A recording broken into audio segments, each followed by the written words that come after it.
In a sun-drenched Arden, the blonde Heisen presents a ring while proposing to the blushing, pink-haired Ruvel as a star. Heisen gazes tenderly at Ruvel, asking her to commit to spending the rest of her life with him.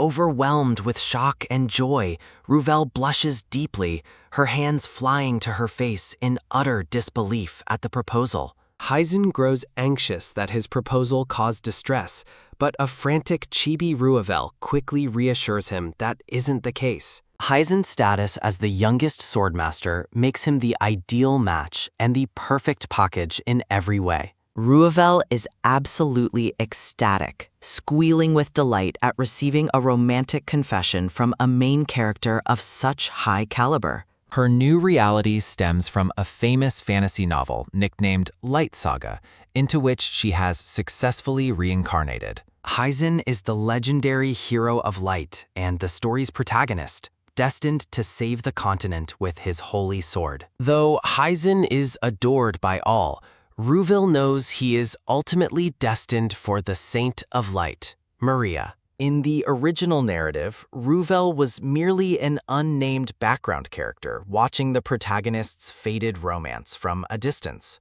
The pink-haired princess looks toward the sky, marveling at how her life has surpassed even her wildest imaginings. Heisen gently cups Ruvel's cheek, seeking confirmation that she does not harbor any feelings of hatred toward him. Amidst a blooming garden, Heisen holds her face close, the atmosphere thick with budding romance and floating flower petals. With glowing yellow eyes, Ruvel eagerly accepts his proposal, her face flushed with a sense of pure, overwhelming happiness. Heisen pulls Rival into a warm embrace, vowing to protect her and ensure her eternal happiness as they cuddle. As they hug, the tone shifts darkly.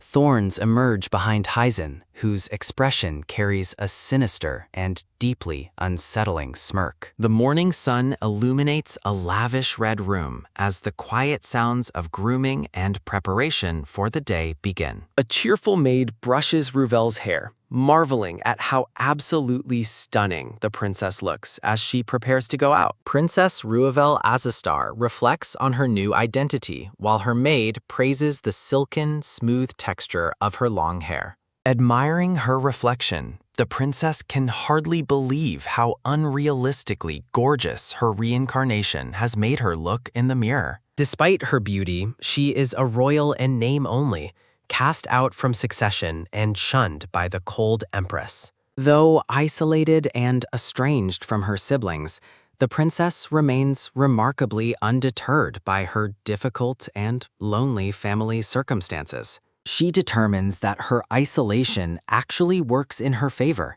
allowing her to live a comfortable and stress-free rich life. Ruvel revels in her status as the Empire's most beautiful woman and her engagement to the beloved hero, Heisen. A series of sharp, quick taps sound as the princess walks gracefully down the polished, sunlit palace corridor. While heading toward her next appointment, Ruvel wonders what her fiancé, Heisen, is currently doing with his time. Her thoughts are interrupted as she accidentally collides with a tall, silver-haired man wearing a lavish blue coat. Ruvel falls to the floor as her maid panics, while a heart-shaped necklace with a red gem slips onto the tiles. Startled by this sudden impact, the pink-haired princess looks up with wide, bewildered eyes at the stranger who hit her. A sharp wah escapes her as she notices the silver-haired man's strikingly handsome face and piercing red eyes.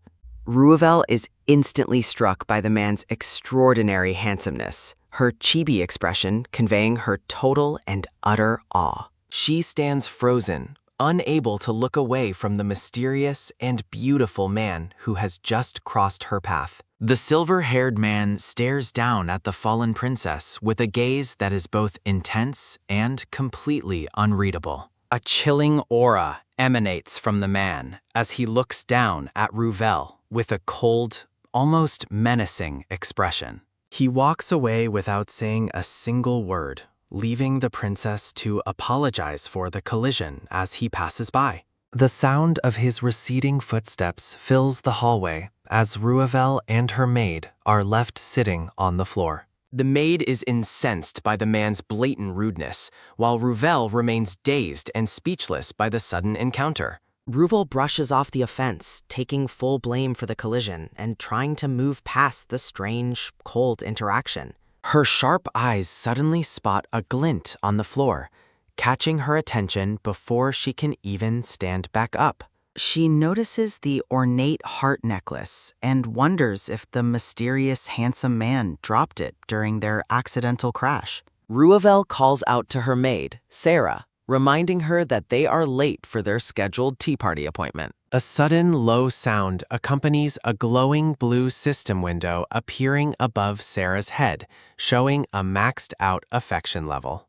Ruvel points in shock, frantically asking Sarah about the strange floating blue notification that only she can apparently see. Sarah is completely confused by the princess's behavior, urging her to hurry despite Ruvel's lingering bewilderment and shock. Walking through the palace gardens, Ruvel's mind remains fixed on the handsome, silver-haired man she met in the hallway. She searches her memory, trying to recall if such a handsome character ever existed in the original novel's narrative lore. Her arrival is met with immediate hostility, as two women criticize her manners and point out that she is late. Elizabeth, the second princess, coldly orders Ruvel to stop blocking the entrance and take her seat at the table. Lady Sylvia Winster joins the criticism, condescendingly telling the princess she must strive to improve her social etiquette. To Ruvel's absolute shock, glowing system windows appear above both rivals, displaying a staggering affection level of 999. Ruvel is stunned as system windows reveal that the noble ladies have maxed out affection levels for her. In a chibi state, Ruvel frantically apologizes while the blank-faced noblewomen observe her strange, frantic behavior. Ruvel continues her blushing explanation, admitting that her eagerness made arriving early feel like being late. Elizabeth bluntly tells her to sit down, while Sylvia condescendingly notes the princess seems completely exhausted. Ruvel smiles warmly, her heart lightened by the unexpected realization that she is actually quite popular. A firm resolution forms within her to use her status and build stronger connections with everyone. Conversation at the table shifts as the ladies discuss the arrival of the mysterious Prince Ancelot. Ruvel listens carefully to rumors regarding the prince's extraordinary handsomeness and his ruthless, terrifying reputation. While sipping tea, Ruvel's expression becomes serious as she senses something fundamentally wrong with this world. She questions her sudden popularity, noticing that every woman present possesses a staggering affection level of 999. Glancing at the male staff, Ruvel observes that none of them have any visible affection windows at all. A puzzling question lingers in her mind regarding why only women are displaying these unique affection levels. Ruvel walks with her maid, heading toward the main palace area to find Heisen in his office. Determined to speak with her fiancé, Ruvel confirms she is going to see Heisen right now. She dismisses her maid, choosing to proceed alone as she approaches the site of her upcoming meeting. Her attention is taken by a sudden, quick tap sounding as she walks through the sunlit corridor. While approaching Heisen, Ruvel is interrupted by a shocking system window notification that freezes her in place. Ruvel reflects on her reincarnation as a beautiful rival, finding it unsettling to see her own stats. Peeking through the garden foliage, Ruvel spots something in the distance that instantly catches her full attention. Her heart sinks in disbelief as she witnesses Heisen holding another woman in a very intimate embrace. Suspense builds during a brief transition, the heavy atmosphere reflecting the weight of the betrayal. Ruvel stands frozen, watching the man she loved hold a stranger while her world begins to crumble.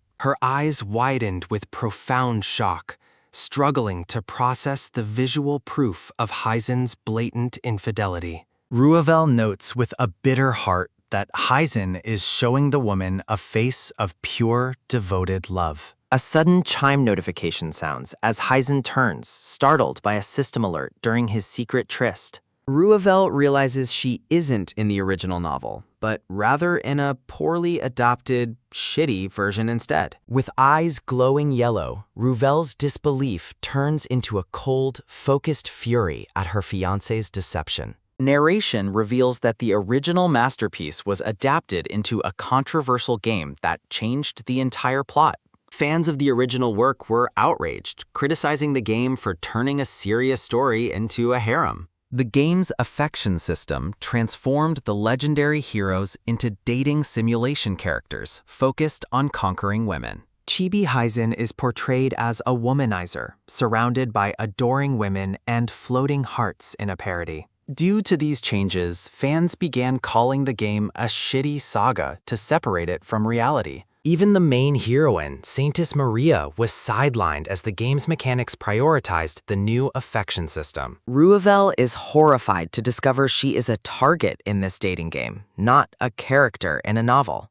Staring ahead with a cold, expressionless gaze, Ruvel accepts the harsh truth of her shitty reality. Heisen shamelessly lies to his lover, claiming his engagement is a political necessity and he only loves her. Heisen gently cups the brown-haired woman's face, asking if she truly believes his sweet, deceptive words.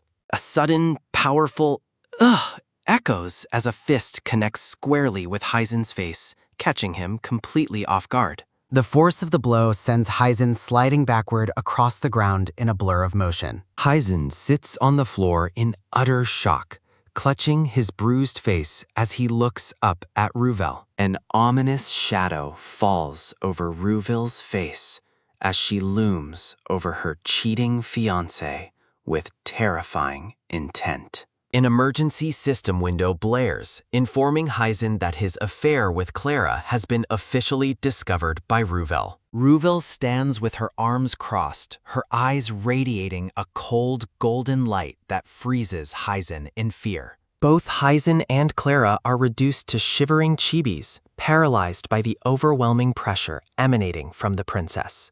A red system window presents Heisen with choices, recommending that he try to appease his furious fiancé. A nervous, audible gulp escapes Heisen as he realizes the absolute gravity of the situation he is in. Heisen falls to his knees, desperately scrambling toward Ruvel while insisting that everything is just a misunderstanding. Clutching at her dress, Heisen shamelessly claims he doesn't even know the woman he was just hugging. Heisen pleads for mercy, surrounded by adoring bunny icons, as he tries to manipulate Ruvel with his tears. Heisen puts on a pathetic, sparkly-eyed act, begging for forgiveness as the tense encounter reaches its end. Ruvel looms over the kneeling Heisen, her expression dark as he desperately clasps his hands and pleads for his life. Her face twists in a mask of sheer, unadulterated rage as she focuses on the cheating man before her.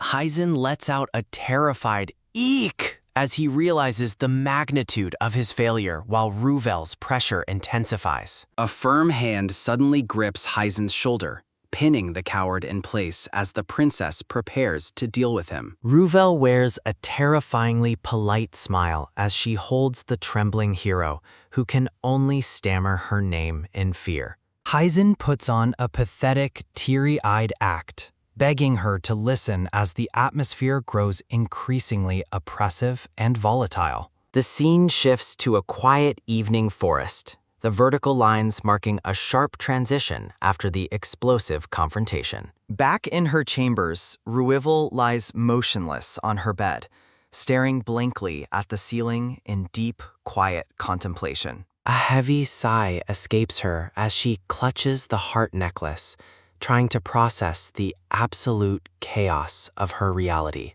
A pink system window identifies her as Ruvel, the third princess, as she reflects on her genuine, betrayed feelings. She recalls the fleeting happiness of Heisen's confession, a memory now tainted by the knowledge of his deceitful game. Ruvel's hand grips the bedsheets with a sharp rustle as she realizes she was merely a conquest target to him. Sarah sits by her mistress's side, placing a comforting hand on the princess's head as she wallows in despair. The concerned maid asks what has caused such a long face and wonders if Heisen is the source of distress. Ruvel looks up at her faithful maid, her eyes wide with a new, horrifying realization about the people around her. Sarah offers a gentle, reassuring smile, blindly dismissing the betrayal as a simple misunderstanding while Ruvel watches her closely. Ruvel is absolutely horrified as she realizes that even her loyal maid has been conquered by Heisen's charms. A system window reveals Elizabeth has a maxed affection level, leading Ruvel to conclude Heisen has ensnared every lady. Ruvel descends into a chibi tantrum, punching her bed in fury over the player treating everyone as a conquest target. She remembers the tea party, where the insults of her sisters and rivals were actually masks for their maxed-out affection. Ruvel breaks down on the floor with a series of frantic thuds, her behavior leaving Sarah utterly confused and worried.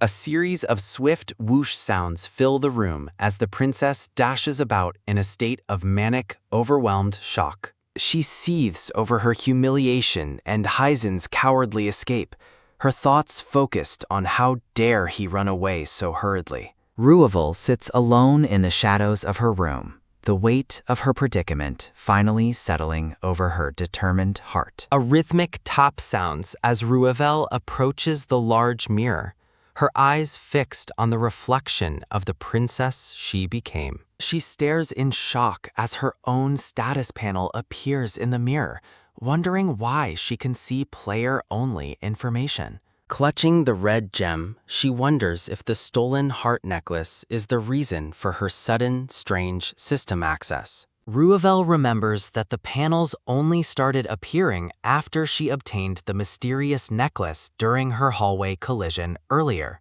Elsewhere, the silver-haired man runs a hand through his hair, realizing someone has stolen his precious, glowing necklace. The handsome stranger stares ahead with intense red eyes, his calm demeanor hiding his search for the missing heart-shaped gem. Back in her room, Ruvel stares at the glittering jewelry, confirming her suspicion that it is the source of her power. An intense hum resonates as the princess studies her reflection, her yellow eyes glowing with a newfound sense of urgency. She questions why her own status window is pink when everyone else's appeared in a completely different standard blue color. Her heart skips a beat as she notices a time remaining counter, wondering what catastrophic event is being counted down. The narrative pauses for a title card, highlighting the princess's struggle against death flags and an obsessive prince. Chibi Ruvel frantically slaps the wall, shouting for the system to stop as she realizes her situation is far worse.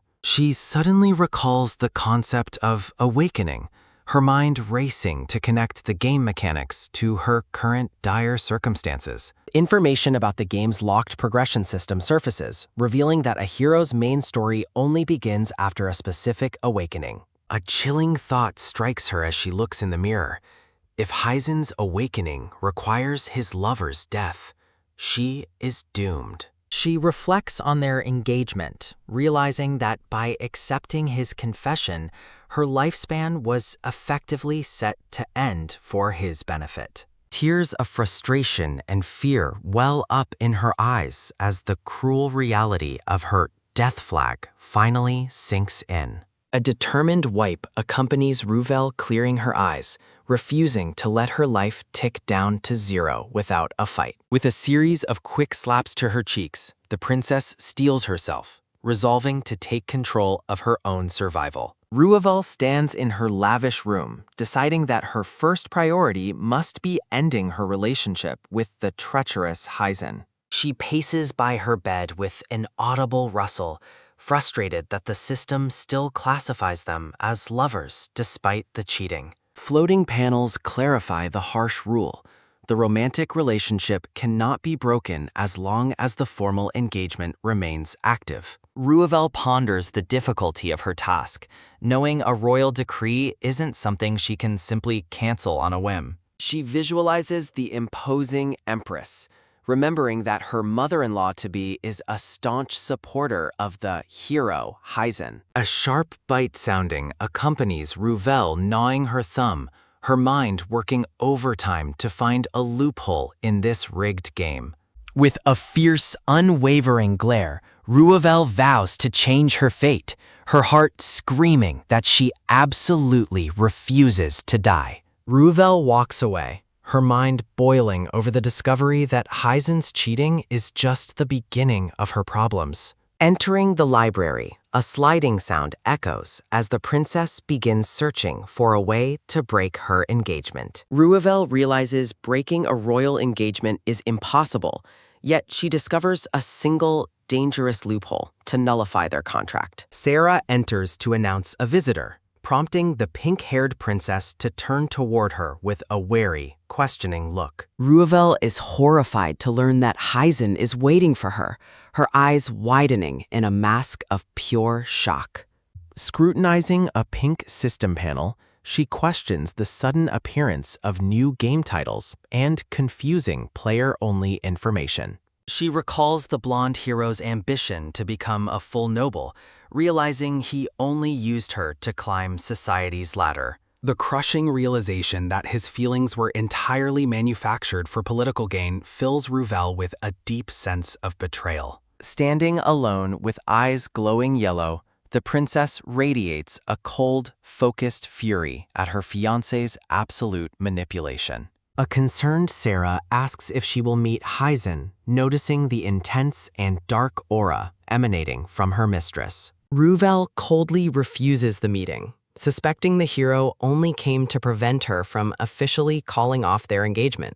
Her expression remains dark and determined as she prepares to fight back against the shitty, scripted reality surrounding her. A sharp twitch sounds as Ruvel clenches her fist, vowing that Heisen will not get away with his deceit. Rhythmic footsteps sound as the princess departs with her cloak, followed by a confused and scrambling Sarah. Ruvel demands to be left alone, ordering her maid not to reveal her location to anyone in the palace. Despite Sarah's panicked cries about managing Heisen alone, the princess brushes her off with a dismissive, angry humph. Walking through the sunny palace gardens, Ruvel seeks peace to sort through her memories and the system's new rules. A soft tap sounds as she moves in silence, her mind drifting back to the life she lived before reincarnation. She reflects on her memories, realizing that the sadness of this betrayal far outweighs the hardships of her previous life. Flashbacks reveal she was a brunette student who studied relentlessly to escape her aunt's home in her original world.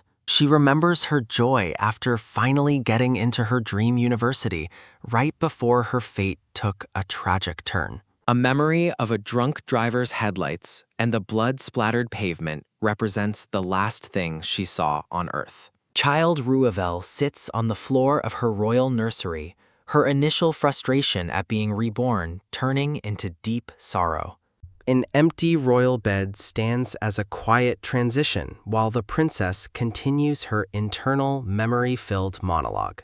Young Ruvel once read the original hero's legend by lanternlight, finding hope in the story during her darkest times. She believed being reborn into that world meant a happy life, unaware it was a cruel creation rigged by developers. Ruvel yells in absolute rage, horrified that her existence is merely a death flag for a hero's awakening. A rustling sound fills the air as someone approaches the princess while she stands alone in the palace gardens. Thinking her maid ignored her orders, Ruvel scolds Sarah, unaware a silver-haired stranger is actually standing behind her. A sliding sound accompanies the red-eyed stranger's hand reaching out to touch the pink-haired princess's shoulder. The handsome stranger pulls Ruvel into a firm embrace, whispering that he has finally found his elusive thief. Ruvel lets out a startled gasp, her eyes wide with shock as she realizes the man from the hallway has cornered her.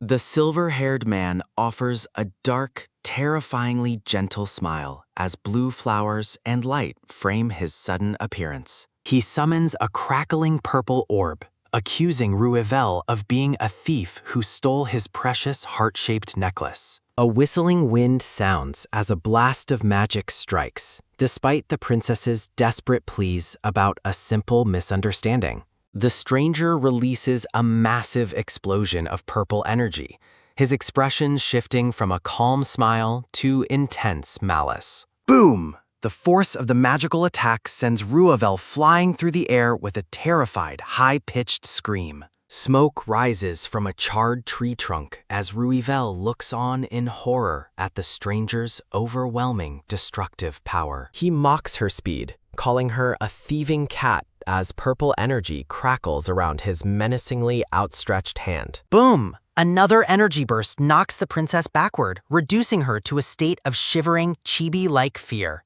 Cowering on the pavement, Ruvel frantically shouts that she is a princess and he is committing a crime against royalty. Tap! The man looms over her, declaring that no one will know the truth if he simply kills her here. Ruvel is paralyzed with terror, realizing her words have no power over the stranger's cold and murderous intent. A sudden stop sounds as the man's ornate shoes halt directly in front of the princess's cowering form. He prepares for the final strike as Ruvel cries out, refusing to let her life end so abruptly and unfairly. A tight squeeze sounds as she clutches the stolen necklace, closing her eyes in a final, desperate prayer for survival. Peeking with one eye, the princess looks up to see if the final attack has been released yet. A shimmering golden barrier suddenly erupts around her, leaving Ruvel staring at the protective shield in absolute shock. The silver-haired stranger pauses his attack, his red eyes wide with surprise as he stares at the unexpected magical barrier.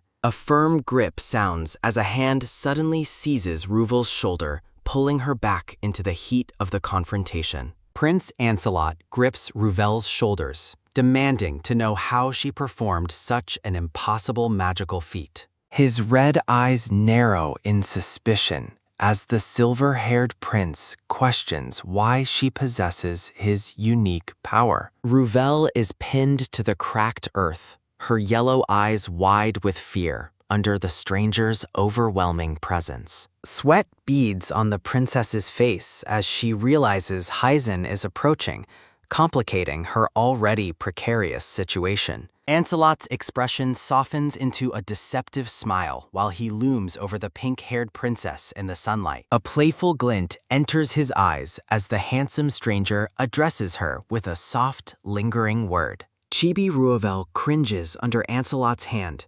terrified that he can see the invisible system panels floating nearby. Ruvel remembers punching Heisen so hard that his teeth flew out, leaving him with a hilariously swollen face. The blonde hero fumes with rage, vowing revenge on the princess as soon as his appearance is restored. A flashback reveals Heisen's manufactured charm, showing the bright, smiling persona he used to manipulate Ruvel. Heisen stares in shock as a blue system panel identifies the newcomer as Prince Ancelot of Ruinheart.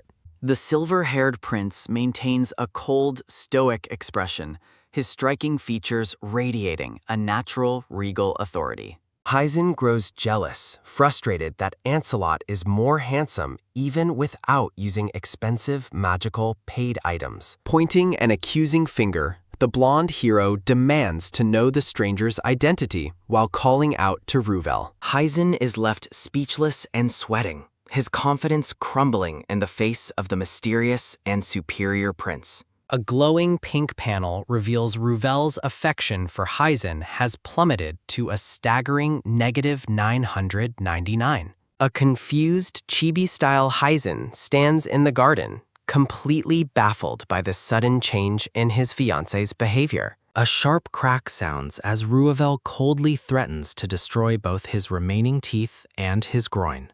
Loud popping sounds fill the air as the princess cracks her knuckles, preparing to deliver on her violent promise. She recalls their initial meeting, when the blonde hero gallantly kissed her hand with seemingly pure intentions. Memories of Heisen's warm smiles and sweet words flood her mind, highlighting the depth of his past deceit. Ruvel clenches her hands over her heart, grieving for the genuine love she once felt for the treacherous hero. The princess stands tall, realizing that to Heisen she was never a person, but merely a strategic game target. A panicked Heisen raises his hands, pleading for his fiancée to calm down as her dark aura intensifies. A red system warning appears, alerting Heisen that Ruvel is specifically targeting his groin with murderous intent. Horror dawns on the blonde hero's face as he sees the absolute, violent determination in the princess's eyes. Ruvel realizes this confrontation is the perfect opportunity to break her engagement and exact revenge on the fraud.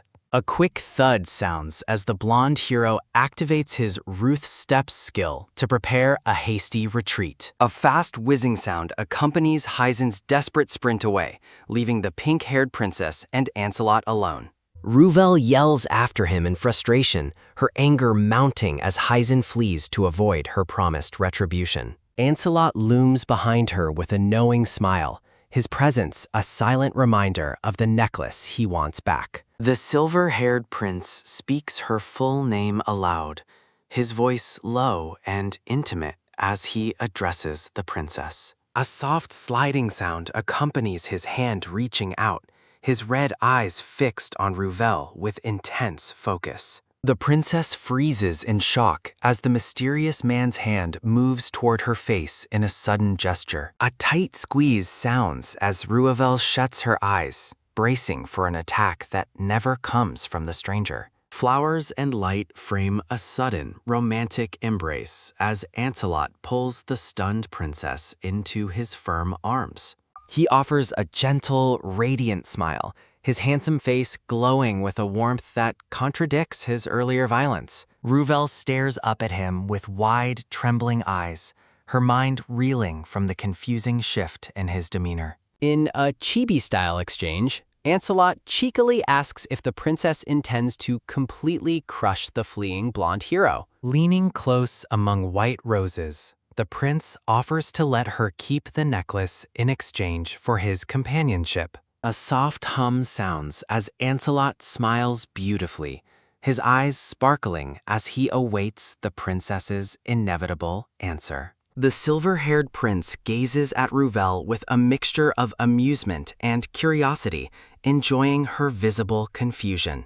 Heisen's absence leaves a quiet garden where Ancelot bows gracefully, formally reintroducing himself to the wary princess.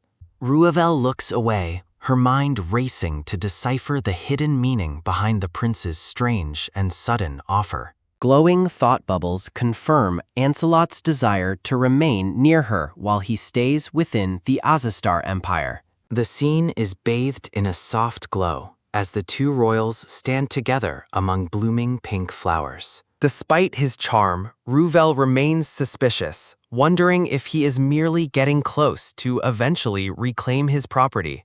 Ancelot pulls her into a close embrace, his presence a stark contrast to the betrayal she recently suffered. He offers a dazzling, sparkly smile that seems to defy the dark magical power he unleashed just moments ago.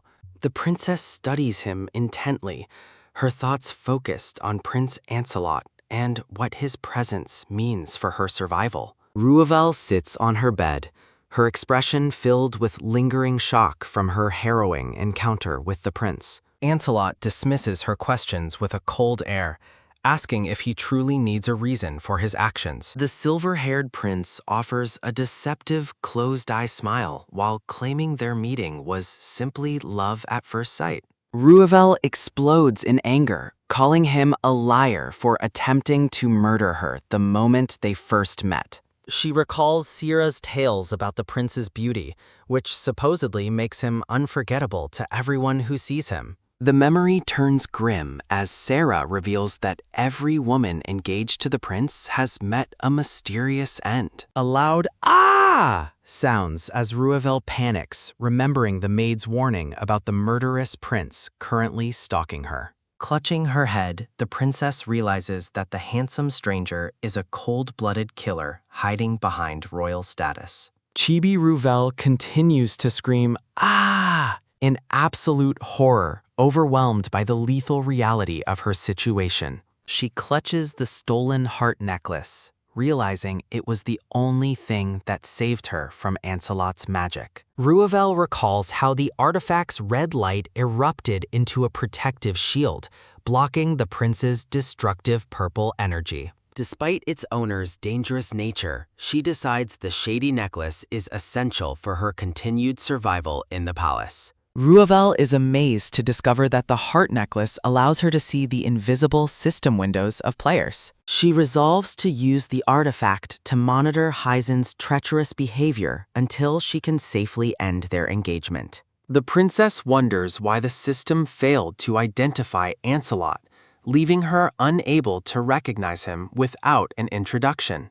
She questions if the prince is a special existence who can manipulate the game's rules to his own advantage. Ruvel remains deeply suspicious, certain that there is a far more sinister secret behind the silver-haired prince's presence. Looking into her mirror, the princess prepares to face the mounting complications threatening her precarious new life. Sarah enters the room with a worried face, hesitantly asking if Her Highness is feeling all right after the morning. A glowing blue panel identifies Sarah, revealing her affection level for the princess is at a staggering 999. Ruvel stares at the maid in shock, finding it impossible to reconcile such extreme loyalty with Sarah's past betrayal. She wonders exactly when the maid's devotion reached its peak while she was secretly working for the blonde hero. A sharp tisk sounds as Sarah looks away,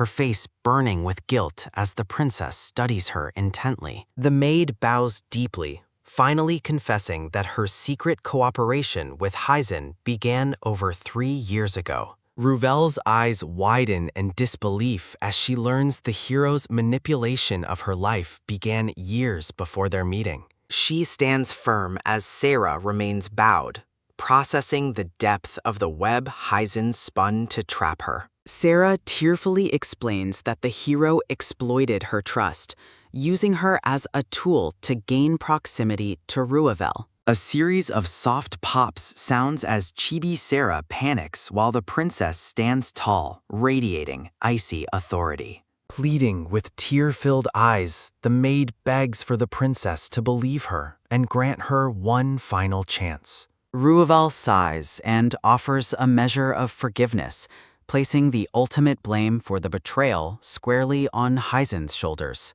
Sarah is moved to tears of joy, her face lighting up with immense relief at being forgiven by her mistress. Ruvel admits she was hurt by the betrayal, but recognizes that the maid was also a victim of manipulation. She reflects on the tragedy that Sierra fell into the hero's trap long before they even encountered one another. A flashback shows Heisen charming Sarah, heartlessly using her emotions to pave the way for his engagement to Ruvel. The princess feels a deep sense of pity for the maid, seeing their shared misery as pawns in Heisen's game. A digital pulse sounds as Sierra's affection for Heisen suddenly drops, flashing on the system panel as 913. Ruvel is startled by the sudden change, realizing her words have successfully undermined the hero's long-standing emotional influence. She covers her mouth in surprise, wondering why the affection level is falling despite the blonde hero's physical absence. Sarah asks if she is feeling unwell, unaware that her internal feelings for the hero are being visibly measured. The system panel flashes again, showing Sarah's affection level for the treacherous hero has dropped further to 899. Ruvel realizes she has triggered the maid's intense guilt, which is rapidly eroding her misguided loyalty to the hero. The princess hides a smirk behind her hand, seeing a clear path to dismantling Heisen's power base from within. Ruvel raises her arms in a triumphant gesture, vowing to destroy every romantic route the hero has carefully built. A sharp whack sounds as she imagines Heisen's total defeat, forcing him to log out of their world forever. Sarah watches with a horrified expression as the princess revels in her newfound vengeful determination to crush the hero. The maid's frantic apologies echo through the courtyard as the scene shifts to the grand palace exterior under sunlight. 1 week later, the palace stands illuminated against the night sky as the Empress's birthday celebrations officially begin. Ruvel stands elegantly in a pink gown, preparing for the nightly balls that will host high-ranking foreign dignitaries. Her gaze becomes solemn as she thinks about her limited time, her mind focused on her own life's countdown. A pink system window appears over Ruvel's reflection, revealing she has just 6 days left before her time expires. Ruvel stands before the ballroom doors, determined to prevent the impending awakening event through her own strategic actions. A grand announcement heralds the arrival of Princess Ruvel Azastar to the imperial celebration among blooming roses. The pink-haired princess enters the ballroom, her expression cold and focused on her immediate survival mission. High-ranking nobles whisper amongst themselves as the princess moves through the crowded hall under shimmering chandeliers. Heisen waves cheerfully from across the room, oblivious to the princess's growing and absolute murderous intent. Ruvel glares at the blonde hero, mentally preparing herself to destroy the treacherous and rotten player. Her resolve hardens as she vows to crush everything Heisen has carefully built during his time here. A hand holds a cup of rare tea, questioning its supposed exclusivity to the imperial royal family. A flashback reveals Ancelot standing amidst a bloody scene, casually offering to share the rare royal tea. A bound and gagged man trembles violently, a muffled and terrified sounding from behind his bandages. Ancelot forces the hostage to face him, mockingly insisting that the man should be grateful for the gift. The silver-haired prince offers a chillingly serene smile while contemplating his next sadistic and violent move. A splash sounds as Ancelot pours the glowing purple liquid directly onto the terrified man's wide eyes. An agonizing scream of "Ooh-ah!"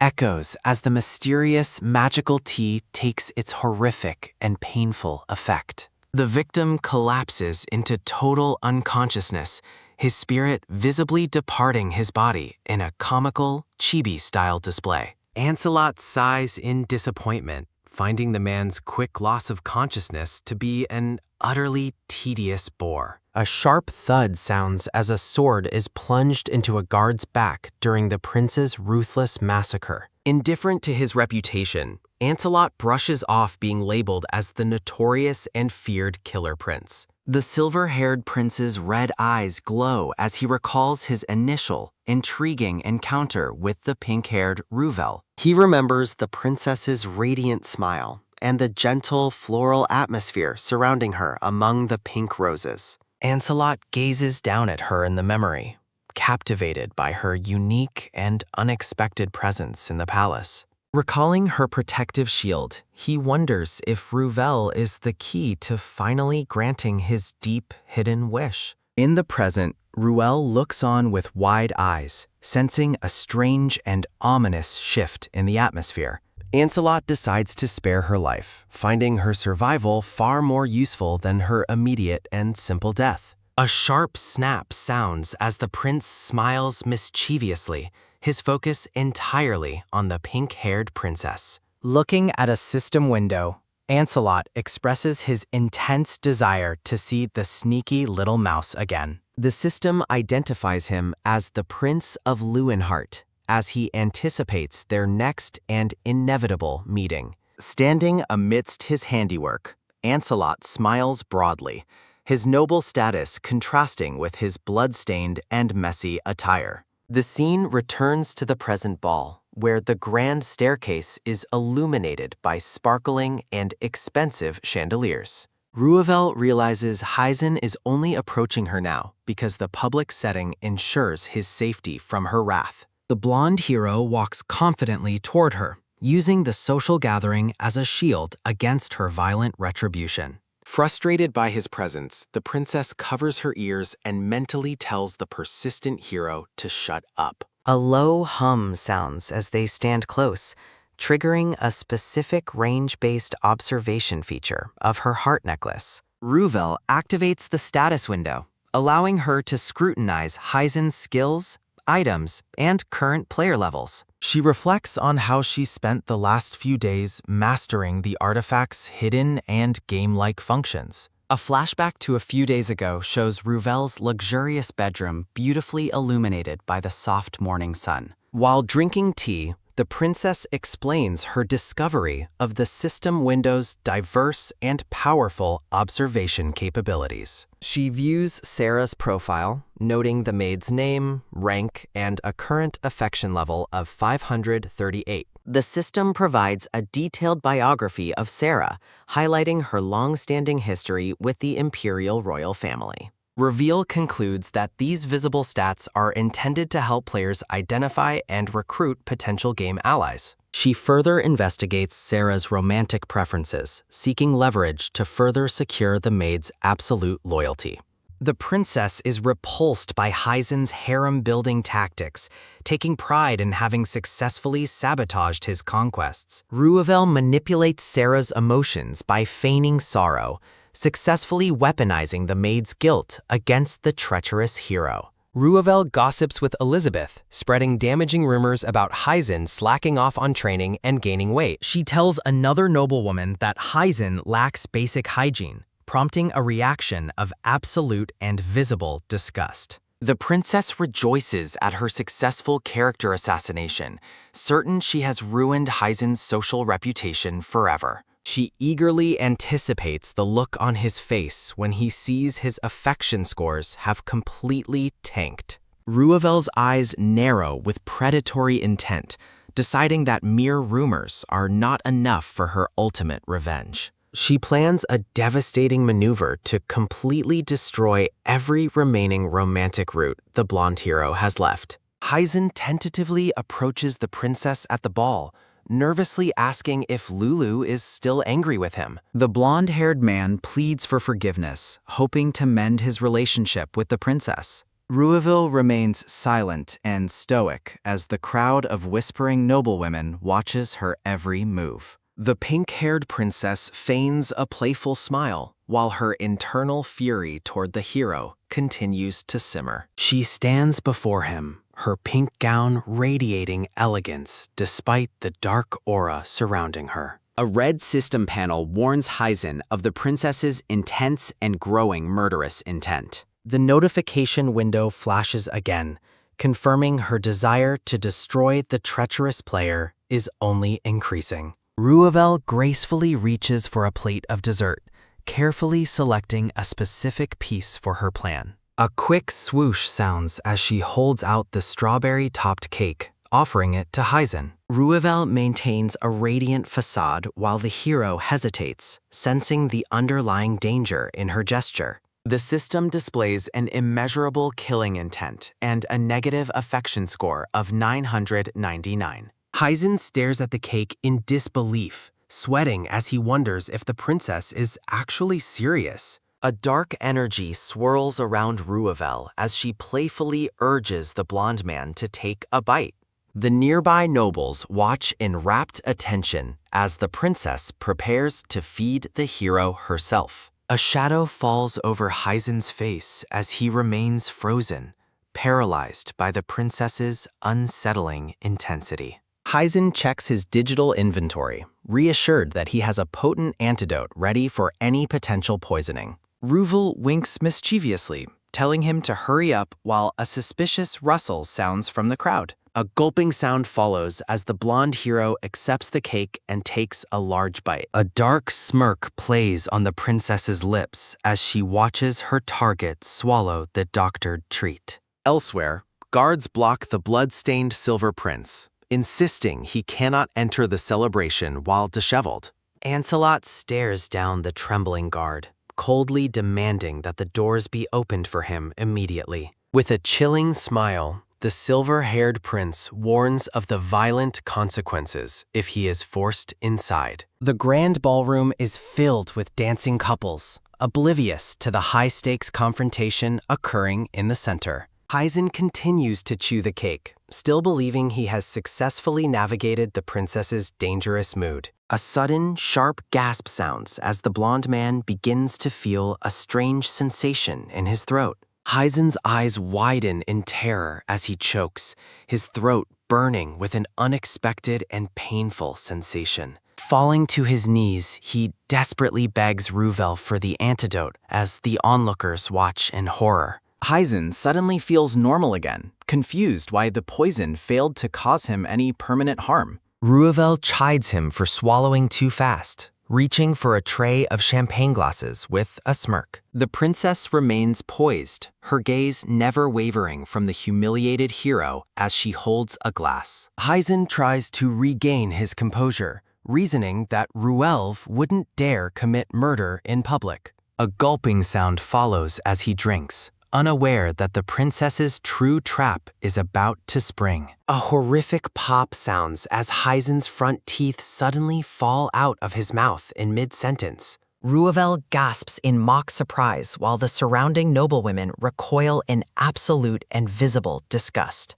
She points out his missing teeth as Heisen stands speechless, his social reputation crumbling in seconds. The system grants him the title of Rare Toothless Tiger, significantly lowering his honor and social standing. The noble guests whisper among themselves, horrified by the hero's sudden and grotesque loss of teeth. A series of pings sound as the favorability of every noblewoman present drops into the negatives. Further notifications appear, confirming that the blonde hero has lost all support from the Empire's social elite. Ruvel watches his total social defeat with satisfaction, her plan to isolate him working perfectly. A flashback reveals Ruvel's investigation into items that cannot be purchased through the system's store. She had hired a specialist to track down information regarding the specific ingredients Heisen was seeking. The princess reflects on how she meticulously gathered intelligence to stay one step ahead of the hero.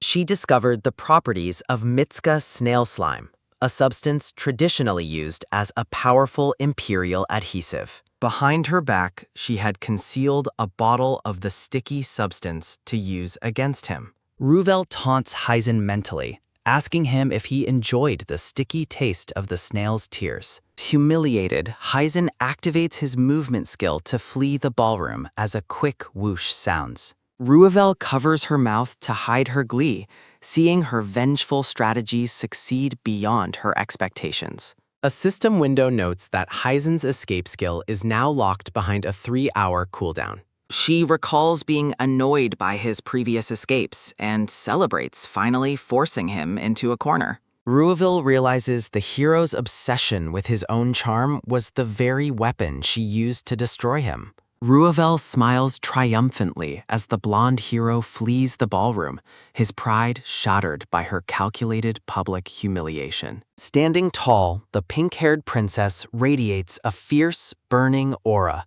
while mentally daring her enemy to face her again. A weary sigh escapes her as the dark energy dissipates, leaving her exhausted from the intense emotional confrontation.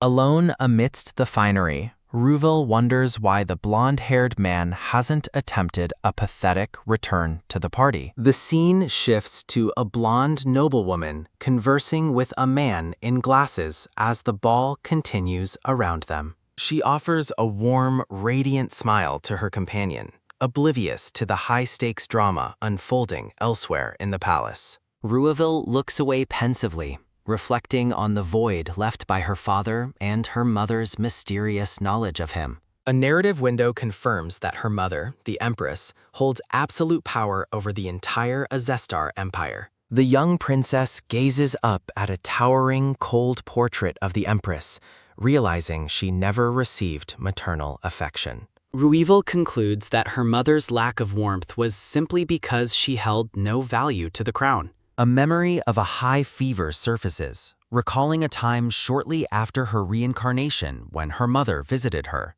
Through a haze of sickness, she feels the comforting pressure of a gentle hand being placed upon her forehead. Opening her eyes, the young girl finds the pink-haired Empress sitting at her bedside in a silent, rare display. A younger version of Ruvel stands before massive double doors, hiding a yellow rose behind her small back. A soft rustle sounds as the golden petals fall to the ground, marking the end of a failed gesture. Back in the present, Ruvel accepts her past as a burden to the Empire, her eyes reflecting deep-seated resentment. Her eyes glow with a fierce, golden intensity as she prepares herself for the next stage of her plan. A sharp click sounds as the grand doors to the throne room are finally thrown open for the princess. The Empress stands majestically among red roses, her presence as beautiful as it is intimidating and cold. Ruvel watches from a distance, her gaze fixed on the powerful woman who rules her world with iron discipline. A soft thud sounds as her mother approaches, causing a cold sweat to break across the nervous princess's face. The pink-haired Empress looms over her daughter like an inescapable shadow, radiating an overwhelming and suffocating pressure. Ruvel hesitates, a wave of anxiety washing over her as she questions if she can truly speak her mind. The princess walks across the vast red carpet, feeling the weight of the Empress's silent and judging gaze. Reminding herself of her practice, Ruvel puts on a cheerful, radiant smile to mask her true and dark intentions. A sharp gasp sounds as the princess is suddenly struck by a shocking and completely unexpected realization. Ruvel is horrified to see the system window confirm Heisen's favorability with her mother is a perfect 999. Closing her eyes, she takes a deep breath and forces herself to stay focused on her ultimate objective. A sharp snap sounds as Ruvel's eyes narrow, her resolve hardening to destroy the hero's social standing forever. Bowing before the throne, Ruvel loudly demands that the Empress annul her engagement to the blonde-haired Heisen Icehan. A collective gasp sounds as the surrounding nobles whisper in shock at the princess's bold and unprecedented request. Resting her chin on her hand, the Empress coldly reminds her daughter that imperial engagements are not easily broken. A soft rustle sounds as the princess hesitates, preparing to drop a scandalous and carefully fabricated truth. The noble audience watches in rapt silence, their curiosity piqued by the heavy atmosphere between the two women. Ruvel puts on a distressed act, shamelessly claiming that Heisen suffers from an incurable and severe reproductive dysfunction. The Empress's eyes widened in absolute shock, her stoic facade finally crumbling at the princess's outrageous and scandalous claim. Dramatic red panels emphasized the severity of the lie as Ruvel doubles down on her target's medical condition. The surrounding nobles react with visible horror and disgust, the scandalous revelation spreading through the crowd like wildfire. Ruvel feigns deep sorrow, confirming the false claim, while internally celebrating the success of her character assassination. A narrative box notes the strict imperial laws that prevent individuals with such issues from joining the royalty. The princess smirks behind her hand, secretly planning to make her scandalous lie a physical reality for Heisen. She continues her dramatic performance, insisting that the Empire cannot allow such a person into the royal lineage. Massaging her temple in frustration, the pink-haired Empress orders a court physician to verify the hero's health immediately. Ruvel clasps her hands together in mock joy, her eyes sparkling with devious satisfaction at her mother's reaction. A chime sounds as a red system window confirms that the Empress's favorability toward Heisen has plummeted. The princess notes with glee that her mother's favorability has tanked to a staggering -999. Ruvel envisions the Empress's massive hand crushing the blonde hero, anticipating his inevitable and total social destruction. A mischievous snap sounds as the princess briefly considers the consequences if her lie is ever actually discovered. Chibi Heisen is struck by a physical warning as Ruvel vows to complete her vengeful route no matter what. Elsewhere, the blood-stained Ancelot watches the unfolding chaos through his own system windows, a thoughtful hum escaping him. The silver-haired Prince Ancelot smiles chillingly, his face smeared with blood as he holds out a gloved hand. Ruvel exhales a long breath of relief, walking alone through the palace corridors after her successful social maneuver. A sudden realization halts the pink-haired princess mid-thought, her eyes widening as a strange sensation washes over her. Peering through the crowd, Ruvel asks if everyone is all right, her attention captured by a blur of concerned nobles. She freezes in place, a look of pure shock crossing her face as she spots an unexpected presence nearby. A blonde noblewoman notes that Ruvel had a close call nearly marrying a man unable to produce an heir. The brown-haired woman calls the princess pathetic, her blunt words cutting through the air and leaving Ruvel visibly stunned. A soft tisk sounds as the brown-haired woman crosses her arms, looking away with an expression of deep disappointment. Ruvel sweats nervously, wondering if this woman has somehow discovered her true identity or her most secret intentions. The two noblewomen exchange a look, their dismissive behavior leaving the princess feeling isolated and confused. The pink-haired princess reels in shock, internally questioning how the woman knew her private and intimate nickname. They stare back at her with complex, judgmental expressions, the atmosphere thick with unsaid tension and social pressure. Ruvel turns away, hoping she hasn't made a terrible mistake in her assessment of the palace's shifting social alliances. A sudden, heavy presence looms as the pink-haired princess spots the blood-stained silver-haired man across the red carpet.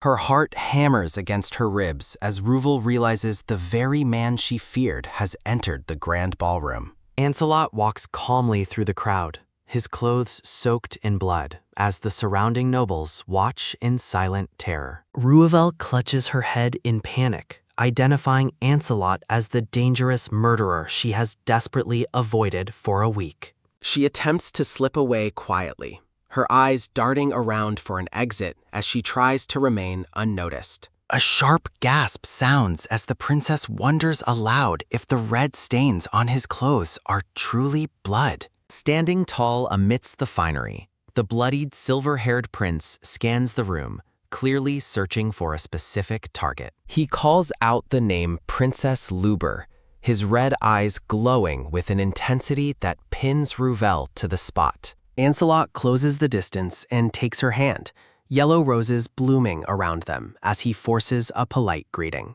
The nearby noblewomen blush and giggle, completely ignoring the blood on his clothes in favor of his dark charm. Ancelot explains his delay was caused by a gift, sending a shiver of dread through the terrified onlookers behind him. Ruvel forces a radiant smile to mask her terror, being told she is too kind while her mind screams. The silver-haired prince leans in close, his presence overwhelming as he traps the princess within his shadow. A low whisper sounds as he begins a new sentence, his predatory smile never reaching his cold, red eyes. Ancelot grips Ruvel's shoulder, a dark aura flaring as he asks why she has been avoiding him so desperately. Elsewhere, the blonde-haired hero Heisen stands in a restroom, frantically trying to restore his plummeting charm in the mirror. Heisen rages at his reflection,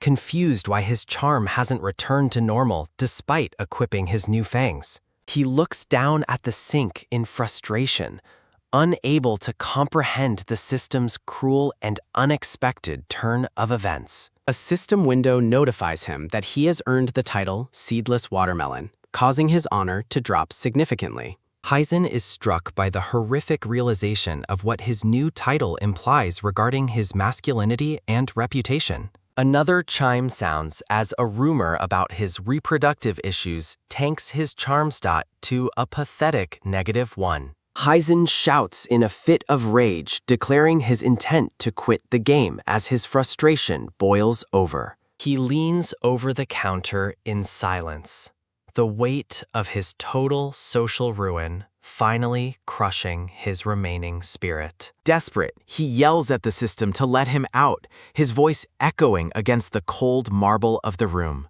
A sharp, loud beep sounds as a massive red error sign flashes, signaling a catastrophic failure in the system. Multiple error windows swarm the blonde hero, his panic rising as the reality of his situation becomes clear. Heisen stares in absolute disbelief, realizing that he is no longer in control of his own exit from this world. A cold system message confirms that he is trapped until the current scenario is fully and successfully completed. Heisen resolves to finish the scenario at any cost, his eyes hardening with a desperate and dangerous new purpose. He realizes his only escape is to trigger his awakening, regardless of the blood that must be shed. A window reveals that his awakening requires the death of his lover, showing Ruvel lying peacefully in a coffin. His eyes glow with a fierce, golden hunger as he vows to find the pink-haired princess immediately.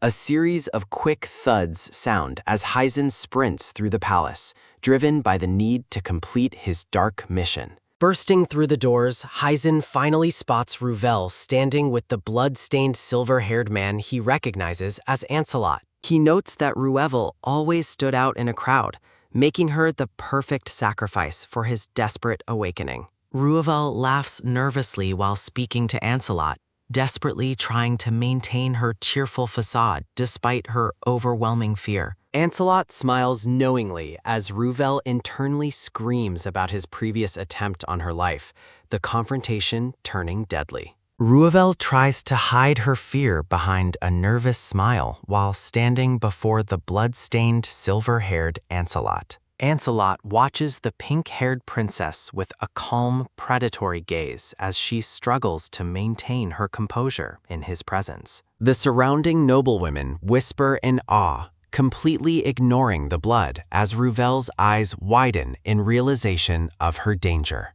A sharp clack sounds as the black-haired Prince Arendt approaches, questioning Ancelot's choice of attire in the grand ballroom. A system window identifies Orent Azastar, the second prince of the Empire, who observes the tense scene with detachment. Ruvel puts on a forced, radiant smile, trying to charm her way out of this suffocating and heavy social encounter. Relieved that the silver-haired prince has finally left, Ruvel finds a moment of peace by the palace garden fountain. A deep sigh sounds as Ruvel gasps for air, reflecting on the terrifying nature of the man she barely escaped. A narrative box notes Ancelot's deadly reputation as Ruvel ponders the suspicious and dangerous motives behind his every action. She remains focused on her survival, resolving to stay away from the dangerous silver-haired prince as much as possible. A pink system window reminds Ruvel of her dire situation, showing Luber's remaining lifespan is less than a week. She considers Heisen's current state, wondering if he has managed to fix his damaged teeth with strange snail slime. Ruvel notes Heisen's approach with a sense of dread, her eyes reflecting the incoming confrontation with her former fiancé. A sharp grip sounds as Heisen roughly grabs Ruvel, demanding to know what scandalous rumors she has been spreading. The blonde hero confronts the princess as a blue system window flickers into existence between them during the struggle. A window reveals the movement skill Ruth's Step, a temporary ability that could allow for a quick and necessary escape. Ruvel lets out a mocking laugh while being held, her taunting expression further fueling Heisen's rising and visible anger. Heisen stares blankly at the princess, his confusion growing as she continues her brazen and disrespectful verbal performance. Ruvel smirks at the hero's powerlessness while Heisen rages, questioning if she can dodge his attack in his fury. Heisen yells in frustration, his pride wounded by the princess's dismissive attitude and her successful and cold social manipulation. A loud scream sounds as red system windows flash with an emergency warning regarding a failure in Heisen's status. Ruvel sighs with relief, noting that everything is proceeding exactly according to her plan as Heisen collapses in shock. Heisen screams in agony, his world crumbling as he realizes the system has confirmed the princess's scandalous and false claim. Ruvel reflects on her past life, comparing her real suffering to the dramatic and trivial events of Heisen's game world. She grits her teeth, remembering the pain of her previous deaths and the cold reality of the world they inhabit. Image 526. A blue system message appears, mocking the player's unfortunate condition with a taunting and cold emoji. Ruvel watches the mocking system windows with shock, wondering if even the game itself is now ridiculing the fallen hero. A new system window announces a special newbie benefit, unlocking a mysterious and critical awakening scenario for the hero. The window clarifies that Heisen can regain his lost status only by successfully completing the Hero of Light awakening. Heisen watches in silence as a new quest is assigned, his eyes reflecting a desperate and dangerous new resolve. Heisen vows to awaken at any cost, his expression turning predatory as he sets his sights on his target. A blinding flash sounds as Ruvel shields her eyes, startled by the sudden and overwhelming surge of energy from Heisen. A system window activates the tutorial scenario involving the death of a lover, marking Ruvel as the necessary sacrifice. The scenario unfolds visually, showing the two characters fleeing a mysterious enemy under the light of a full moon. A tragic scene is depicted as the lover loses their life, providing the emotional spark needed for the awakening. The tutorial explains that the hero's power awakens as he grieves the loss of his partner in the light. A system window confirms Ruvel's remaining lifespan is being adjusted as she is consumed by swirling, dark shadows. The pink lifespan window identifies Ruvel's new attribute as lover, while her remaining time turns into uncertain dots. Ruvel is struck by horror from behind as she realizes her identity has been forcibly changed to unknown. The pink-haired princess watches with wide eyes, sweating in fear as the reality of her new role sinks in. Ruvel realizes her fate has been radically altered, and she could now die at any moment in this quest. She laments the loss of her freedom, realizing her successful annulment has led her into a far more dangerous trap. She feels like a pawn being manipulated on a chessboard, led down a dark path she never intended to walk. Standing before the blonde hero, Ruvel questions the nature of the horrific new quest that has been forced upon her. System windows detail the activation of the Lover's Song skill, significantly increasing Heisen's charisma to a staggering 999. Heisen smiles chillingly at Ruvel, his eyes glowing as he calls out her name with newfound confidence and charm. A thumping sound echoes as a system window confirms Ruvel has been charmed, her heart racing uncontrollably against her will. Heisen watches the princess with a triumphant smirk while she clutches her head, struggling against the artificial and overwhelming attraction. Ruvel recoils in mental agony, questioning what kind of monster Heisen has truly become under the system's dark influence. She demands to know what he is doing, her mind screaming in resistance against the charm that threatens her autonomy. A chime sounds as the system confirms Ruvel's affection level will now increase much more easily under the influence. Ruvel masks her physical disgust with a radiant smile, internally fuming at Heisen's arrogance as they stand together. System windows announce Heisen used a premium item to restore his charm and activate the lover's song skill. A thudding sound echoes as the system overrides Ruvel's body, forcing her to react to Heisen against her will. Ruvel clutches her dress in physical revulsion, her mind screaming against the artificial and controlling influence of the system. Heisen lifts Ruvel's chin, offering to forgive her past actions if she agrees to become his official partner. Heisen demands an answer while Ruvel remains paralyzed, her golden eyes reflecting the horrific internal struggle for autonomy. Despite her mental rejection, the system forces Ruvel's mouth to open as if preparing to agree to Heisen's proposal. The scene shifts to the Grand Palace, glowing with magical light as the Emperor's birthday banquet officially begins. Heisen smiles with dangerous confidence, believing his skill has finally secured the sacrifice he needs for his awakening. Ruvel's mental resistance falters as her body is forced to concede, despite her desperate desire to refuse him. A sharp thud sounds as Ancelot suddenly intervenes, pulling the pink-haired princess away from the blonde hero's grasp. Ancelot's red eyes burn with lethal intent as he calls Heisen an insect for trying to take his mouse. Ruvel and Heisen are both stunned as the silver-haired prince's dark presence disrupts the flow of the encounter. A narrative bubble reveals that Ruvel has already been promised as Ancelot's partner for the upcoming imperial banquet. Ancelot looks down with a cold, possessive gaze, his blood-stained appearance contrasting with his deceptively calm expression. He reminds the princess of her promise to stay by his side while he remains within the Azastar Empire. Ruvel looks absolutely bewildered, frantically wondering when she could have possibly made such a dangerous agreement with him. A flashback reveals Ancelot's prior request, making Ruvel realize she has unknowingly traded one cage for another. Ancelot smirks knowingly, while Ruvel realizes she has no choice but to be his partner to survive this night. Heisen watches in shocked silence, his green eyes trembling as he questions the princess about the silver-haired man's claim. Desperate to maintain control, Heisen demands that Ruvel act according to his will as the system's influence wavers. Heisen demands an answer quickly, his sweating face reflecting the loss of his authority over the princess's actions. Ruvel clenches her hand in realization,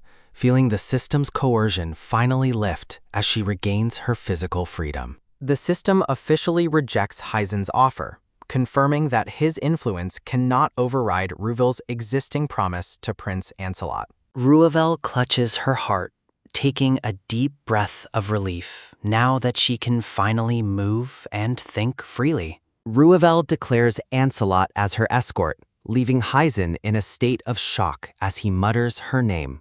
Heisen rages with jealousy, accusing Ruvel of cheating on him with the blood-stained prince in front of everyone. A massive red error icon flashes over the scene as the game world begins to fracture under the pressure. Red system windows swarm the area, loudly declaring that a critical bug has been detected in the current scenario. Error messages announce that system maintenance is in progress, leaving the hero and princess in a state of confusion. A buzzing sound echoes as the system attempts to eliminate bugs, further destabilizing the reality surrounding the fountain. Ancelot reaches out and physically crushes a red error window, demonstrating his terrifying power over the world's system. With a smirk, Ancelot shatters the error orb, remarking that his presence has once again caused a troublesome exposure. Ruvel and Heisen stare in disbelief as the silver-haired man shatters the very foundations of the game world. Heisen gasps as his status windows dissolve into embers, his face reflecting the horrific realization of his powerlessness. Ruvel watches the digital interface vanish, whispering in shock that everything they relied on has truly disappeared.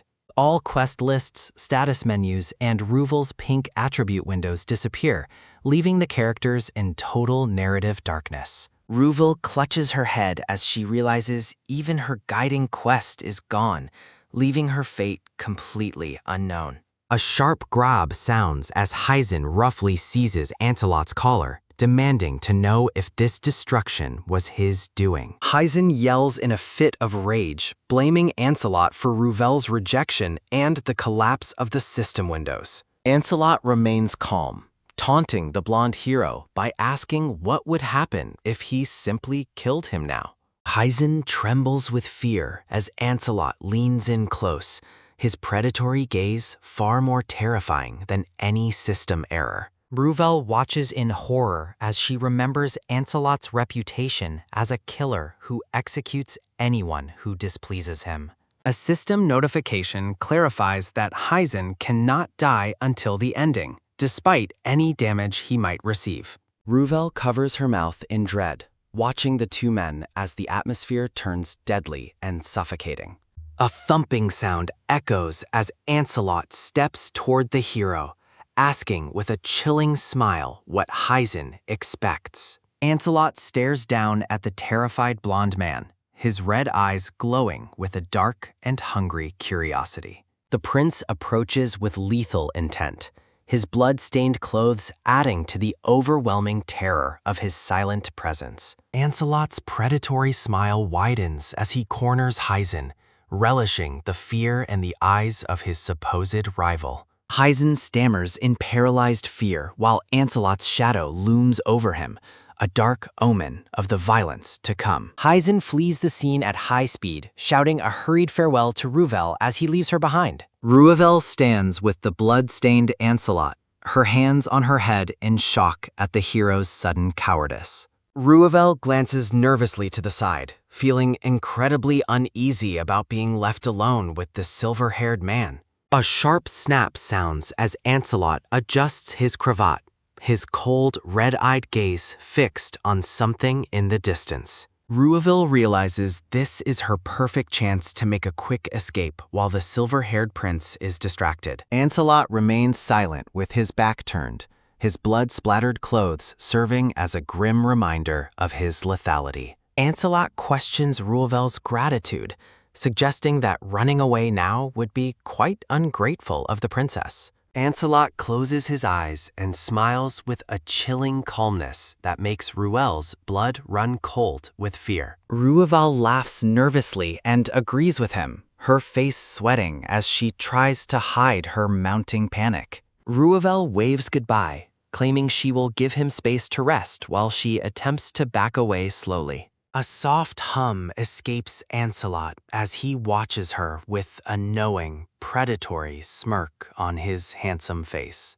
Ancelot calls her out on her constant attempts to sneak away whenever he is not looking at her. Ruvel strikes a dramatic pose, trying to appear innocent and helpful to mask her obvious desire to flee. A quick step sounds as Ancelot suddenly appears closer, his looming presence cutting off the princess's escape path. Ancelot leans in close, remarking that Ruvel is cutest when she is telling such obvious lies to him. Ancelot continues to smile with a mysterious charm, clearly enjoying the psychological game he is playing with her. Ruvel's face pales as she stares at him, realizing her deception has completely failed to fool the prince. Ancelot's eyes glow with a dark intensity as he asks if he may poke her cheek just once. Ruvel panics at the request, imagining that a simple poke from him would likely result in her death. Ancelot suggests a head pat instead, but Ruvel internally screams, fearing he intends to crack her skull open. He reaches out his hand, suggesting they hold hands instead as the tension in the garden reaches its peak. Ruvel recoils violently, protecting her hands while claiming they are far too important to be touched by him. The scene shifts to the moonlit garden as Ancelot asks what kind of contact she would find acceptable. Ancelot touches his chin thoughtfully, wondering aloud if he has been deceived by her this entire time. Ruvel watches him with wide, trembling eyes, sensing a lethal threat behind his seemingly calm and normal words. Ruvel clutches her head in mental agony, interpreting his words as a direct and terrifying threat to her life. She frantically denies deceiving him, promising there are many things they can do together to appease his anger. Ancelot looks skeptical, tilting his head with a questioning look as he waits for her to provide examples. Ruvel struggles to think of something, her mind going blank as sweat pours down her panicked, cartoonish face. She finally suggests a friendly conversation, offering a pained and awkward smile to appease the silver-haired man. Ruvel suddenly realizes there is a massive distance between them, wondering how they got so far apart so quickly. A system message confirms that Ruvel was subconsciously backing away from Ancelot the entire time they spoke. Ancelot steps closer, accusing her of backing away despite claiming they were speaking to each other quite intimately. A thud sounds as Ancelot corners her, causing Ruvel to cry out in surprise at his sudden proximity. A thumping heart sound echoes as Ruvel's heart races, the system overriding her fear with an artificial attraction. Ancelot suggests she should work on not being so scared of him as he looms over her form. He acknowledges the rumors about him, but calmly claims that he does not kill people without a reason.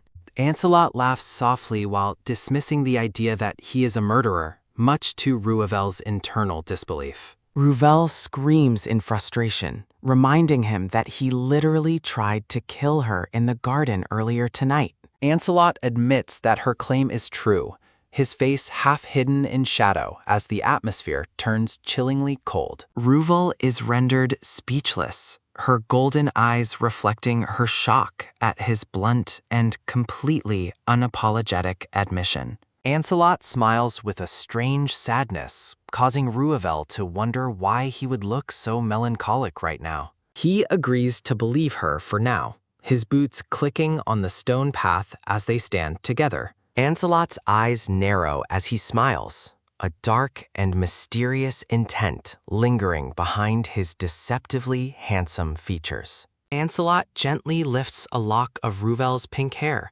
a possessive gesture that leaves the princess completely paralyzed. A soft rustle sounds as he runs his fingers through her hair, his touch sending shivers down her spine. Dark system windows suddenly swarm the area, alerting everyone that bugs have been detected along the garden path. Ruvel gasps as armed guards and servants suddenly surround them, their eyes shadowed and their intent clearly hostile. Ruvel is horrified to see palace servants among the armed group, realizing the threat is coming from within. One of the maids stares with an empty, terrifying gaze, her presence adding to the growing sense of dread. Ruvel stares in shock as Sarah, the palace maid, approaches with an empty, glowing gaze to surround them. Ruvel trembles in the moonlit garden, desperately questioning if the hollow-eyed maid no longer recognizes her own mistress. Memories of a smiling Sarah helping the princess dress contrast sharply with the cold, mindless threat now standing before her.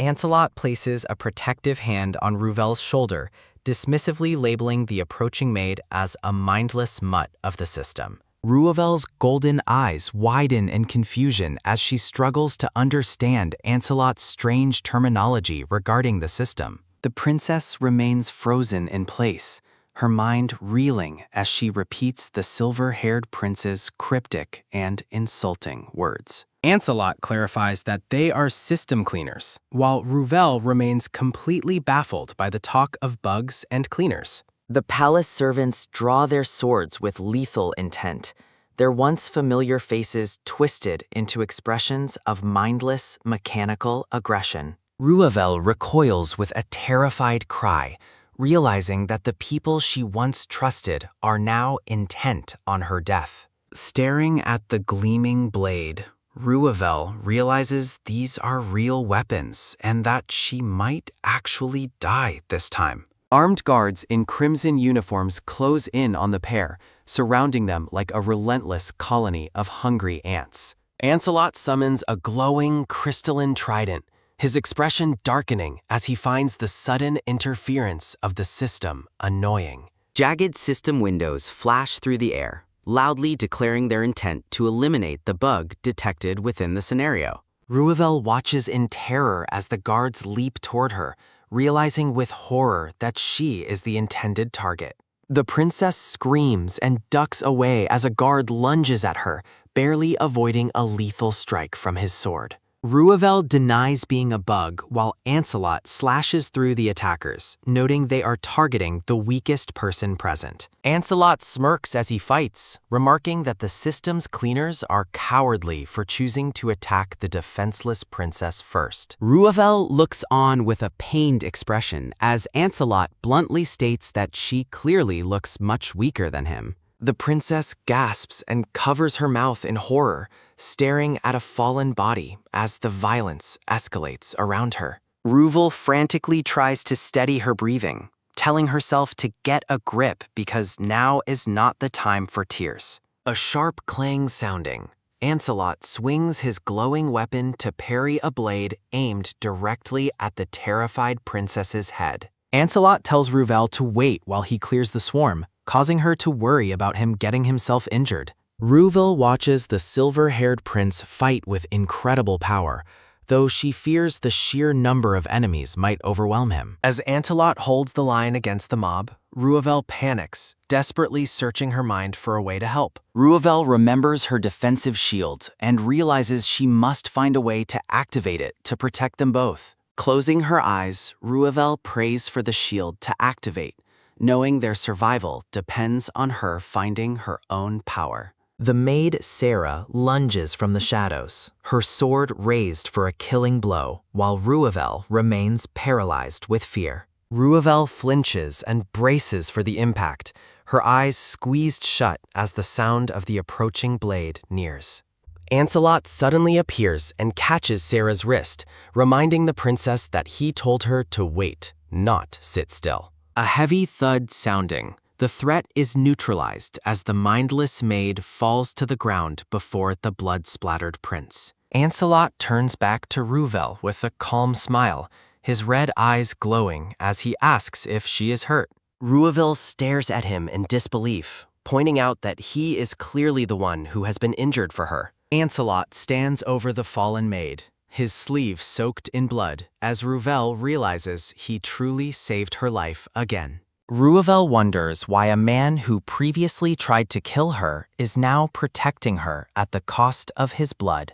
Ancelot looks confused by the name Ruvel used, seemingly unaware of the maid's identity or her past with the princess. The prince casts a cold, disinterested glance at the girl he just struck down, showing no remorse for his actions. Ancelot justifies his lethality by explaining that leaving such a threat alive would only allow the system to regroup and attack. Ruvel watches him warily, noting that even though he is a murderer, he seems to be gauging her emotional reaction. Ruvel begins to protest, but her voice trails off as she realizes the brutal reality of their current life-or-death situation. Standing among the defeated guards, Ancelot tells her he won't criticize her for how she views him in this state. Ancelot reaches out toward her, admitting he knows she views him as a ruthless killer who would murder anyone. Ruvel looks down in thought as Ancelot explains the mutts of the system,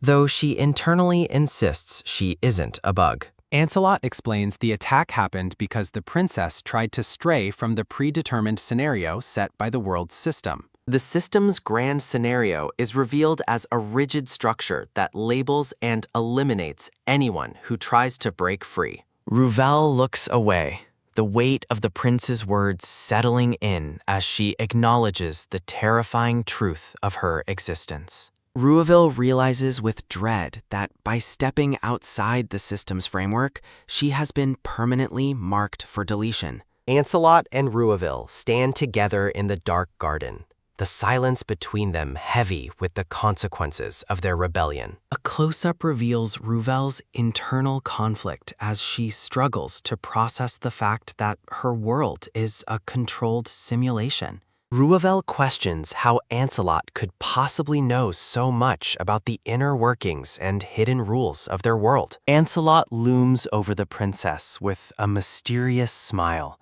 his red eyes reflecting a dark understanding of the grand scenario. Ancelot offers a dark, knowing smile as the moonlit garden remains still behind him. Ruvel asks how he can help, while Ancelot proposes they break free from the world's predetermined scenario. Leaning closer to the princess, the silver-haired prince reiterates his offer to help her escape her fate. Shocked, realizes he erased her system window and personally dispatched the system's lethal cleanup crew. Ancelot smiles, wondering aloud if the elimination of the guards should have resolved their current predicament. A system window flickers to life, identifying the silver-haired man as Prince Ancelot of the Ruinheart Kingdom. Ruvel points a trembling finger in utter disbelief, unable to fathom how he managed such a feat. Smiling calmly, Ancelot explains the system was merely paralyzed, not fully erased as she had initially hoped. The pair stands near a garden fountain, surrounded by the unsettling silence following the recent violent confrontation. Looking at Ruvel's pink hair, a system window confirms her identity and her status as the player's lover. Distressed that her relationship status remains unchanged,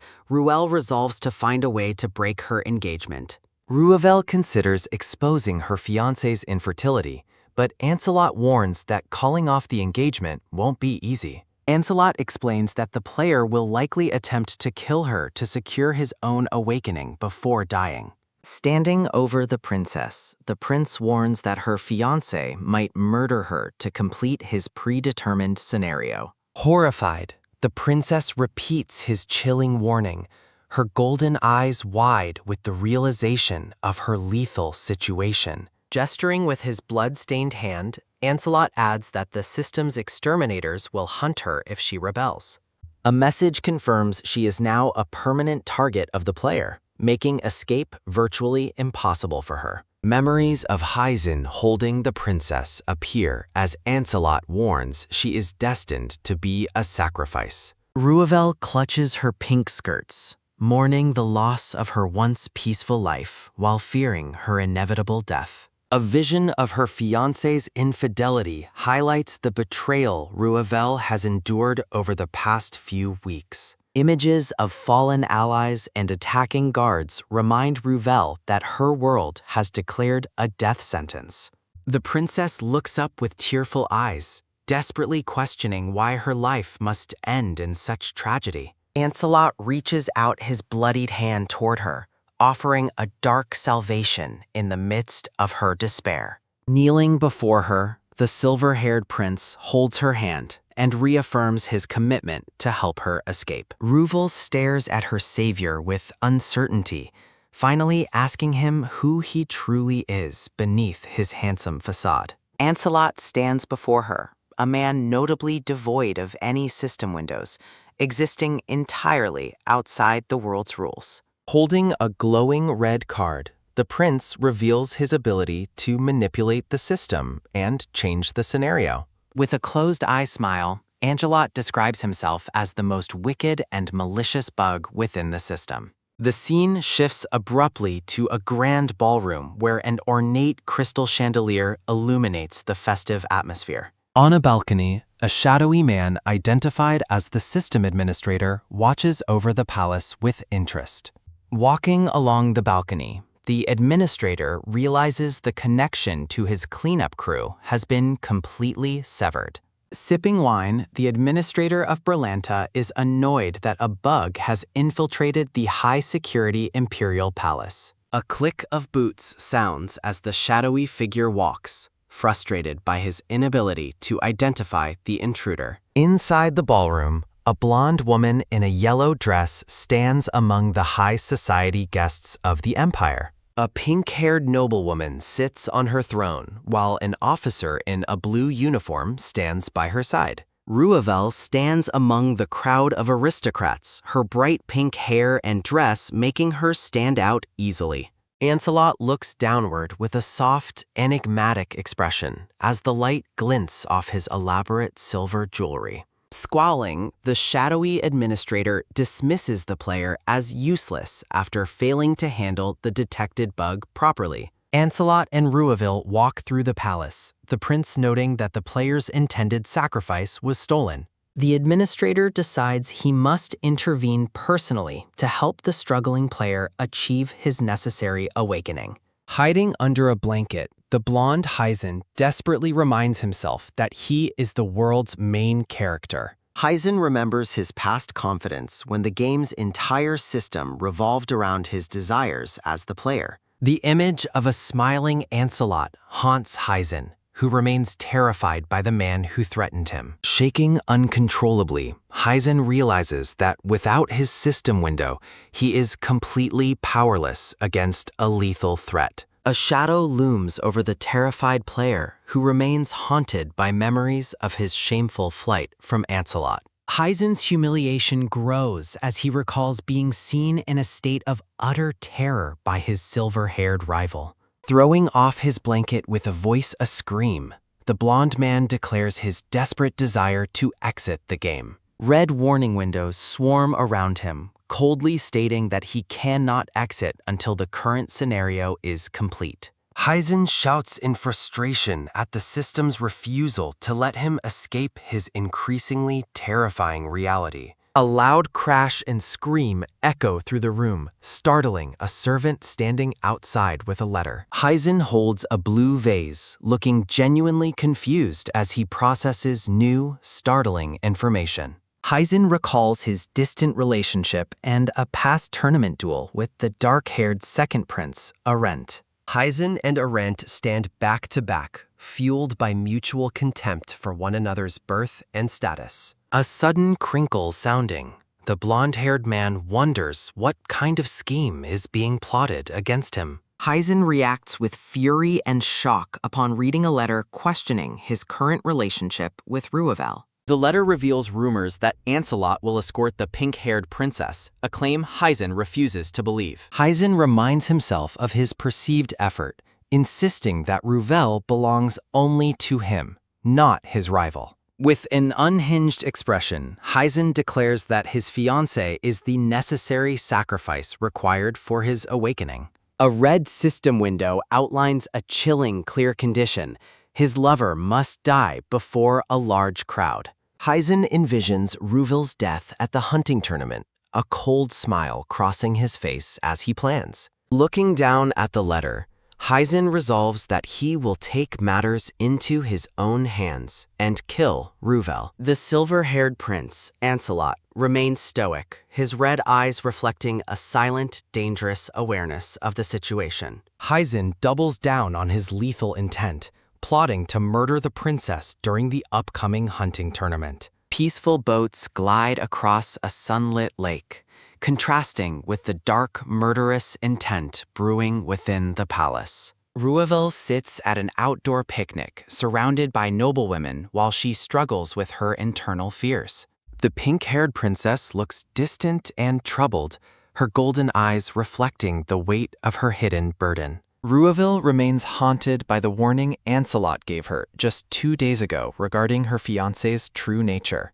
In a memory, Ancelot warns Ruvel that Heisen might kill her to complete his awakening before their engagement ends. Realizing Heisen is truly unhinged, Ruvel trembles at the thought that he might actually attempt to murder her. To protect herself, the princess decides she must strictly avoid any crowded places for the foreseeable future. Watching the boaters from afar, Ruvel feels temporarily safe, believing she found a perfect excuse to hide today. Her relief is short-lived as she worries about how to safely navigate her mother's upcoming birthday party. Clutching her head in distress, Ruvel considers feigning illness to avoid the social pressure of the gathering. Ruvel decides that being looked down upon by society is a small price to pay for her survival. A brown-haired noblewoman named Miss Winster approaches the seated princess, interrupting her dark and frantic thoughts. Miss Winster notices the princess's distress and assumes she is worried about the scandalous news regarding Heisen.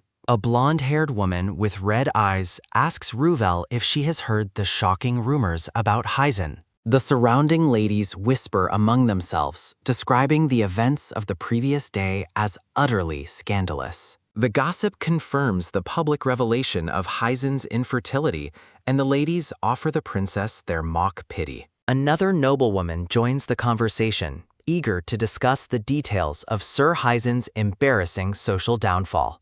Miss Winster leans in close, asking Ruvel about her mysterious connection to the silver-haired Prince Ancelot. Ancelot appears in a floral vision as the ladies express curiosity about the prince they find so captivating. Ruvel is horrified that the other women are so interested in a man she perceives as a murderer. The noblewomen excitedly revealed that the prince was searching for Ruvel the moment he arrived at the venue. A vision of Ancelot's gentle smile haunts the conversation, further confusing the terrified and skeptical princess. Ruvel stares in disbelief, unable to reconcile the lady's romantic fantasies with the dangerous reality she knows. Ruvel recalls Ancelot's threatening words while the ladies gossip about the pair returning from the garden together. The noblewomen assume Ancelot was comforting the princess following the public humiliation of her fiancé's infertility scandal. The group of friends gush with excitement, convinced that a new royal romance is blossoming before them. Ruvel internally screams that her situation is a matter of life or death, not a romantic fairy tale. A lady asks if Ancelot will be her partner for the Empress's birthday, leaving Ruvel stammering in protest. A sudden step sounding, a pair of boots enters the picnic area as Ruvel denies her relationship.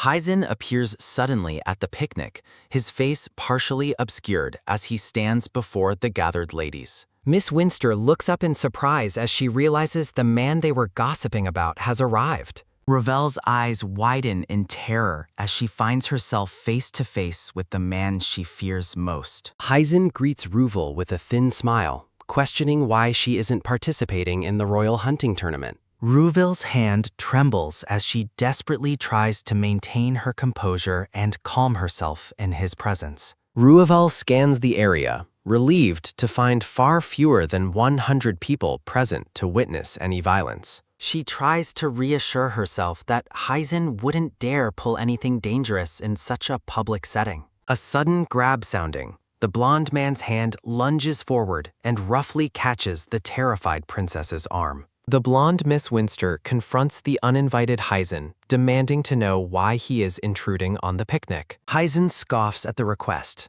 arrogantly dismissing the noblewoman as nothing more than a pathetic background character. Ignoring the woman's shock, Heisen stands his ground while the atmosphere among the group turns increasingly hostile. Heisen claims he came out of concern for Ruvel, causing the pink-haired princess to flinch in visible fear. Miss Winster points a firm finger, ordering the blonde man to leave for the sake of everyone's peace. Heisen activates a game item called Aegir's Horn, a dark object materializing suddenly within his gloved hand. A narrative reveal explains the horn's purpose, summoning boss monsters that only a true player can defeat. A low rumble sounding, the tranquil lake water begins to churn violently as the summoning item takes effect. A massive red tentacle erupts from the surface of the water, shattering the peaceful atmosphere of the picnic. The colossal kraken fully emerges, its angry white eyes scanning the terrified group of high society guests. A blue system notification confirms the arrival of the level 49 intermediate water element monster, the Kraken. Panic spreads through the crowd as the giant octopus monster looms over the guests, its tentacles thrashing wildly. Ruvel watches in terror as noble women flee, the chaotic scene perfectly mirroring the warning Ancelot gave her. Drawing his sword, Heisen shouts for the Imperial Knights to gather and protect the people from the beast. The knights respond instantly to the command, raising their blades in a desperate attempt to contain the monster. Ruvel covers her mouth in horror, realizing the massive crowd is gathering exactly as Ancelot predicted. The princess realizes that the chaos of the crowd provides Heisen with the perfect opportunity to kill her. Envisioning her own bloody death, Ruvel remains certain that Heisen intends to use this crisis to murder her. Ruvel determines that her only chance for survival is to force Heisen to log out of the game. Heisen shouts Ruvel's nickname, Ruru, as he moves toward the terrified princess amidst the ongoing chaos. Heisen reaches out a hand, promising protection while his eyes glint with a sinister, manipulative intensity. Ruvel stands paralyzed by indecision, desperately searching for a way to navigate the lethal trap closing around her. A vision of the blood-splattered Ancelot appears, reminding Ruvel of the dark salvation he offered her before. Shifting her perspective, Ruvel resolves to handle the situation herself rather than relying on another man's power. Ruvel looks at Heisen with hidden determination, prepared to do whatever is necessary to save her own life.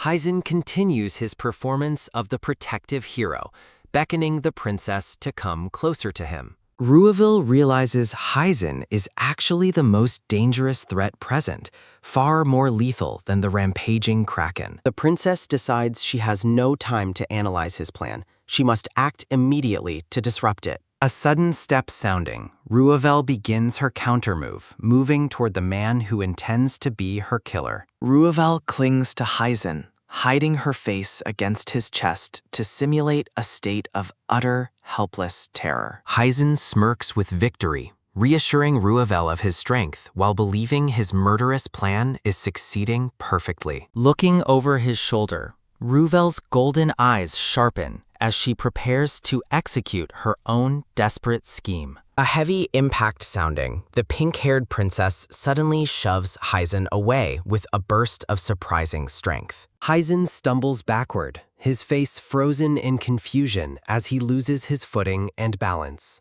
Heisen falls directly into the path of the kraken, which looms over him with its massive, reaching tentacles. The blonde man gasps as a huge tentacle sweeps toward him, leaving him completely exposed and vulnerable. A loud boom sounding, the kraken slams its tentacle down, crushing the ground where Heisen fell. Ruvel shields her face from the debris, her resolve firm as she purposefully messes up Heisen's intended scenario. Knights rush forward to assist Heisen while the monster continues its relentless assault on the palace grounds. A massive slash sounding, the kraken's power easily overwhelms the knights, creating an even greater state of panic.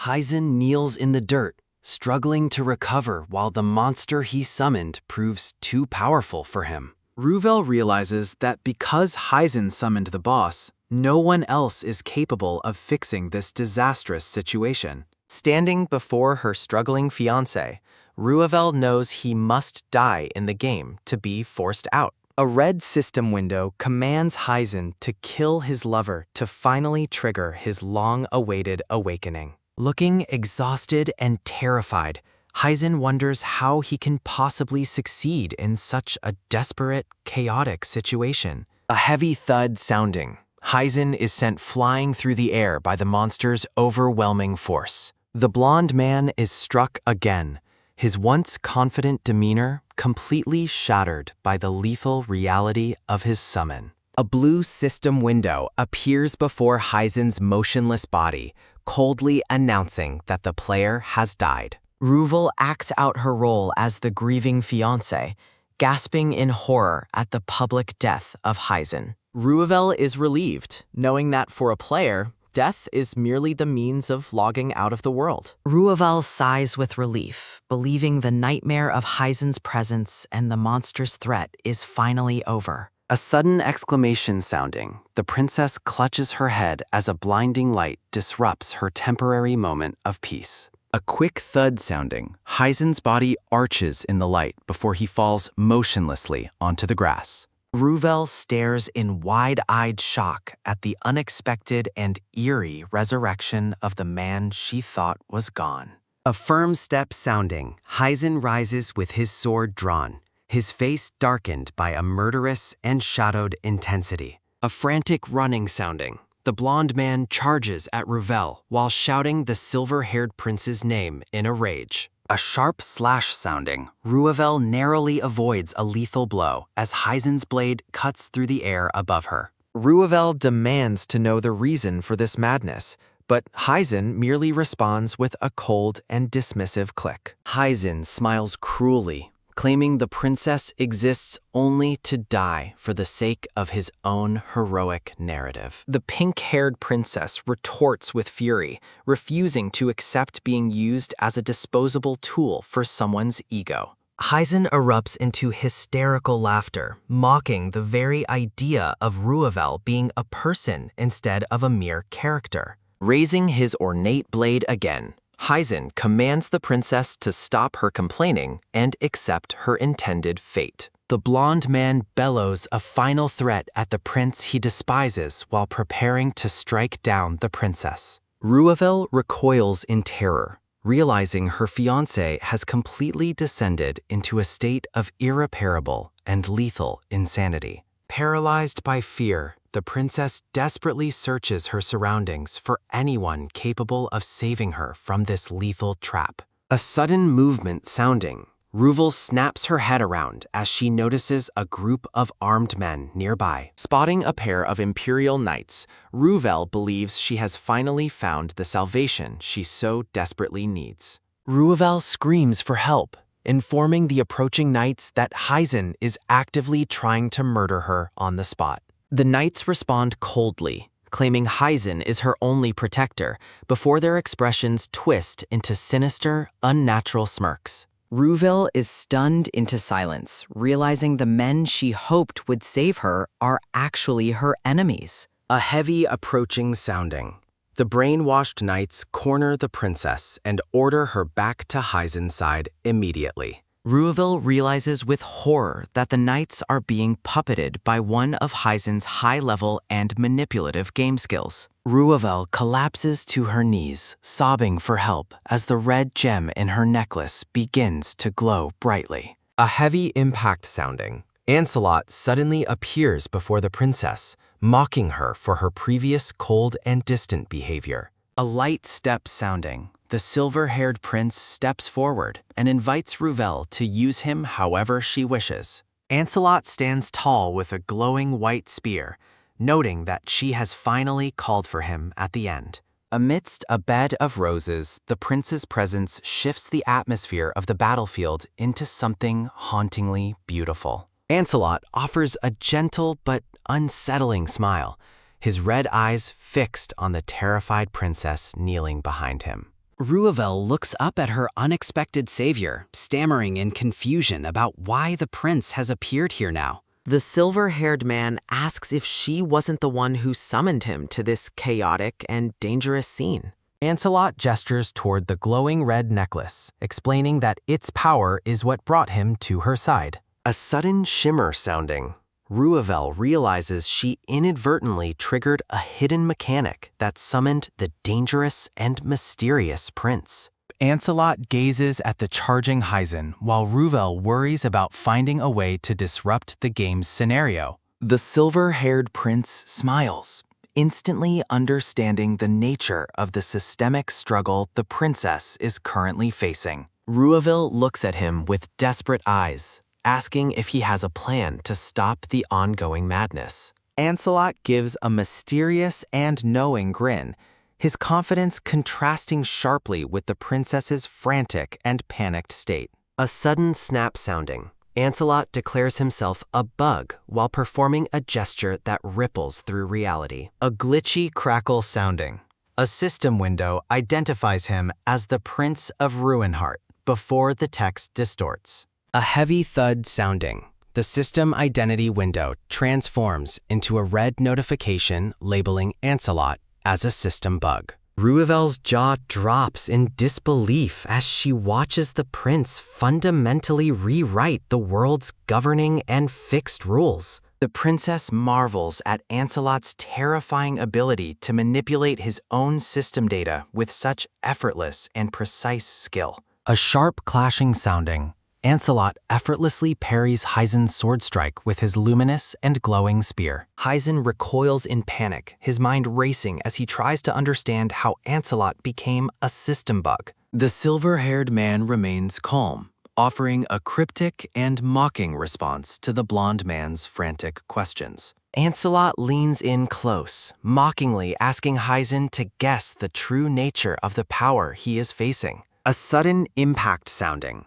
Heisen is sent reeling backward by a force he cannot see or block. A loud thud sounding. The blonde man falls to his knees, utterly defeated by the prince's overwhelming strength. A system ping sounding. Numerous red warning windows appear as Ancelot smiles at the crumbling game world. A glitchy, static sounding. The air fills with notifications regarding sudden system maintenance, leaving Heisen in a sweat. A quick shattering sounding. Heisen reaches out in desperation as his system-granted powers vanish into thin air. Heisen's face contorts in pure shock as the sudden realization of his failure hits him. A heavy impact sounding. A massive kraken tentacle slams into Heisen, throwing him to the ground. Heisen gasps, coughing up blood as the lethal damage from the monster takes its toll. The blonde man lies motionless in a pool of his own blood,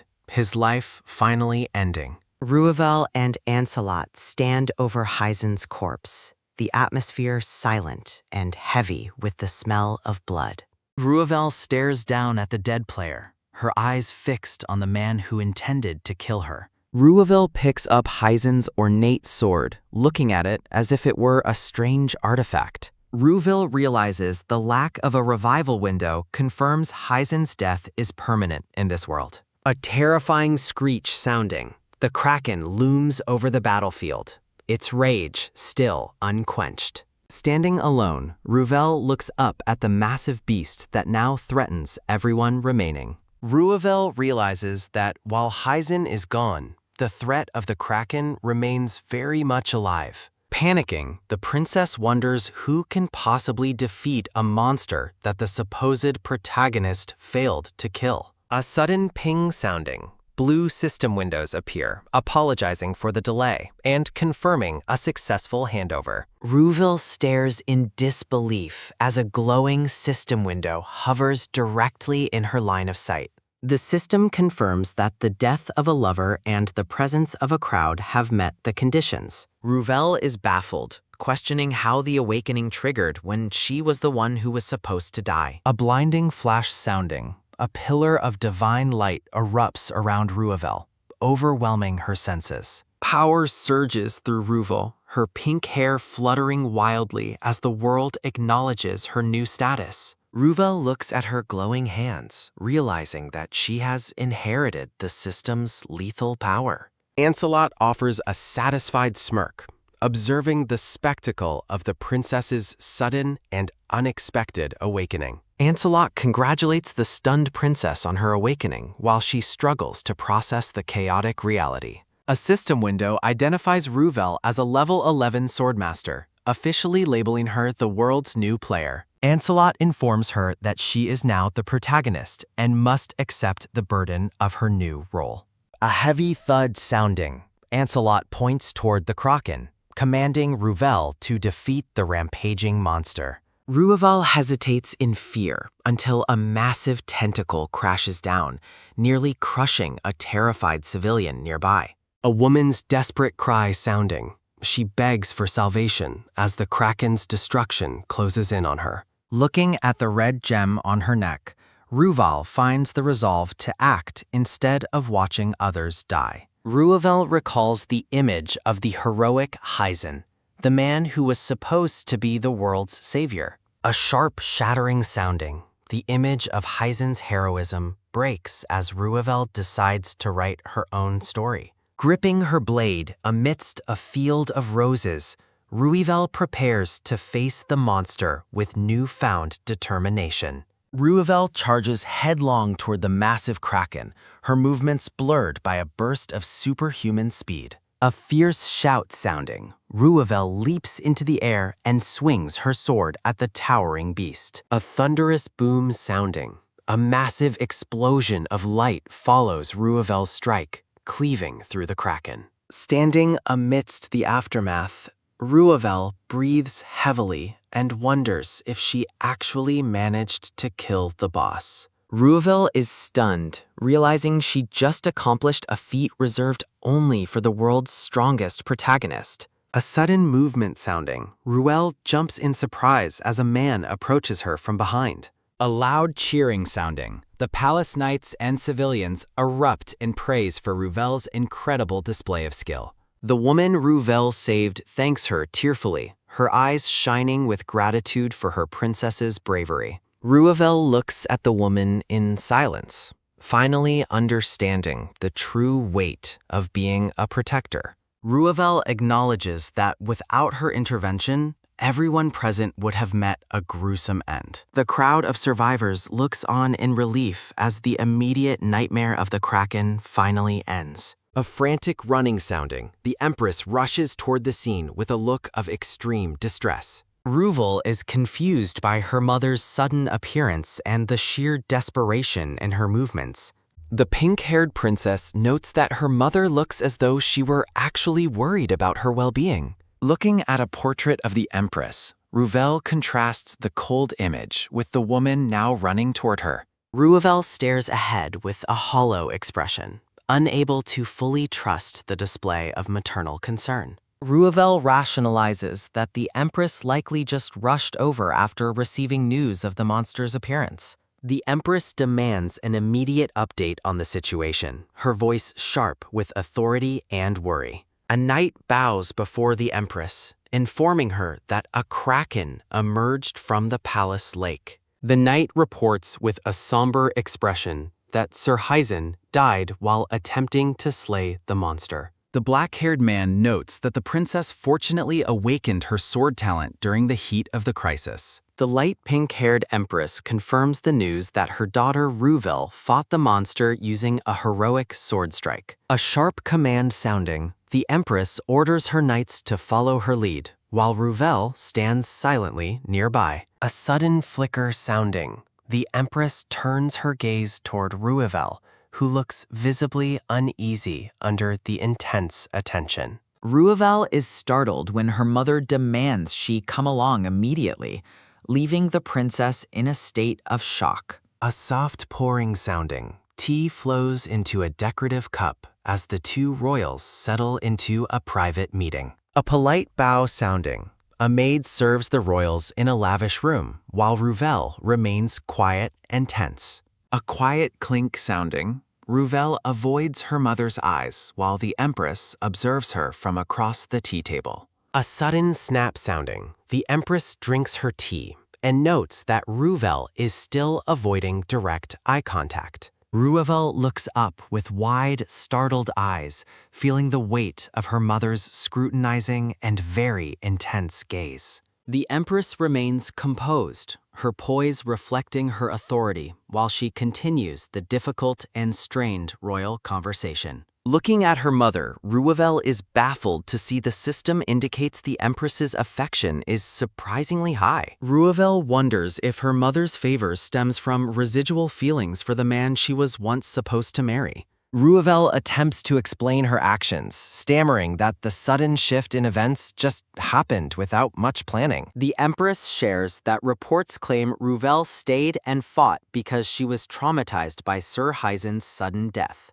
Ruvel is stunned by this public narrative, her eyes widening at the massive misunderstanding of her true heroic motivations. Ruvel thinks to herself that while she was shocked, it certainly wasn't out of grief for the traitorous Heisen. The princess acknowledges the real shock was her sudden inheritance of the game's protagonist role and divine power. Ruvel realizes with a sigh that her actions looked like grieving to those who didn't know the truth. The Empress questions why Ruvel chose to stay in such a dangerous situation instead of fleeing for immediate safety. Ruvel remains silent as her mother asks if losing Heisen was truly that impactful on her fragile mental state. Closing her eyes, Ruvel reflects on the fact that she and Heisen were no longer lovers anyway. The Empress presses further, asking why the princess would do something so reckless and life-threatening for the people. Ruvel admits simply that she acted on instinct, feeling a deep, unexplainable need to step up and fight. A fabric squeeze sounding, Ruvel grips her dress tightly, trying to process the complex emotions swirling within her. Ruvel reflects that her bravery wasn't born from a sense of duty, but from a sheer survival instinct. The pink-haired princess still finds it difficult to believe she successfully defeated the massive and legendary Kraken boss. A soft chime sounding, Ruvel is interrupted by a sudden change in the atmosphere during their tense tea. A system notification confirms that the Empress Christine's affection has increased significantly, reaching an incredible new height. The Empress praises Ruvel for protecting the people and finally fulfilling her sacred duties as a royal daughter. Offering a rare and warm smile, Christine declares how proud she is of the princess's newfound inner strength. Ruvel stares at her mother in total disbelief, having never expected such a genuine and heartfelt compliment. A slight blush appearing, the princess feels a warm glow as she realizes she finally has her mother's support. The Empress maintains her proud expression, the long tension between them finally beginning to dissolve after years. A soft glint sounding, the Empress watches her daughter with a maternal warmth reflected in her bright eyes. The scene shifts as the two women share a lighthearted moment of laughter over their tea together. A bright transition sounding, the morning light fills the palace hall as the immediate crisis finally settles down. Ruvel stands in the grand hall, reflecting on the chaos of becoming the world's new player so suddenly. Despite her confusion, Ruvel feels a spark of confidence now that her mother has acknowledged her true worth. A sharp voice sounding, a black-haired man in formal attire approaches Ruvel and asks about her swordsmanship. A tense silence sounding, Ruvel turns to face the newcomer, whose presence immediately chills the warm palace air. Ruvel notes a man's arrival with dread, wondering why he always seeks a fight despite his visible hatred. A system window identifies the man as Prince Orant, showing a dangerously low and negative affection score. Ruvel is unsurprised by the negative value, but becomes wary of Orant's aggressive and threatening alert status. The princess wonders if Orant feels his position is threatened by her sudden and massive display of power. Looking at the prince, Ruvel recalls a specific incident from their childhood that shaped their fractured relationship. In a flashback, the Empress is seen as a legendary warrior, storming battlefields with a radiant sword. Inspired by her mother, a young Ruvel practiced diligently with a wooden sword in the quiet palace gardens. Ruvel remembers that her secret training didn't stay hidden for long before her brother discovered her progress. The young Orant once pointed a real blade at Ruvel, demanding she stop her pathetic and useless attempts. Young Ruvel weeps as her training is mocked,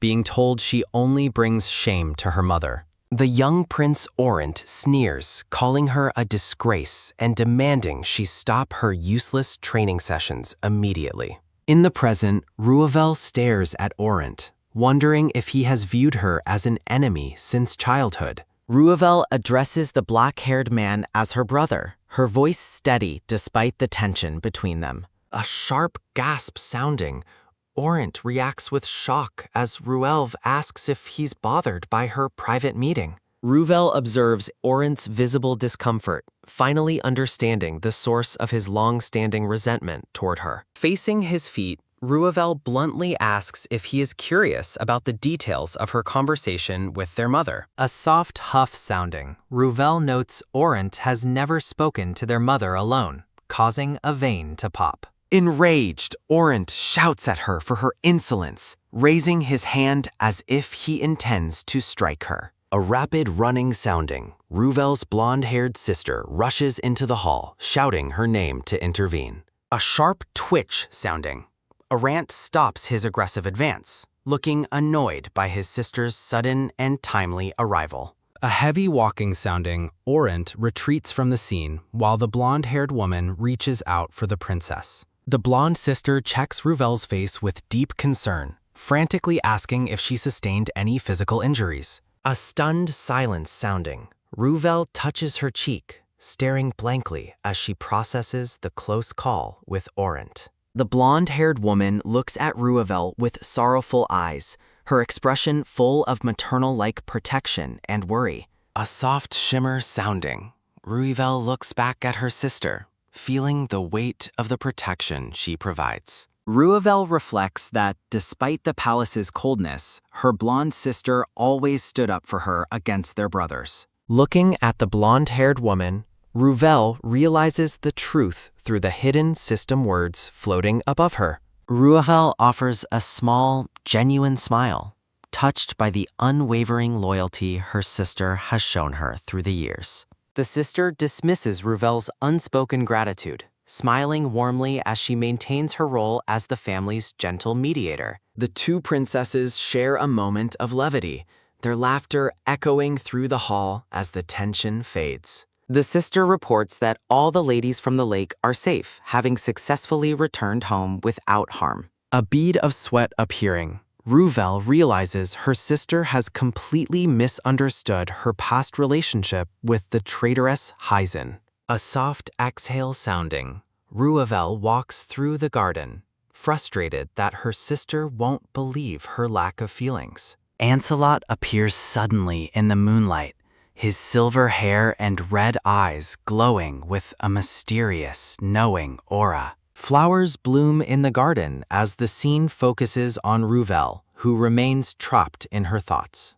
Ancelot greets her with mock formality, causing Ruvel to stare at him with a look of pure irritation. A system scan sounding, Ruvel notes with confusion that Ancelot possesses no name, title, or visible affection score. Ruvel wonders why Ancelot is suddenly appearing before her now that she has inherited the dangerous player role.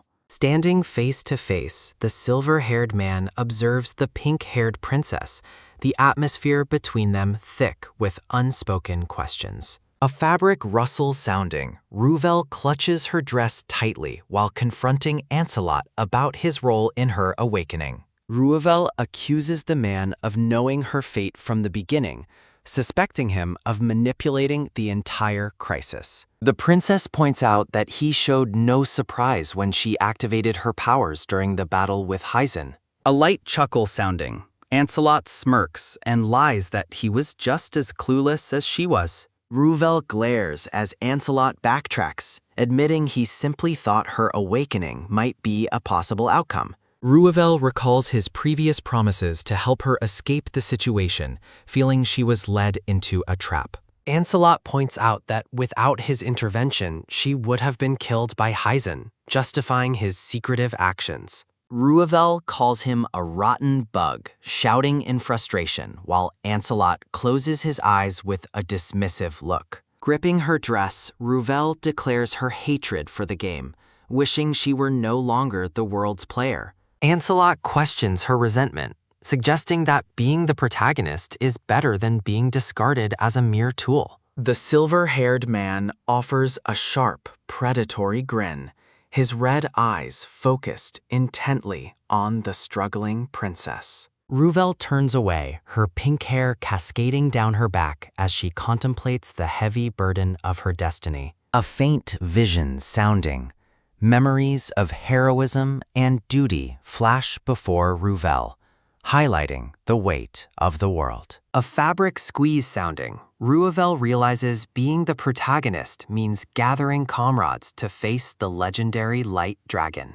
Ancelot suggests they both set out to defeat the dragon, his voice casual despite the gravity of the mission. A loud shout sounding, Ruvel immediately rejects the idea, her face contorted in a mix of fear and defiance. The princess screams that she refuses to die, her resolve crumbling at the thought of facing legendary monsters. A sharp gasp sounding, Ruvel notes that if she dies here, there is no logout or second chance. Ancelot stares at her in silence, his expression unreadable as he watches the princess struggle with her newfound reality. A thoughtful hum sounding, Ancelot rests his chin on his hand, contemplating the reluctant savior standing before him. Ancelot suggests they defeat the light dragon, but the pink-haired princess flatly refuses the dangerous mission. Terrified, Ruvel shouts that she refuses to die, recalling Heisen's many failures against the Kraken. A thoughtful hum sounding, Ancelot contemplates her refusal, wondering if another path exists. Ruvel watches in shock as Ancelot hints at a way to escape the system forever. Surrounded by blue flowers, Ancelot offers a warm, reassuring smile and promises to help her. Skeptical of his promises, the princess questions the lack of certainty in clearing the final scenario. Extending his hand, Ancelot invites Ruvel to join him in breaking free from the world's rules. The scene shifts to a failed game screen, highlighting the undefeated nature of the final quest. A terrifying image of the massive light dragon illustrates the impossible challenge facing all players. Ruvel clutches her dress, struggling with the realization that she is a character trapped in a game. Panic surges as Ruvel imagines facing the dragon alone with no one to support her. Looking dejected, she wonders if even the mysterious silver-haired man's help would be sufficient to survive. Frustrated, the princess questions why they are even forced to challenge such a legendary monster. Ancelot prepares to explain the deeper truth behind the light dragon's role in their world. Ruvel confronts him about the weird order of the world and the system's strange manipulations. A soft huff sounding, Ruvel gestures dismissively, finding the entire divine system utterly absurd. A fabric squeeze sounding, she firmly rejects any further involvement with scenarios or dangerous dragons. Handing back the red gem necklace, Ruvel thanks Ancelot and attempts to walk away for good. Ancelot watches her depart, noting her surprisingly firm resolve with a knowing, subtle smile. The pink-haired princess walks away, her long hair cascading as she leaves Ancelot alone. Standing in the garden, the contrast between the two emphasizes their lingering, unresolved connection. Ancelot recalls the way she held the gem, looking like a true swordsman despite her protests. A flashback reveals a blonde man observing Ruvel, hinting at past players who failed the quest. Back in the present, Ancelot stares at the returned necklace, lost in his own complex thoughts. The silver-haired man's expression remains unreadable as he processes the weight of her refusal. Gripping the gem tightly, Ancelot suspects that Ruvel is a bug or an outsider to the system. He reflects that her understanding of the system's goals confirms her unique and dangerous status. Ruvel is framed as a player from another dimension, immune to the system's usual influence. A dark memory flashes of Ancelot pushing a former player toward death in the rainy garden. Ruvel is seen replacing the previous player who logged out forever after being pushed too far. Ancelot believes that she might be the one finally capable of extracting the dragon's heart. A sword pierces a red gem, symbolizing the weapon designed specifically to slay the light dragon. A handsome blonde warrior is seen, a former ally who couldn't fulfill the final objective. An image of a legendary blade appears, reminding Ancelot of his failed attempt to help a player. Ancelot is seen observing the previous player, his current mission shaped by long-standing failures. He recalls Ruvel using the gem's power, a feat that should have been impossible for her. Looking away, Ancelot appears conflicted by the memories of those who came before the princess. Standing alone, he wonders how Ruvel managed to tap into the gem's true, hidden potential. Ancelot notes that only the gem's original owner should be able to use it without permission. A warm vision of a smiling, pink-haired woman appears, haunting Ancelot's present thoughts. The bright memory fades, leaving Ancelot with the heavy weight of the past's original owner. Clutching his chest in pain, the man feels the lingering sting of his deep emotional exposure.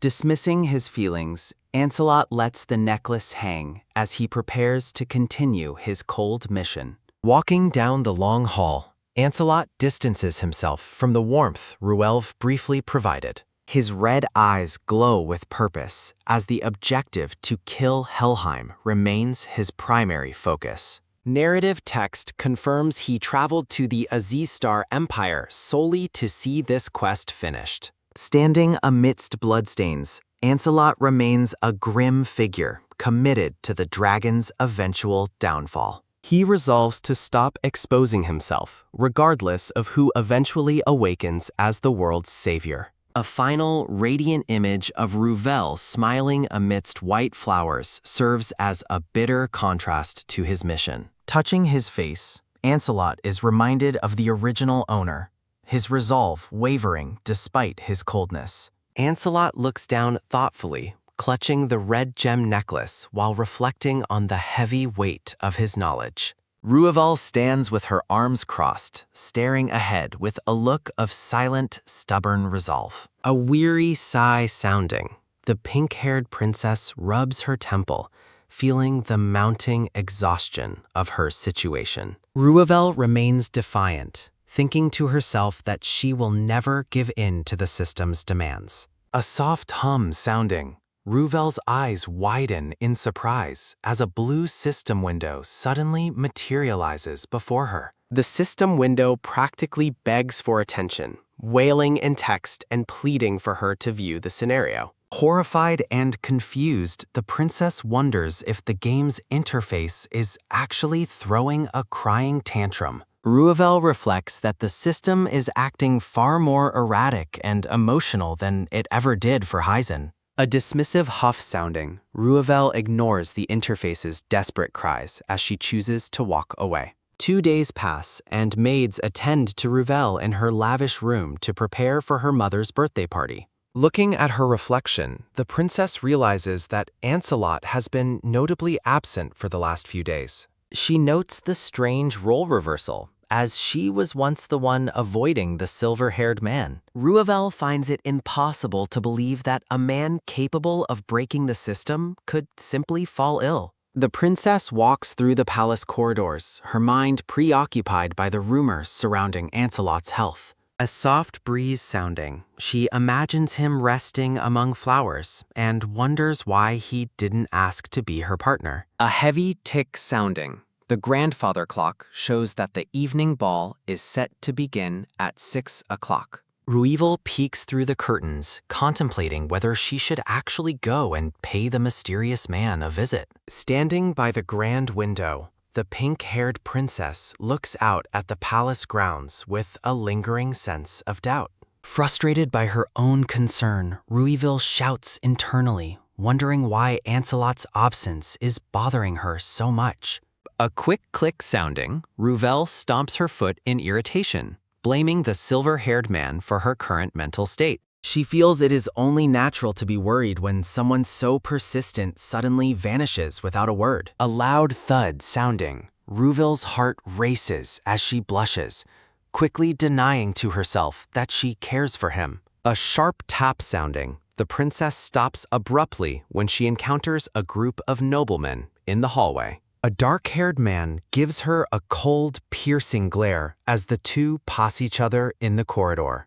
The man with the black hair looks back with an expression of pure, unadulterated disdain. Ruvel giggles as the system window chimes in to call the man rude for glaring at her. A quick slap sounding, the princess tells the annoying blue window to shut up while it tries to push the quest. Putting on a bright facade, Ruvel offers a cheerful greeting to her brother, Arendt, as she approaches him. Brother Arendt responds with a dismissive grunt, crossing his arms and refusing to acknowledge her kindness. A soft rustle sounding, Ruvel offers a polite bow before moving past the cold and unresponsive dark-haired man. Walking away, the princess wonders why she ever considered her brother to be an impressive figure in the past. Ruvel pauses for a moment, sensing something unusual as she looks back toward the group of men. She observes Arendt from a distance, noting the tense atmosphere surrounding him and his companions. A light step sounding, the silver-haired man watches her from the shadows, his presence remaining hidden for now. Ancelot observes that despite her awakening, Ruvel shows absolutely no interest in following the system's intended path. The man reflects that her lack of cooperation is a problem that requires a more direct intervention. Ancelot resolves to make the princess realize her true role, his gaze sharpening with a hidden agenda. Ruvel stands alone in her beautiful floral gown, looking like a picture of elegance amidst the palace's opulence. A sudden gasp sounding, the princess is startled when Ancelot abruptly appears right in front of her. A warm glow surrounding, the silver-haired man offers a dazzling smile, framed by a background of blooming roses. Ruvel stares at him with wide, blushing eyes, momentarily caught off guard by his sudden and radiant charm. Ancelot mockingly calls it an honor to be visited, while a flustered Ruvel loudly denies coming for him. A soft huff sounding, the princess turns away and admits she only thought he might have been injured. Ruvel steals a quick, suspicious glance at him, trying to gauge his true condition and current intentions. Ancelot stands with his arms crossed, radiating a confident and healthy aura that contradicts all the rumors. Realizing he looks perfectly fine, the princess suspects that he has been avoiding her on purpose this whole time. The silver-haired man smirks and asks if she is disappointed by his health, claiming her reaction hurts his feelings. Ruvel glares at him with a mix of suspicion and annoyance, unconvinced by his playful and manipulative tone. A light chuckle sounding, Ancelot remarks that people with sharp instincts can be quite a handful to deal with. Ruvel lets out a shocked gasp, her eyes wide as she finally catches on to his secret scheme. Ruvel is suddenly struck with the terrifying realization that the silver-haired man is a cold-blooded killer. The pink-haired princess trembles, regretting that she let her guard down and said far too much to him. A light pop sounding, Ruvel announces her departure, now that she has confirmed he is perfectly healthy. A soft hush sounding. Ancelot's hand reaches out and firmly catches her wrist before she can walk away. A firm squeeze sounding, the silver-haired man pulls the princess into a close embrace, his expression unreadably smug. Ancelot leans down with a charming smile, the background blooming with flowers as he playfully teases her. Ruvel stands frozen in his arms, her golden eyes wide with shock as his proximity flusters her completely. The scene shifts to the tranquil palace gardens under a warm sunset, reflecting a moment of deceptive peace. Dressed in their finest attire, the pair walks together through the grounds, appearing as a perfectly matched royal couple. Ruvel remains lost in thought, her expression heavy with the burden of the secrets she carries about this world. Ancelot watches her with a subtle, knowing smirk, seemingly enjoying the princess's visible inner turmoil and confusion. A soft rustle sounding, royal guards investigate a charred, circular mark on the grass, signaling a mysterious magical incident. Narrative text reveals the queen's suspicion of a targeted attack, which has delayed Heisen's formal funeral services. Ruvel reflects that the queen's conclusion about an orchestrated plot against the royal family is actually quite accurate.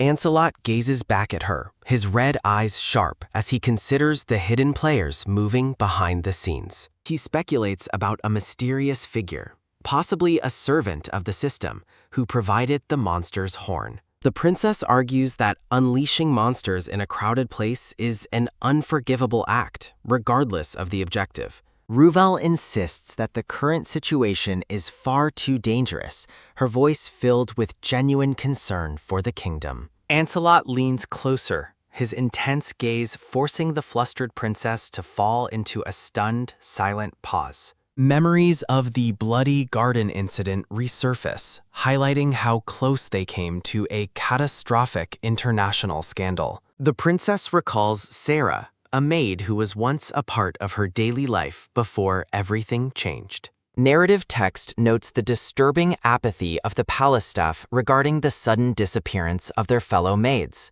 The grim image of fallen bodies serves as a reminder of how easily these deaths were swept away. A soft tap sounding, Ruvel interacts with her system window to examine the mysterious item she found. The interface displays the intermediate-grade ancient horn, a sinister item used to summon or influence dangerous monsters. Ruvel stares at the blue light of the screen, her brow furrowed as she tries to decipher its purpose. The system confirms the horn is a reward with no inherent function, deepening the mystery of its presence. The princess realizes the royal knights will never find the link between this horn and the recent monster attack. She ponders the identity of the person possessing such a rare and dangerous item like Aegir's horn. Shouting in frustration, Ruvel clutches her head, desperate to identify the unknown individual who truly saved Heisen. Ancelot radiates confidence, his aura shining as he watches the princess struggle with the puzzles laid before her. Ruvel snaps at him, loudly denying any accusations of cheating, while the silver-haired man laughs at her reaction. Ancelot gently takes her hand amidst the roses, urging her to stop thinking of other men and proceed. A warm flush sounding, the princess turns a bright shade of crimson, overwhelmed by his sudden, forward romantic gesture. Without waiting for an answer, Ancelot leads her toward the palace, his grip on her hand firm and possessive. Ruvel follows him in a daze, her eyes shimmering with a mix of embarrassment and lingering suspicion. A soft shimmer sounding. The camera focuses on their intertwined hands, symbolizing their deepening and complicated bond. Ruvel asks if he intends to push the game's scenario forward today, her expression becoming more serious. Ancelot offers a playful challenge, asking if she would actually listen to him if he decided to do so. Ruvel immediately refuses, prompting Ancelot to chuckle as he remarks that he expected exactly that answer. The pink-haired princess looks bewildered, internally questioning why the persistent man is giving up his demands so easily. Smiling warmly, Ancelot notes that it is rare to see her acting so much like a normal person. Ruvel stares ahead, the beautiful palace looming in the distance as she prepares for the upcoming royal event. Ancelot reassures her that he is a very patient man, his eyes glowing with a hidden, long-term plan. The pair enters the grand ballroom, their presence drawing the silent attention of the faceless noble crowd. A regal woman with pink hair receives a massive, ornate sword from an attendant during the official ceremony. The queen stands with dignified grace, her blue eyes reflecting a cold resolve as she addresses her subjects. Standing among the nobles, Ruvel and Ancelot listen to the proclamation, their own secrets hidden behind formal masks. The queen praises the court for their calm handling of the crisis, preventing any major damage to the empire. A sudden flash sounding, Ruvel watches the ceremony with sharp eyes, sensing the underlying tension in her mother's words. Ruvel looks up in surprise, her golden eyes wide as she is formally addressed by her full name. A heavy tap sounding, the pink-haired princess offers a respectful curtsy before the queen on the royal dais. A soft slide sounding, an attendant presents a massive, ornate sword to the queen for the official ceremony. The queen presents the weapon to Ruvel, commending her for her vital efforts in resolving the recent crisis. Ruvel stares up at her mother, stunned by the weight of the recognition being bestowed upon her today. A sharp gasp sounding, the princess covers her mouth in shock as the magnificent greatsword is handed over. Looking down at the heavy blade, Ruvel realizes that this gift represents a significant shift in her status. A memory surfaces of a younger, determined Ruvel practicing with a wooden sword, dreaming of true knightly strength. She recalls gazing at her mother's portrait, inspired to someday become a regal and powerful figure herself. A joyful squeeze sounding, Ruvel hugs the ornate sword close to her chest, her face glowing with happiness. The queen looks down with a rare, satisfied smile, pleased by her daughter's genuine and enthusiastic reaction. A sudden realization sounding, Ruvel's eyes widen further as her mother makes an even more surprising proclamation. Surrounding noblewomen whisper frantically, shocked that the queen is granting Ruvel the prestigious first dance of the party. A loud question rings out through the ballroom as the crowd wonders where this leaves Prince Arent. A sharp grit sounding, the dark-haired Orent seethes with visible rage, his fist clenched tightly at the perceived slight. The nobility continues to murmur about the immense honor and political significance of presenting the greatsword to Ruvel. Orent stands in the shadows, his expression twisted with resentment as he watches his sister take center stage. Ruvel is momentarily overwhelmed, her hand raised to her face as she processes the magnitude of the moment. Narrative text highlights that this year's birthday celebration is being held with unprecedented and overwhelming royal grandeur. The queen stands regally amidst a backdrop of white roses, the absolute center of authority in the room. Her elegant gown and cold demeanor reflect the high stakes and rigid expectations of the imperial court. Nearby, Duke Hamilton, the father of Prince Arent, watches the proceedings with an intense and disapproving gaze. A sharp grit sounding, the Duke's bitterness flares over his lack of official status despite having a royal child. A sharp start sounding, Ruvel reacts to the heavy atmosphere of the room as she prepares for her task. A quick glance sounding, the princess steals a nervous look at her mother, seeking silent approval for her actions. A soft nod sounding, the queen acknowledges the look with a subtle, encouraging tilt of her head. A sudden turn sounding, Ruvel prepares to face her dance partner, the weight of the moment pressing down. A bright shimmer sounding, Ancelot steps into the light, his silver hair and white suit making him stand out. A charming wink sounding, the silver-haired man offers a dazzling smile that instantly flusters the young princess.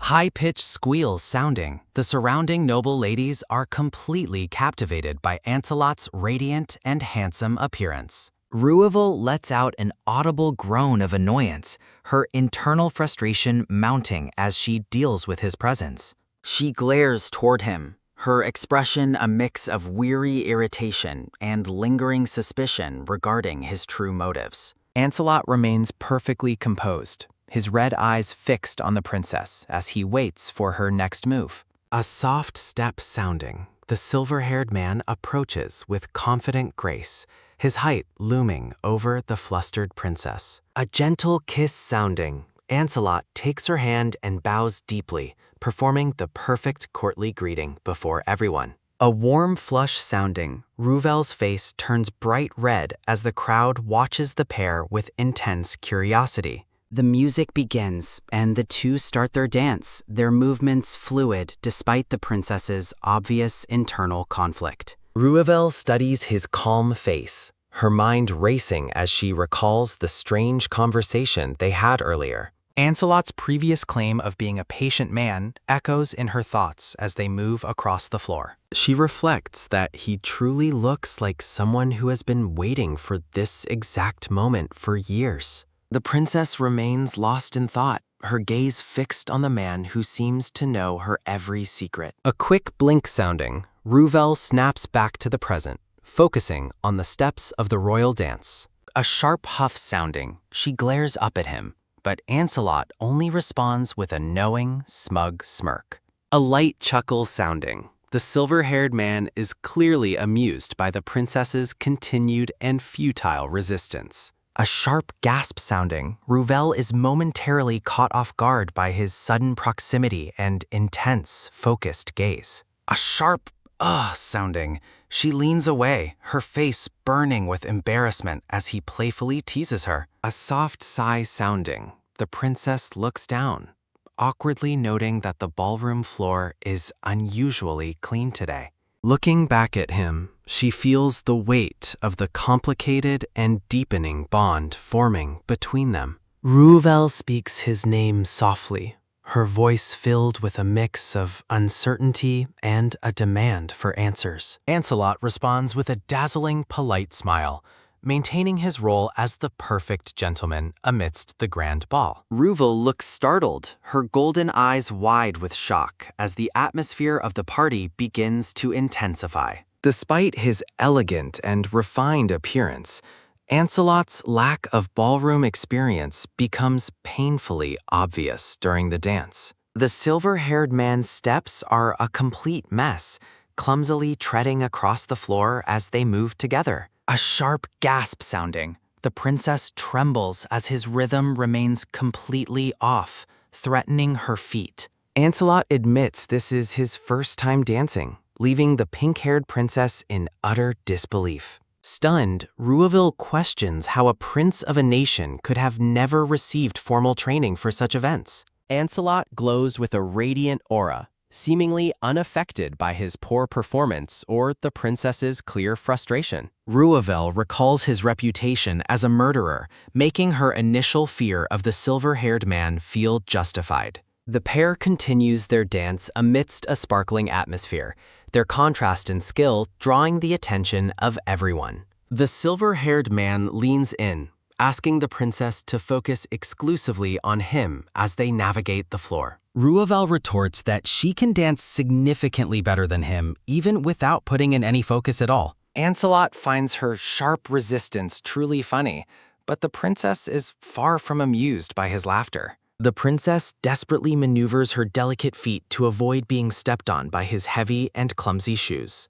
A weary huff sounding, the dance finally ends, and a panting Ruvel expresses her immense relief to be finished. Nearby noblewomen gossip, praising the pair for looking absolutely perfect and wonderful together on the ballroom floor. Ancelot smugly notes the crowd's praise, though Ruvel knows they certainly weren't complimenting his terrible dancing skills. The two begin walking through the ballroom, the eyes of the silent nobility still following their every move. A high-pitched squeal sounding, Sylvia is overcome with excitement, convinced they are a match made in heaven. Sylvia stands with a tall, blonde-haired man, her face flushing as she cheers enthusiastically for the princess. A formal notification introduces Klaus Winster, the distinguished and handsome heir to the Winster Marquise. Ancelot reaches out and uses a handkerchief to gently dab the sweat from Ruvel's forehead after the dance. Klaus and Sylvia watch the intimate scene with serious expressions, their thoughts hidden as they observe the pair. Sylvia suggests they greet Her Highness immediately, and Klaus agrees they should move before the crowd gathers. Ancelot continues to care for the princess, his gentle actions creating a pocket of calm amidst the bustling ball. Klaus and Sylvia turn away, beginning their walk across the red-carpeted floor of the Grand Palace Hall. Klaus pauses and looks back, his golden eyes reflecting a sense of deep thought and silent observation. The blonde man insists they must greet the princess before the ballroom becomes too crowded to move freely. Ruvel remains still as Ancelot dabs her face, the proximity between them feeling heavy and significant. He playfully asks if she was that nervous to dance with him, his smile remaining perfectly charming and smug. Ruvel yells back that she was terrified of being crushed to death by his incredibly clumsy footwork. A light chuckle sounding, Ancelot laughs while the princess takes the handkerchief with a bright, blushing face. Ancelot begins to walk away, leaving a confused Ruvel wondering exactly where the mysterious man is going. Sylvia rushes toward Ruvel, her expression one of utter shock after witnessing the prince's surprisingly gentle behavior. The princess suggests he was merely being polite, but Sylvia remains unconvinced by the simple and unlikely explanation. Sylvia reminds her that the prince is a known murderer who has no regard for manners or etiquette. Ruvel looks completely bewildered as Sylvia continues to express her disbelief regarding Ancelot's sudden display of kindness. The brown-haired woman asks if the princess is truly unaware of the prince's cold and heartless reputation. Sylvia explains that a young lady previously tried to speak with him, only to be harshly and publicly rebuffed. She notes he spoke to the girl with absolute disdain, treating her with no respect before the entire court. Sylvia apologizes for using a vulgar word, while Ruvel looks on with a sweat-dropped expression of utter shock. Ruvel offers a strained, awkward laugh as she struggles to reconcile the story with her own personal experience. Sylvia suddenly remembers her brother and offers to introduce the princess to him before the event continues. Klaus Winster approaches them, his tall stature and blonde hair making him stand out amongst the noble crowd. A noblewoman blushes as Klaus passes by, clearly affected by his handsome, regal, and refined appearance. Klaus stands before them, his golden eyes and ornate purple suit shimmering brightly under the ballroom lights. Ruvel internally remarks on how handsome Sylvia's brother is as she watches him approach them with confidence. A sudden realization sounding, the princess freezes as she recognizes Klaus's face from her own memories and records. Ruvel asks if he is the same Klaus Winster who studied in the Holy Land until very recently. Sylvia confirms this, shocked that the princess knows about his recruitment as the leader of the Holy Knights. The princess stares at the blonde man in silence, the gravity of his prestigious new position finally sinking in. Klaus Winster is revealed as a legendary hero from the original story and a vital ally to the protagonist. Ruvel reflects on Klaus being Sylvia's brother while her friend excitedly urges them through the grand ballroom. A shock sounding, the princess is horrified to find Klaus's affection level starting at a staggering -100. Klaus stands with the two young women, his presence imposing despite his polite and refined blonde appearance. Sylvia happily introduces the princess as her dear friend, hoping to forge a positive bond between her and Klaus. A sparkle sounding, the blonde man offers a charming smile that fails to hide his distant and cold nature. A soft bow sounding, Klaus greets her formally while the system alerts Ruvel to his plummeting affection score. Ruvel is confused by the cold reception since she has done nothing to offend the legendary future hero. A soft kiss sounding, Klaus performs the perfect hand-kissing greeting, masking his true feelings with flawless courtly etiquette. The princess is internally panicked as the system reveals his growing dislike during their supposedly polite social exchange. Ruvel realizes that winning over this crucial ally will be impossible if his scores continue this rapid decline. A sharp splash sounding, the scene shifts to a bloody hallway filled with the bodies of fallen palace assassins. Ancelot casually wipes blood from his face, looking completely unbothered by the violent carnage surrounding him. He reflects on the persistence of his attackers, his red eyes reflecting a cold and heartless lack of remorse. A heavy thud sounding, the silver-haired prince steps over a corpse, noting he didn't even need to leave. A soft chuckle sounding, Ancelot smiles at the thought of how much this bloody scene would terrify Ruvel. A sharp step sounding, Cedric arrives and is stunned by the scale of the infiltration and the resulting slaughter. The gray-haired man is visibly distressed by the gore, while Ancelot remains perfectly calm amidst the mounting bodies. Ancelot recalls meeting Cedric and appreciates the man's pragmatic ability to overlook his more brutal and violent actions. The silver-haired man asks for a handkerchief, acting as if he had just finished a simple tea party. A soft rustle sounding, Cedric hands over the cloth, his face pale from the horrific sight of the massacre. A smug smirk sounding, Ancelot cleans himself up, his mind already shifting back to the waiting pink-haired princess. Cedric watches the silver-haired man with a mix of awe and fear as the prince regains his composure. A sharp step sounding, Ancelot walks away from the bloody scene, intent on returning to the grand ball. He notes that he has made Ruvel wait long enough and prepares to re-enter the bright ballroom. A soft click sounding, Ancelot enters, only to witness a sudden and tense public confrontation unfolding before everyone. A loud shout sounding, an angry noble demands to know why the royal sword was given to Ruvel. Duke Hamilton points an accusing finger at the princess, his face twisted with bitterness and long-held royal resentment. Tense whispers sounding, the surrounding nobles watch in shock as the Duke publicly challenges the Queen's controversial decision. Ruvel stands frozen under the Duke's aggressive questioning, her golden eyes wide as he insults her very heritage. The pink-haired princess stares back at her accuser with dread as the public humiliation continues before the court. Ancelot watches the Duke's outburst from the sidelines, his red eyes narrowing with a dangerous and cold intensity. The silver-haired man is surprised by the sudden and powerful surge of protective anger boiling within his heart. Duke Hamilton bows with mock respect before the Queen, though his posture remains defiant and deeply disrespectful. The purple-haired man complains that his son received nothing despite his heroic efforts fending off border monsters. The Queen listens with icy indifference as the Duke continues his desperate plea for more status and reward.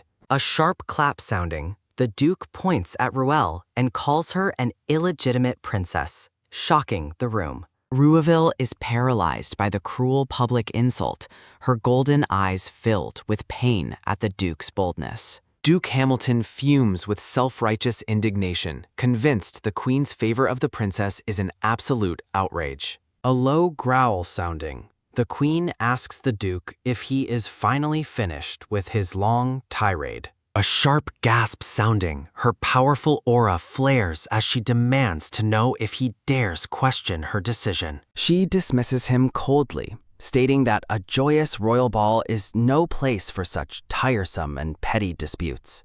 A nervous gulp sounding, the purple-haired man is forced to submit to her authority, though his bitterness remains. Ruvel stands silently among the whispering crowd, feeling the weight of the Duke's hateful words on her heart. A bright glow sounding, the princess remains in the spotlight, feeling exposed and judged by the entire nobility. The pink-haired girl looks deeply shaken, her wide eyes reflecting the trauma of the public and hateful confrontation. A sudden turn sounding, Ruvel looks away as she tries to process the chaos and her mother's reaction. The Queen observes her daughter's distress from her throne, her face a rigid mask of cold imperial authority. A system window reveals that the Queen is actually deeply worried about Ruvel despite her stoic outer appearance. Ruvel is stunned by the notification, her eyes widening as she realizes her mother truly cares for her. Narration explains Duke Hamilton's outrage, noting the commotion was triggered by the Queen's recent gift to the princess. Ruvel reflects on the controversy, her golden eyes narrowing as she realizes the gift of her mother's sword caused the backlash. The princess recalls the Duke's insults regarding her unknown father, while noting a legitimate child would not face such scrutiny. A sudden movement sounding, Ancelot approaches from behind as Ruvel remains lost in her dark, brooding thoughts about the ball. Ancelot places a firm, grounding hand on the princess's shoulder, pulling her attention away from the humiliating public confrontation. Ruvel looks up in surprise, her wide golden eyes meeting the silver-haired man's calm and steady gaze. He admits he doesn't feel much about the insult, though Ruvel seems far more bothered by the Duke's bold claims. A dark glint in his red eyes appearing, Ancelot declares he isn't fine with it, despite his casual and nonchalant attitude. Ruvel is rendered speechless by his intensity, while a system window suddenly appears, demanding she strike back at her enemies. The system screams that looking down on the player is unforgivable, urging Ruvel to take immediate and decisive revenge. The princess argues with the floating window, claiming that moving forward with the scenario is impossible if they resort to violence. A soft pop sounding, the system insists Ruvel can still utilize all her player features regardless of the current narrative path.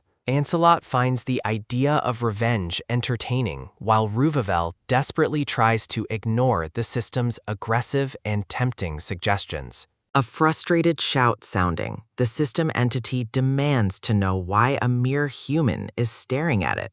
begging Ruvel for help. He asks if Ruvel has any useful items, specifically mentioning a strange octopus she acquired during a previous odd adventure. Ruvel stares blankly at the persistent system window, feeling completely overwhelmed by the chaotic and conflicting advice she is receiving. Ancelot offers a smooth, knowing smile, his handsome face illuminated as he prepares to assist her in his own way. The silver-haired man asks to borrow the item for a moment, causing the pink-haired princess to react with immediate suspicion. A sudden sparkle sounding, Ancelot radiates a charming aura that makes it difficult for Ruvel to maintain her defensive posture. Ruvel finds herself momentarily dazed by his overwhelming beauty, her eyes widening as floral patterns bloom in the background. A grand palace ballroom remains bathed in light, the high ceilings and ornate pillars standing silent during their private conversation. She asks if he plans to kill anyone with the item, her expression becoming strained as she considers his violent reputation. A light chuckle sounding, Ancelot mocks the idea that he is a psychopath who would kill indiscriminately at a ball. He flashes a devious, confident smirk, clearly enjoying the way he can keep the princess guessing about his true intentions. A soft voice sounding, he offers a solemn promise that his actions will not lead to unnecessary bloodshed this evening. A soft friction sounding, Ancelot extends his pinky finger, initiating a childish but sincere vow to appease the princess's worries. They stand together in a field of flowers, their pinky fingers interlocked as they seal their secret pact amidst the party. Ruvel blushes deeply, her heart racing as she processes this surprisingly sweet and intimate gesture from the dangerous man. A playful thought sounding, Ancelot's chibi form promises to return the item once his mysterious task is finally complete. A cheerful whistle sounding, the silver-haired man holds a glowing purple potion, looking quite pleased with his plan for the Duke. Ruvel admits she ignored the Duke's insults to avoid trouble, though the memory of his words still stings her heart. A dark aura sounding, Ancelot walks away with the potion, leaving Ruvel to watch his departing figure with growing unease. The pink-haired princess decides to pretend she hasn't noticed his dark intentions, closing her eyes with a strained, awkward smile. A soft snap sounding, the scene shifts back to the main ballroom, where the nobility continues their evening under red banners. A servant presents a gift to a noblewoman in a beige dress, the normal social rituals of the ball continuing nearby. A soft munch sounding, Ruvel eats a piece of cake while Ancelot stands by, the pair appearing perfectly normal to onlookers. A brown-haired woman watches them from afar, her eyes narrowing as she begins to recognize the man standing with Ruvel. She recalls seeing him with a man named Heisen, her memory highlighting a past connection that could disrupt the current peace. Her companion asks if something is wrong, noticing the saintess has become pale and visibly shaken by the man's presence. A heavy proclamation sounding. The atmosphere shifts as a divine message demands the Empress receive the command of the holy god. Ruvel is startled by the saintess's voice, which has become unnaturally deep and resonant, unlike anything she has heard before. The saintess's eyes bulge with a terrifying intensity, causing Ruvel to panic as she realizes something is horribly wrong. The princess reflects on the strangeness of the saintess's voice, her mind reeling as the divine manifestation continues to unfold publicly. A sharp gasp sounding, Ruvel notes the saintess's expression is completely off, fearing the chaos that is erupting in the hall. A loud booming sounding, the divine message declares that the Azistar bloodline must be the one to complete the hero's testament. The saintess commands the nobility to spread the name of the god Ruth, her body trembling under the weight of possession. Ruvel repeats the term hero's testament in shock, her golden eyes wide as she recognizes the significance of the divine decree. A sudden realization sounding. The princess remembers this critical plot point from her knowledge of the original Light Saga story. A fierce battle sounding, she envisions the legendary hero confronting a massive dragon, the primary conflict of the original narrative world. The history of the god Ruth is revealed, explaining how he sealed the dragon Helheim and became the continent's worshipped sovereign. Narration describes the ancient seal cracking as the light dragon Helheim finally awakens from its long slumber. A divine hand appearing, the god of light, Ruth, bestows a simple oracle regarding the hero's testament. The divine message proclaims that the one who claims the dragon's heart shall have their name resound worldwide.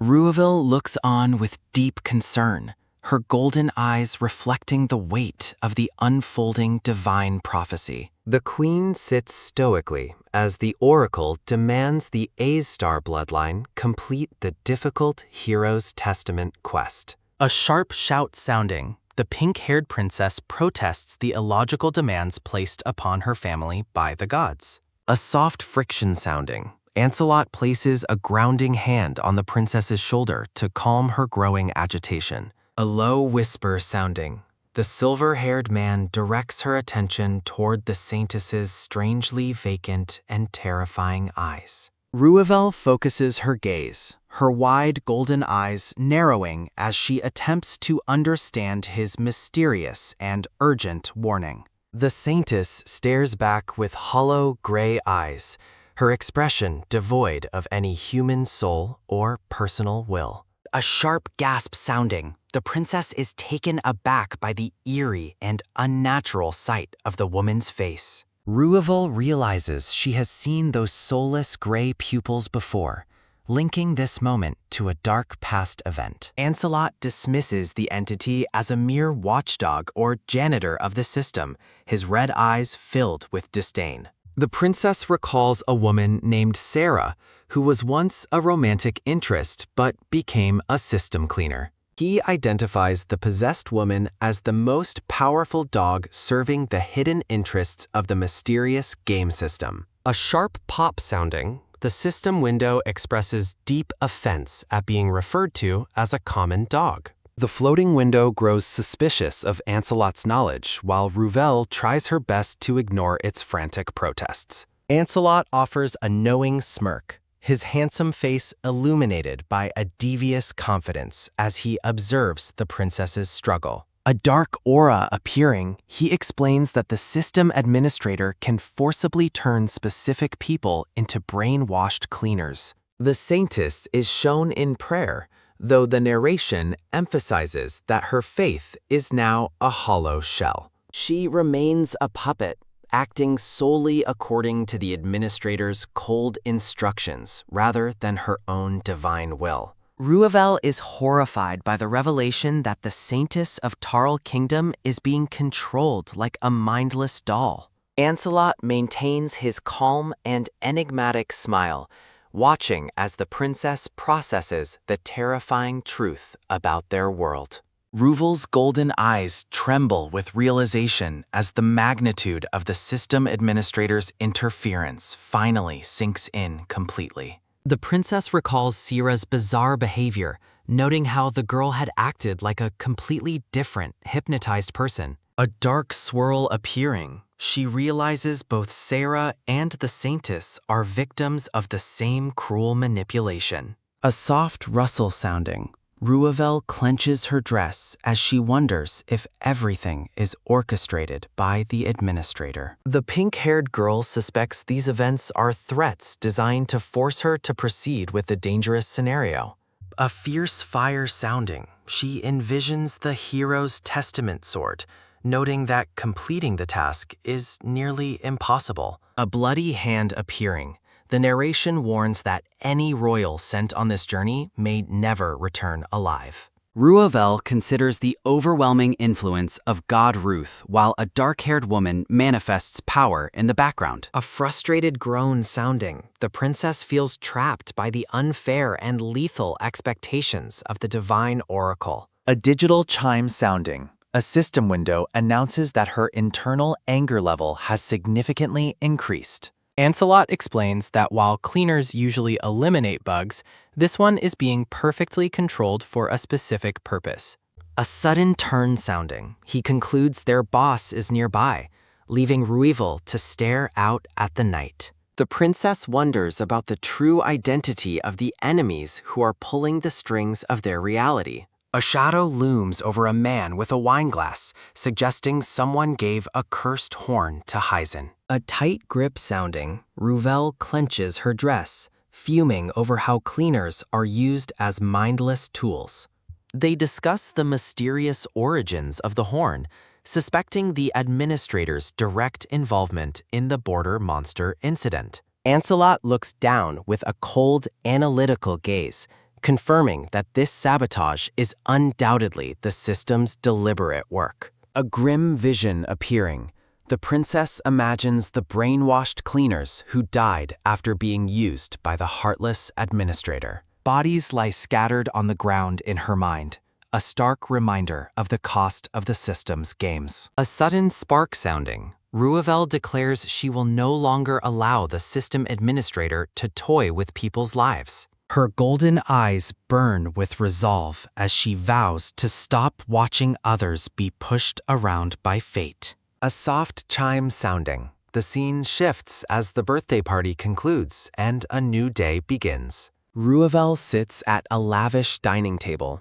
looking nervous as she prepares for a meal with her family. A wide view reveals the queen and her children gathered for lunch, the atmosphere thick with unspoken tension. The pink-haired queen eats in silence, her regal posture hiding whatever thoughts she holds regarding the previous night. Ruvel watches her mother, noting that the lunch was an excuse to discuss the saintess's controversial divine oracle. A blonde-haired girl sits nearby, appearing visibly shaken and uneasy during the somber and high-stakes royal family meal. A soft friction sounding, the royal lunch continues as the dark-haired Orant looks visibly nervous under the Empress's presence. The pink-haired Empress maintains a stern expression, her eyes filled with an intensity that silences the grand dining hall. Ruvel and Orant exchange a look of shared shock, the weight of the impending hero's testament heavy upon them. A grim realization settles over the room as the necessity of a royal departure for the testament is proclaimed. Ruvel's golden eyes widen in fear, knowing that someone without player status cannot hope to defeat the Light Dragon. The princess wonders if following Ancelot's predicted scenario is the only way to navigate this dangerous and impossible quest.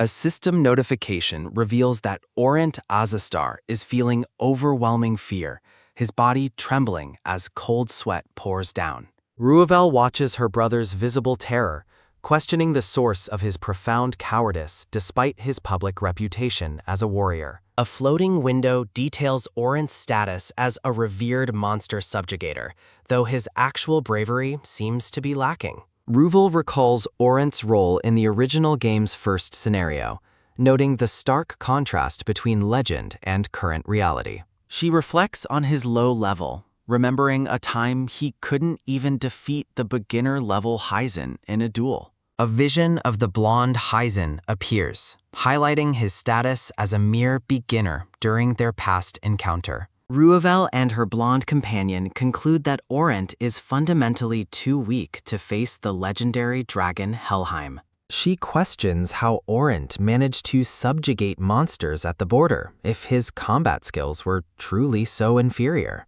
A memory of Orant being cheered by crowds as a hero resurfaces, complicating her understanding of his true power. She recalls Duke Hamilton boastfully spreading tales of the prince's valor, creating a heroic image that now seems fraudulent. Narration explains that low-level monsters only flee when faced with a significant power gap, deepening the mystery of Orant's success. Ruvel finds the border incident increasingly suspicious, while the Empress offers a surprising choice regarding the Dragon Quest. The Empress closes her eyes, calmly stating she will not force anyone to embark on the lethal mission. Ruvel is moved to tears of relief, her heart filled with gratitude for her mother's unexpected mercy and understanding. Her relief is short-lived as she considers the dire consequences of ignoring the divine oracle's specific demands.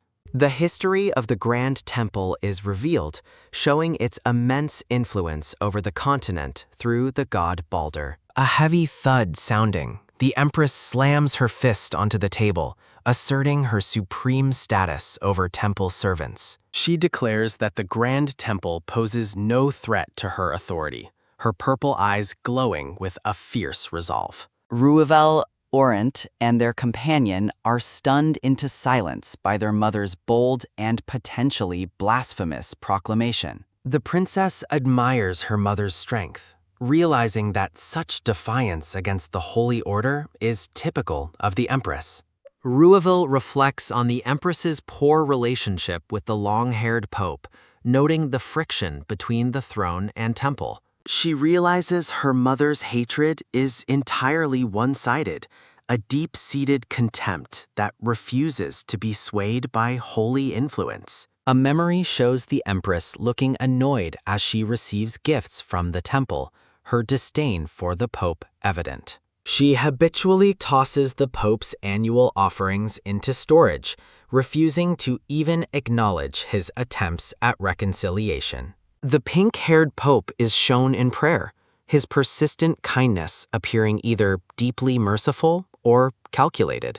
Silence returns to the dining hall as the Empress finishes her meal, her posture radiating an untouchable, regal chill. Ruvel fears the high priests will exploit her mother's defiant attitude as a reason to strike at the imperial family. A soft rustle sounding, the Empress rises from her seat, signaling the abrupt end of the tense royal luncheon. She excuses herself for an afternoon engagement, leaving her children to process the heavy revelations of the morning. The servants bow low as the Empress sweeps out of the room, her presence lingering like a cold shadow. A system window notes that Christine Joanna Azastar is deeply troubled while she watches her mother's departing figure. Time passes as the scene shifts to the bright palace gardens, moving the story forward to a new day. Ruvel poses triumphantly in a red dress, celebrating her recent awakening as a powerful swordmaster within the system.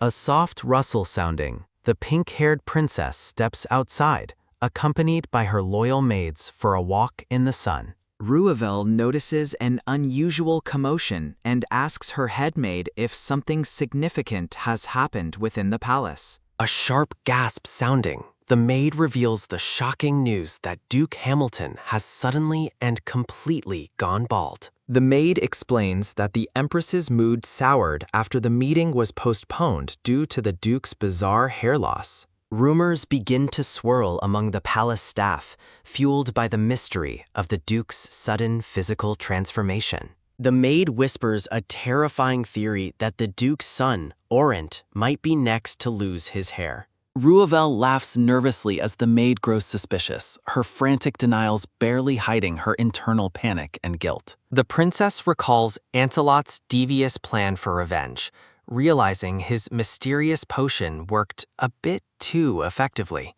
She remembers lending the silver-haired man the baldness-inducing item, her chibi form regretting the chaos it has caused. Ruvel clutches her head in distress, horrified that a simple prank has escalated into a major imperial scandal. The system window cheers for the outdoor excursion, while Ruvel despairs on a bench, overwhelmed by her secret involvement. Ruvel questions her past outings while sitting in the garden, feeling the weight of the system's presence. She reflects on how many places she visited back when Heisen was still considered a player in this world. The princess is left bewildered by the cryptic information presented by the floating digital windows before her. Ruvel questions the system window about its predecessors, wondering if someone else held her position before. A brief vision of a smiling, light purple-haired man appears, hinting at the previous individuals used by the system. The pink-haired girl remains silent, her golden eyes filled with uncertainty regarding the true nature of her reality. Ruvel asks for clarification, questioning if all the entities she has encountered truly comprise the entire system. She demands to know the identity of that person mentioned by the mysterious and manipulative system windows. A soft puff sounding, Ruvel grows frustrated, realizing the core of the system resides elsewhere beyond her reach. The silhouette of the blonde administrator looms over digital displays while Ruvel dismissively tells the window to vanish. A bustling town square appears as the pink-haired princess walks through the crowd, trying to remain unnoticed. Klaus Winster, a blonde-haired man in military uniform, spots Ruvel and calls out to her in surprise. Ruvel turns with a polite, measured expression, though internal tension lingers beneath her royal composure. A soft puff sounding, the princess reflects on the system's true location, feeling trapped by its far-reaching influence. The system administrator observes his monitors from the shadows, maintaining total control over the unfolding scenario. A soft friction sounding, Ruvel walks away from the garden bench, once again ordering the persistent system window to disappear. She firmly rejects her status as a player, once again commanding the digital interface to leave her presence. A soft rustle sounding, a notification warns that her dimensional energy is radiating too strongly for her current surroundings. Ruvel falls into a contemplative silence, feeling the strange and unsettling gaze of the system lingering upon her. The sudden shift in the surrounding atmosphere startles her, making her realize the system is reacting to her thoughts. She concludes that the system is fully aware of her origins from another world, further complicating her survival situation. The princess looks away, her mind racing as she tries to interpret the system's bizarre and intrusive behavior. Ruvel is unsettled by the realization that the cold, calculating system actually seems to be worried about her. A sharp gasp sounding, the princess is jerked out of her thoughts by a sudden, jarring change in her environment. A quick top sounding, she notes that despite her best concealment skills, her unofficial outing has been compromised. Klaus stands before her, formally identifying her as the third princess, while an intense energy radiates between them. Ruvel laughs nervously, trying to play off their meeting as a coincidence while her internal panic rises. Her heart sinks as a notification reveals that Klaus's favorability toward her has dropped once again upon their meeting. Klaus sternly questions why a member of the imperial family is out alone without the proper protection. Klaus's favorability drops by 30, yet he firmly insists on accompanying the princess on her secret journey. A soft friction sounding, Ruvel realizes she cannot manipulate Klaus the same way she does her palace maids. She forces a bright smile while secretly fearing his favorability will drop to a point of no return. The princess worries that a low favorability score will trigger a lethal system penalty against her life. She recalls the murderous intent she felt toward Heisen and fears Klaus might suffer a similar dark fate. A soft rustle sounding, Ruvel reluctantly accepts his help, telling him she is counting on his protection. A digital chime sounding, Klaus's favorability drops by another 10 points, reaching a new low of negative 190. Ruvel is utterly baffled, questioning the logic of a man whose favorability drops even when she follows his demands. The scene shifts to the exterior of a modest building nestled within the town's quiet residential district. Ruvel arrives at her destination, noting that they have finally reached the hidden entrance of the Dark Guild. A quick tap sounding, she asks Klaus to wait outside, but he refuses to leave her in such danger. A digital chime sounding, the princess tells Klaus he is overstepping his bounds by following her inside. A soft friction sounding, Klaus looks away in silence, his hand clenching his chest as he ignores her protests. Ruvel notes his grim expression, realizing that her words have only deepened the knight's resolve to protect her. She braces herself for another massive drop in favorability,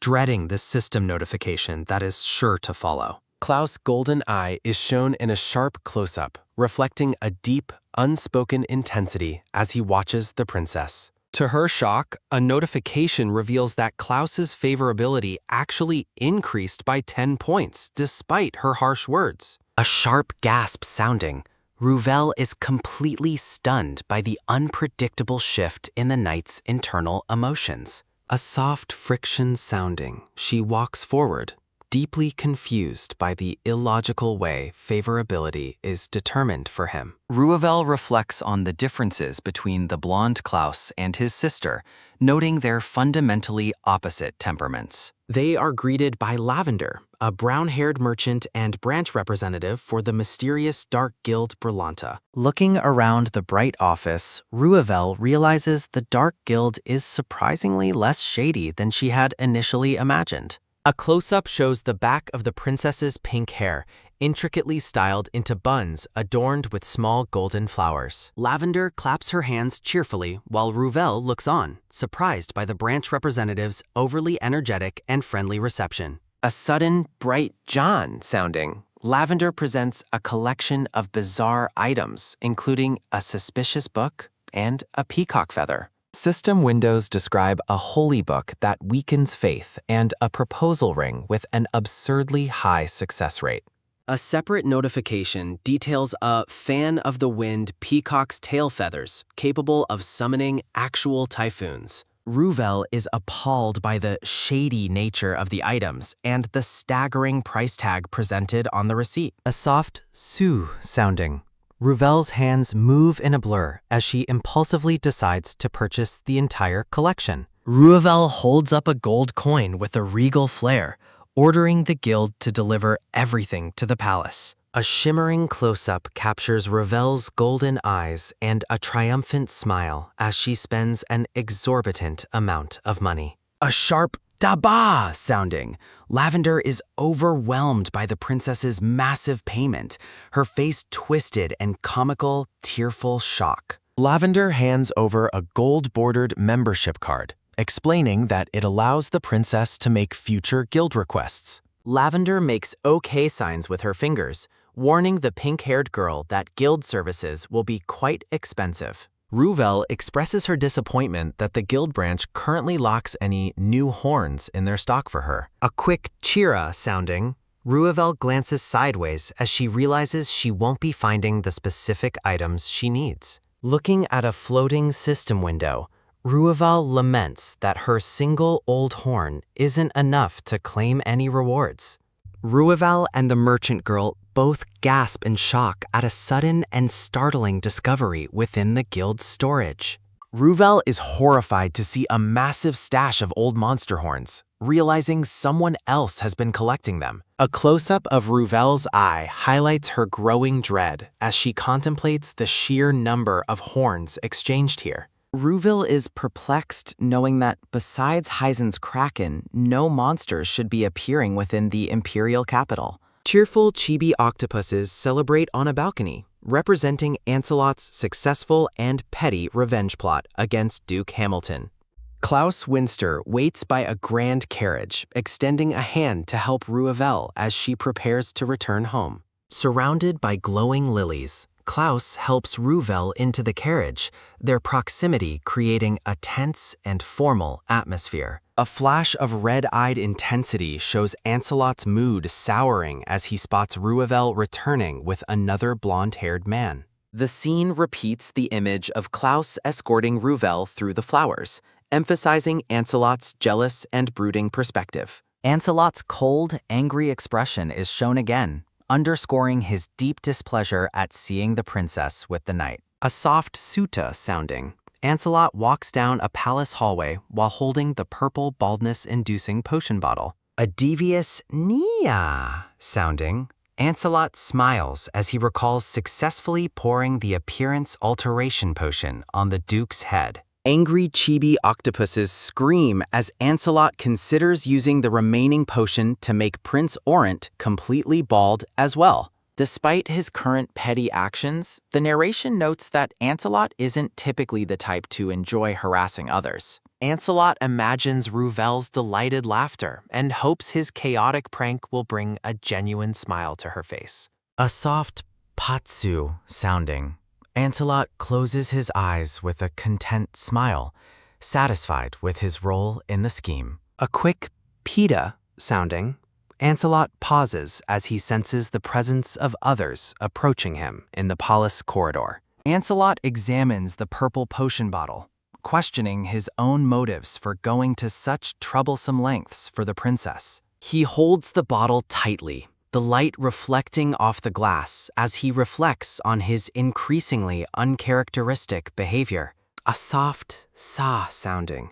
Ancelot wonders why he is even doing this, his red eyes filled with silent contemplation. A sharp fu sounding. Ancelot concludes that he is simply advancing the scenario to ensure the story progresses properly. Ancelot gazes out at the sky, acknowledging that Ruvel likely won't change her mind about resisting the system's demands. A vision of a previous life shows Ruvel looking distressed, recalling how she despised being a pawn for the scenario. Ancelot stands in his regal purple-trimmed uniform, his expression becoming solemn as he thinks about the princess's burden. A soft guh sounding. Ancelot clenches the corked bottle, declaring that he has no regrets about his intervention. A memory shows Klaus carrying a lifeless Ruvel, noting that his awakening would have originally cost the princess her life. The dark and somber scene illustrates the tragic fate of Ruvel Azastar in the original, unaltered timeline. Looking toward the horizon, Ancelot admits that just imagining that tragic outcome fills him with intense, cold disgust. The scene returns to the present, with Klaus and Ruvel walking through the flowers under Ancelot's watchful gaze. Ancelot's cold, red eyes narrow as he watches Ruvel return, his possessiveness clashing with his duty to the scenario. A soft su sounding. Ruvel approaches Klaus and dismisses him, thanking the blonde-haired knight for his protection. A quick kotsu sounding. Ancelot steps forward to greet the pair, surprising Ruvel with his sudden, imposing presence. A sharp piku sounding. Ancelot smirks at the knight, beginning his next move with a casual, taunting remark. Klaus remains silent and stoic, his blonde hair falling over his eyes as he avoids looking at the silver-haired man. Klaus Winster formally identifies himself as the one responsible for the princess's safe return. Klaus continues his formal report, explaining that he was entrusted with the duty of guarding and escorting her. Prince Ancelot listens with a sharp, calculating smirk, his red eyes gleaming with unspoken thoughts. A sharp piku sounding. Ancelot's irritation becomes visible as the pink-haired princess watches him with nervous apprehension. Ancelot stands tall in his purple-trimmed uniform, his imposing presence dominating the flower-filled garden landscape. Ruvel looks up at Ancelot in shock as a hand reaches out toward her from below. A sudden ba sounding. Klaus thrusts his arm out to shield Ruvel from the silver-haired man's approach. The blonde knight firmly declares that he cannot possibly entrust the princess to someone he considers a stranger. A quick piku sounding. Ancelot reacts with a mockingly surprised expression at being labeled an unknown entity. Ancelot proudly identifies himself as Prince Ancelot, questioning if there could be anyone with a more distinguished status. Klaus stares back with cold, unwavering eyes, refusing to be intimidated by the prince's high-ranking imperial lineage. A sharp bachi sounding intense sparks of animosity fly between the two men while Ruvel watches in dread. Ruvel is internally screaming, realizing that the escalating tension between the knight and the prince is very bad. A quick tsu sounding. The princess's feet move in a blur as she rushes to intervene in the confrontation. A sudden gyu sounding. Ruvel clings to Ancelot's arm and loudly declares that he is someone she trusts.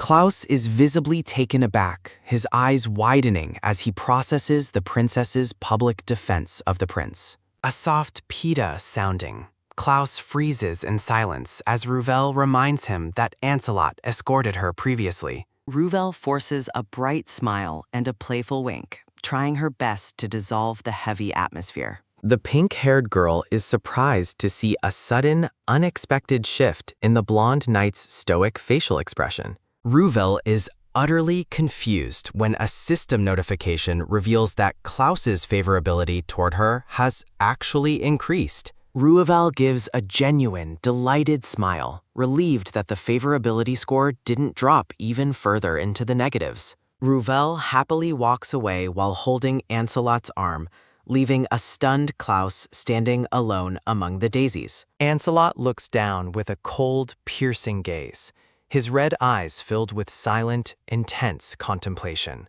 A soft "phew" sounding, Ruvel exhales a long breath of relief, thankful that the awkward encounter has ended. Ruvel reflects on the awkwardness of being guarded by a man who clearly harbors such deep dislike for her. Ruvel points out the knight's terrifying expression and reminds Ancelot that his favorability was deep in the negatives. Ancelot looks at the princess with a puzzled expression, seemingly confused by her fixation on the knight's feelings. Ancelot notes with a smirk that Ruvel truly didn't notice the reality of the situation at all. Surrounded by wilting purple roses, a despondent Klaus stands in a somber haze, feeling completely and utterly pitiful. Ancelot continues to question her awareness, finding her lack of perception regarding the knight's true emotions quite amusing. Ruvel looks up at him with wide, golden eyes, her face a mask of total and genuine confusion. Ancelot chuckles softly to himself, enjoying the princess's complete inability to decipher the complex emotions on display. The scene returns to the desaturated, blue-toned Klaus as he stands alone, described as a truly poor thing. Ruvel lets out a small, bewildered sound as she tries to make sense of Ancelot's cryptic remarks. A devious Nia sounding, Ancelot teases her about her sudden change in heart regarding his own trustworthiness. Ruvel is momentarily stunned into silence, her face flushing as she recalls her previous harsh words toward him. A quick "pa" sounding, the princess dismissively waves her hand, claiming that her past feelings are another matter. Ruvel privately concludes that despite his dangerous reputation, Ancelot is a man she knows will never hurt her. She reflects on how, aside from their first meeting, he has consistently acted as her protector and guardian. A sudden, sharp gasp sounding, Ruvel is horrified to realize she has been charmed and swayed once again. Ruvel panics, questioning if she has forgotten her own goals and become a mere player in the scenario. A quick ahem sounding, Ruvel clears her throat and adjusts her jewelry to cover her growing internal embarrassment. Ruvel shifts the topic to something more important, questioning exactly what the prince did to Duke Hamilton. A sly Nico sounding, Ancelot smiles with closed eyes, suggesting that the princess already knows the answer. Ruvel admits the Duke was cruel, but she questions if stripping him of his hair was too far. Ancelot looks at her with a calm, serene expression, seemingly unbothered by her assessment of his petty revenge. A playful Nico sounding, Ancelot beams with a self-satisfied grin,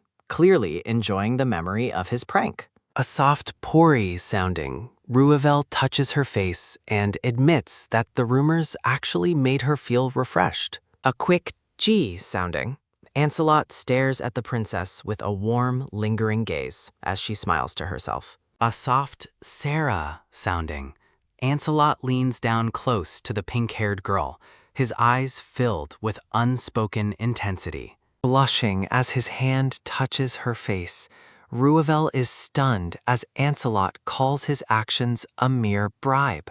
The silver-haired prince stands tall, his gaze locked onto the pink-haired princess in the quiet of the garden. A sudden, intense heart thump sounding, Ruvel's face flushes deeper as Ancelot gently cradles her cheek. Ruvel looks on with bewilderment as Ancelot casually vows to subject Prince Orent to the same bald fate. Ancelot smirks while Ruvel reacts with vocal indignation to his teasing remark about her preferences. The princess stares in wide-eyed confusion as Ancelot privately wonders if he has made a strategic mistake. A frantic, "That's not it!" sounding, Ruvel shouts her denial while the prince remains amused by her outburst. Ruvel narrows her eyes in annoyance, questioning if the silver-haired man truly finds such pleasure in teasing her. Ancelot chuckles contentedly, clearly delighted that the princess is finally reacting to his words. With a defiant huff,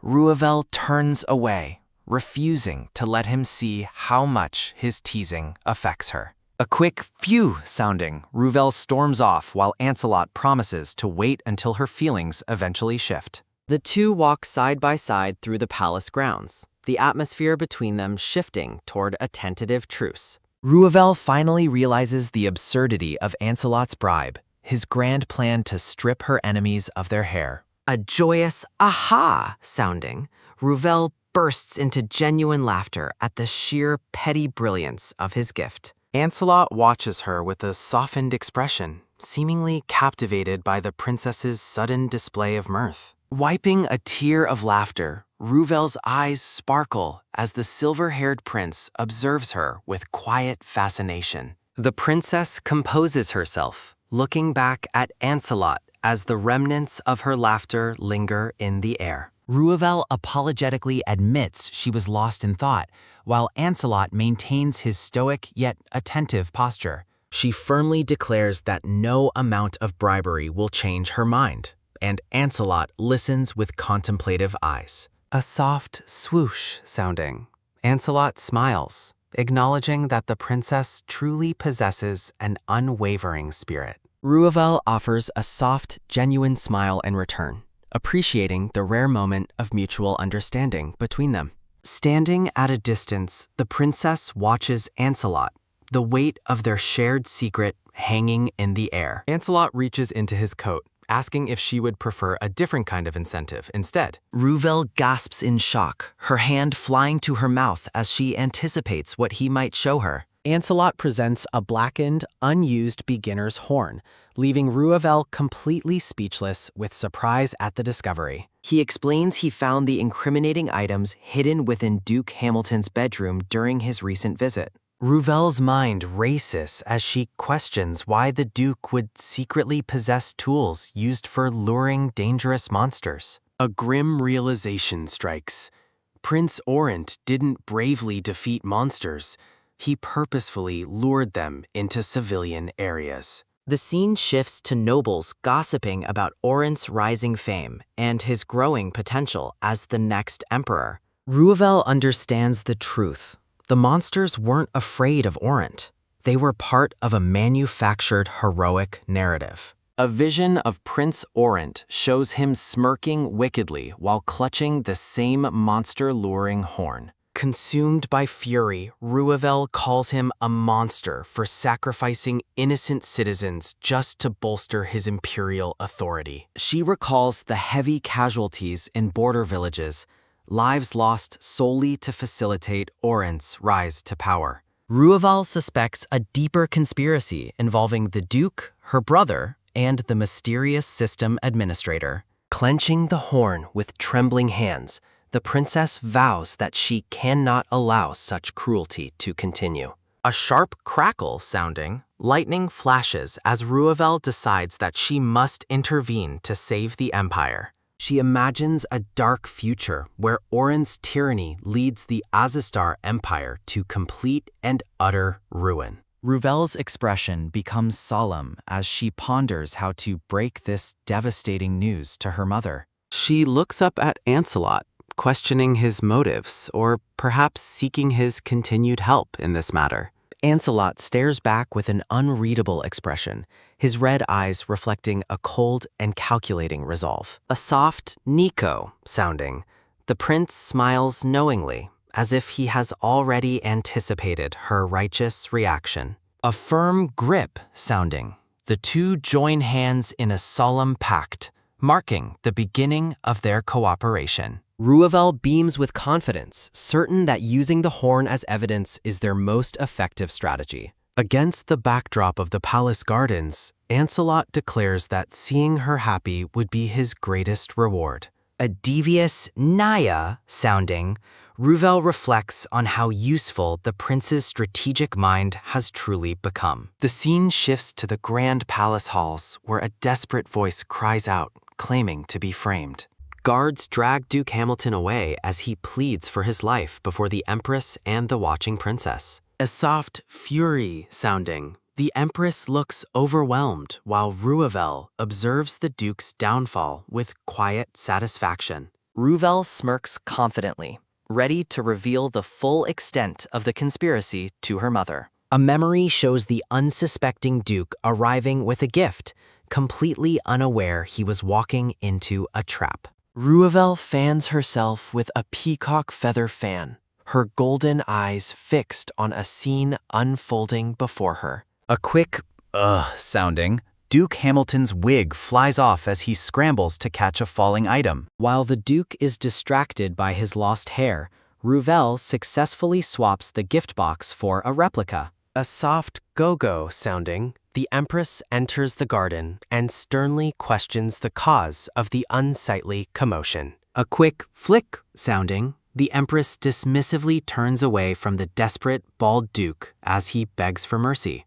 Duke Hamilton panics, pleading for Her Majesty's attention while clutching the box he believes contains a harmless gift. In a desperate attempt to regain favor, the Duke kneels and offers the box to the Empress. A sudden ta-da sounding, the box opens to reveal the incriminating monster summoning horn Ruvel planted inside. Ruvel acts shocked, loudly questioning why the Duke would possess such a dangerous and forbidden summoning tool.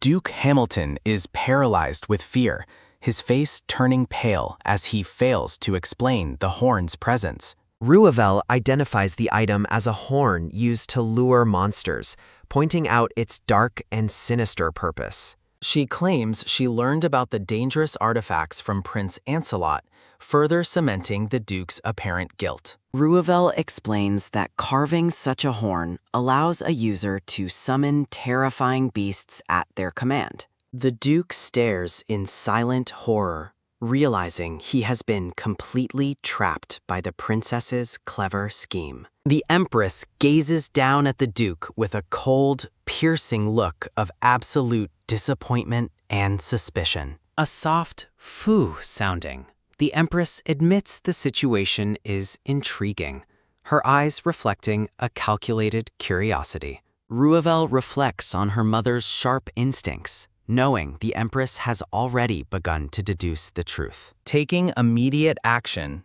the Empress orders her knights to conduct a thorough investigation into the Duke's possessions. A sudden, the horn is here, sounding.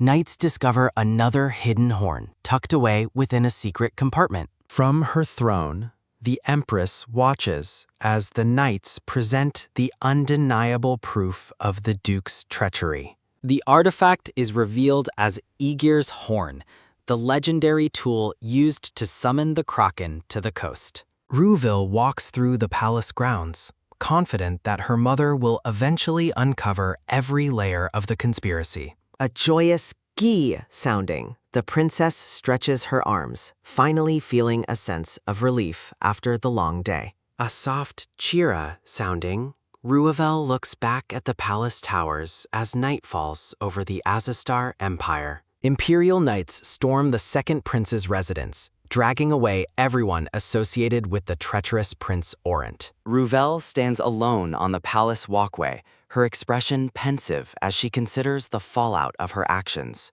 She suspects that Orant and Hamilton were merely puppets for a much more dangerous and sloppy administrator. Ruvel remains vigilant, certain that the real mastermind behind the system will eventually reveal their true face. As she walks, a figure watches her from the shadows, his presence creating a sudden, chilling atmosphere. A soft tap sounding. A man approaches and asks if the princess finds the current situation strange. He questions why Ruvel, as a player, is choosing to interfere with the carefully established game system. A system window identifies the man as Cedric, the seemingly loyal aide to the disgraced second prince Orant. A quick "bah" sounding, Ruvel turns sharply and accuses Cedric of being the one who provided the horns. A sharp "pa" sounding, the system reveals Cedric's true identity as the powerful Brillanta branch administrator. A soft "su" sounding, Cedric reaches for his jewel-encrusted brooch as he prepares to address the defiant princess. Cedric offers a polite bow, mockingly acknowledging that Ruvel will likely never address him as an aide again. A devious "naya" sounding, the administrator smirks, his blue eyes glowing with a cold and calculating intensity. He calmly points out that Ruvel's interference has put many innocent people in grave and unnecessary danger. Ruvel is outraged, accusing him of manipulating the scenario solely for his own twisted sense of progress. A vision shows Orant ignoring his duties to flirt with noblewomen, illustrating why Cedric felt forced to act. A soft "f" sounding, Cedric admits he used the horns to pressure the player into following the scenario. Ruvel is stunned into silence by his blatant disregard for human life in the name of game efficiency. Her golden eyes burn with fury as she realizes he sacrificed lives for such a trivial administrative reason. Cedric sighs, noting that this playthrough has ended in failure, before offering a cold, final goodbye to Ruvel. Armed guards and a maid surround Cedric, their weapons drawn as they prepare to seize the princess. The chilling "goodbye" sounding, the word echoes ominously as the scene begins to distort with digital interference. Cedric formally declares his intent to eliminate Ruvel Azastar from the system once and for all. A sudden "bah" sounding, the knights charge forward with their swords raised, targeting the defenseless pink-haired girl. A sharp "gew" sounding, Ruvel cowers and shields her face as the blades descend toward her. A frantic "player, look out" sounding, the system screams a final warning as the screen flickers violently. Ruvel shields her face as a sudden flash of light knocks back an attacking knight. A soft "pats" sounding, the princess stands bewildered, discovering a sword has mysteriously appeared in her hands. Standing over the defeated guards, Ruvel realizes that the system's auto-battle mode just saved her life. A system window reveals her remaining battle time, while the princess looks on with a determined expression.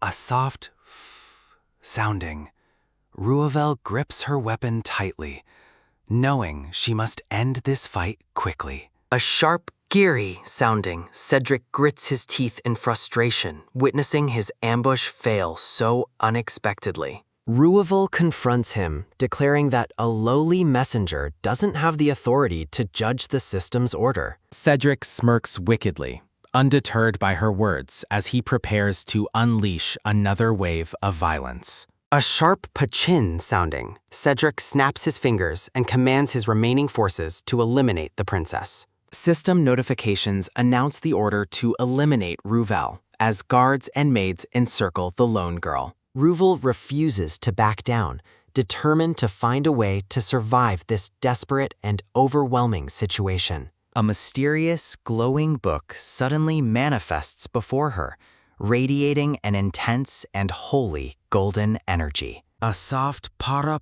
sounding, Ruvel opens the scripture she secretly acquired from a dangerous dark guild. She recalls Ancelot's words about the intense faith shared by those controlled by power-hungry system administrators. The princess deduces that weakening their religious devotion will be her key to breaking their control. She begins reading aloud from the holy book, her voice steady despite the chaos surrounding her. A soft piron sounding, the system activates the scripture, enveloping Ruvel in a brilliant pillar of light. Ruvel smiles with renewed hope as the powerful artifact begins to affect the morale of the battlefield. Cedric is taken completely aback, his confusion growing as he watches the princess use such an unexpected item. A soft phew sounding, he mocks her efforts, doubting that mere words can change her inevitable fate. As the guards charge, the system automatically triggers the scripture's effects to protect its chosen player.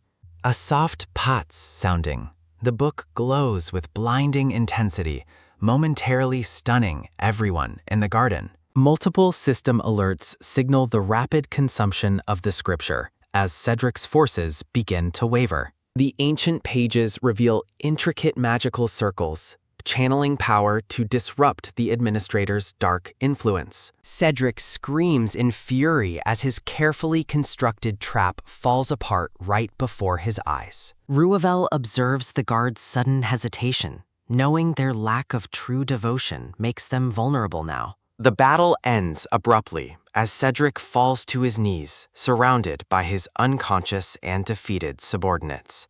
She gazes down at her enemy, realizing the administrator is now completely powerless against her resolve. Ruvel notes that while Cedric is highly intelligent, his direct combat abilities are significantly weaker than hers. She looms over the kneeling man with her sword drawn, surprising him with her cold, unwavering resolve. Cedric panics and begs for a chance to explain, his previous arrogance replaced by desperate fear. A soft sue sounding, the princess ignores his pleas and prepares to deliver a final, decisive blow. She briefly hesitates, reminded that even a cruel administrator can wear a familiar and vulnerable human face. A soft pats sounding, she casts aside her doubts, vowing not to let her hesitation ruin everything. A sharp dosh sounding, a violent spray of blood marks the impact of her final heavy strike.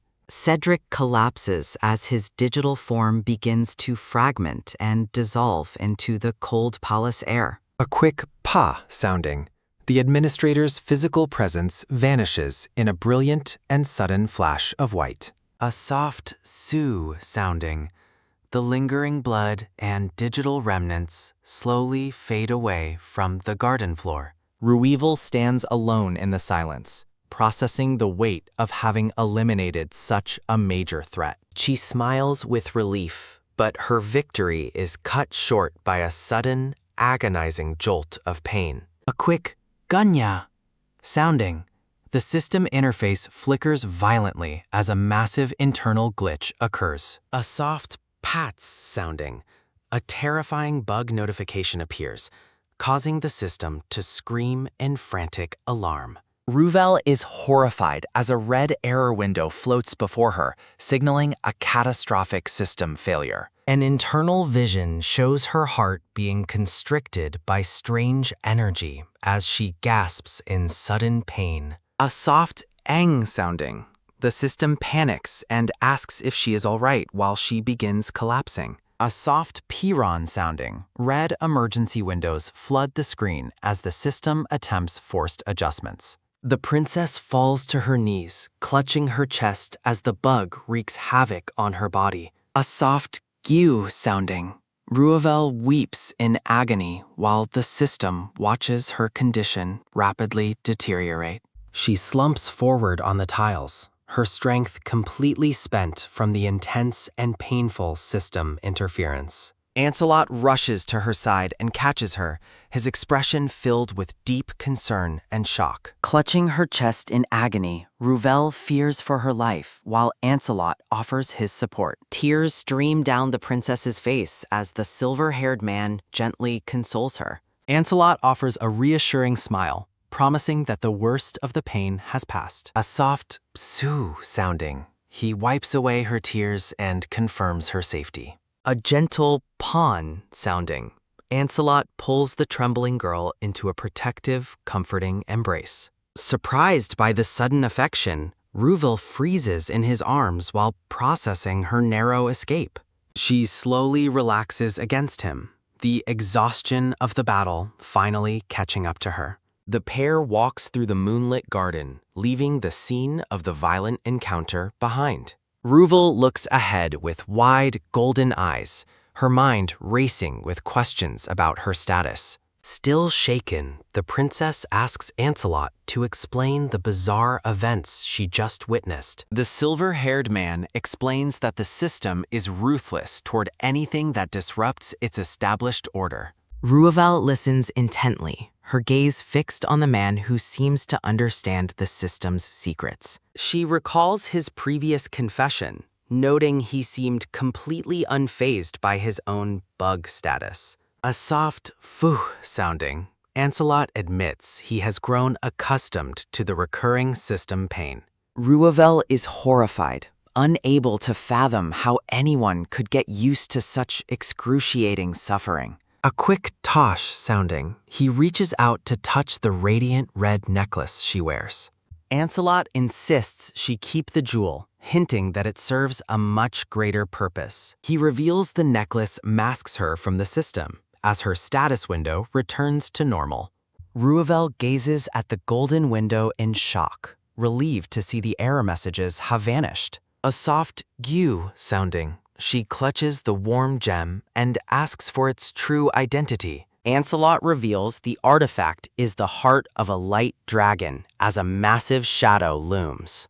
He clarifies that she holds only half of the heart, its power currently divided. The revelation leaves Ruvel breathless, realizing the immense weight of the object she carries. Chills run down her spine as she understands the necklace is no mere decorative trinket. Ancelot recounts the ancient conflict between the god of darkness Nox and the god of light. Ruvel protests, having been taught that a dark god is nothing more than a myth. Suddenly, she remembers a cryptic line from the Dark Guild scripture that corroborates his claims. Ancelot elaborates on the power of Helheim contained within the dragon's pulsating heart. He explains the artifact allows her to operate outside the system's constant prying gaze. The gem pulses with a bloody light, revealed as the only weapon capable of killing dragons. Ruvel is stunned, realizing she now possesses the means to slay the world's most powerful being. Ancelot promises that reuniting the two halves will grant her power beyond any player's reach. He gazes at her with an enigmatic smile, his intentions remaining shrouded in mystery. Ruvel considers his words about dismantling the system, her resolve beginning to shift. The quick "cheera" sounding, she glances at her status window, wondering if her life is changed. The golden window remains steadfast above her, a constant reminder of her role in this game. She realizes the necklace is her only shield against the system's fatal red error bugs. Facing away, Ruvel laments her transition from an unwanted player to a literal system glitch. She looks back at her companion, considering the possibility that his radical ideas are correct. A soft "gew" sounding, she hesitates, gripped by the fear of the path he is proposing.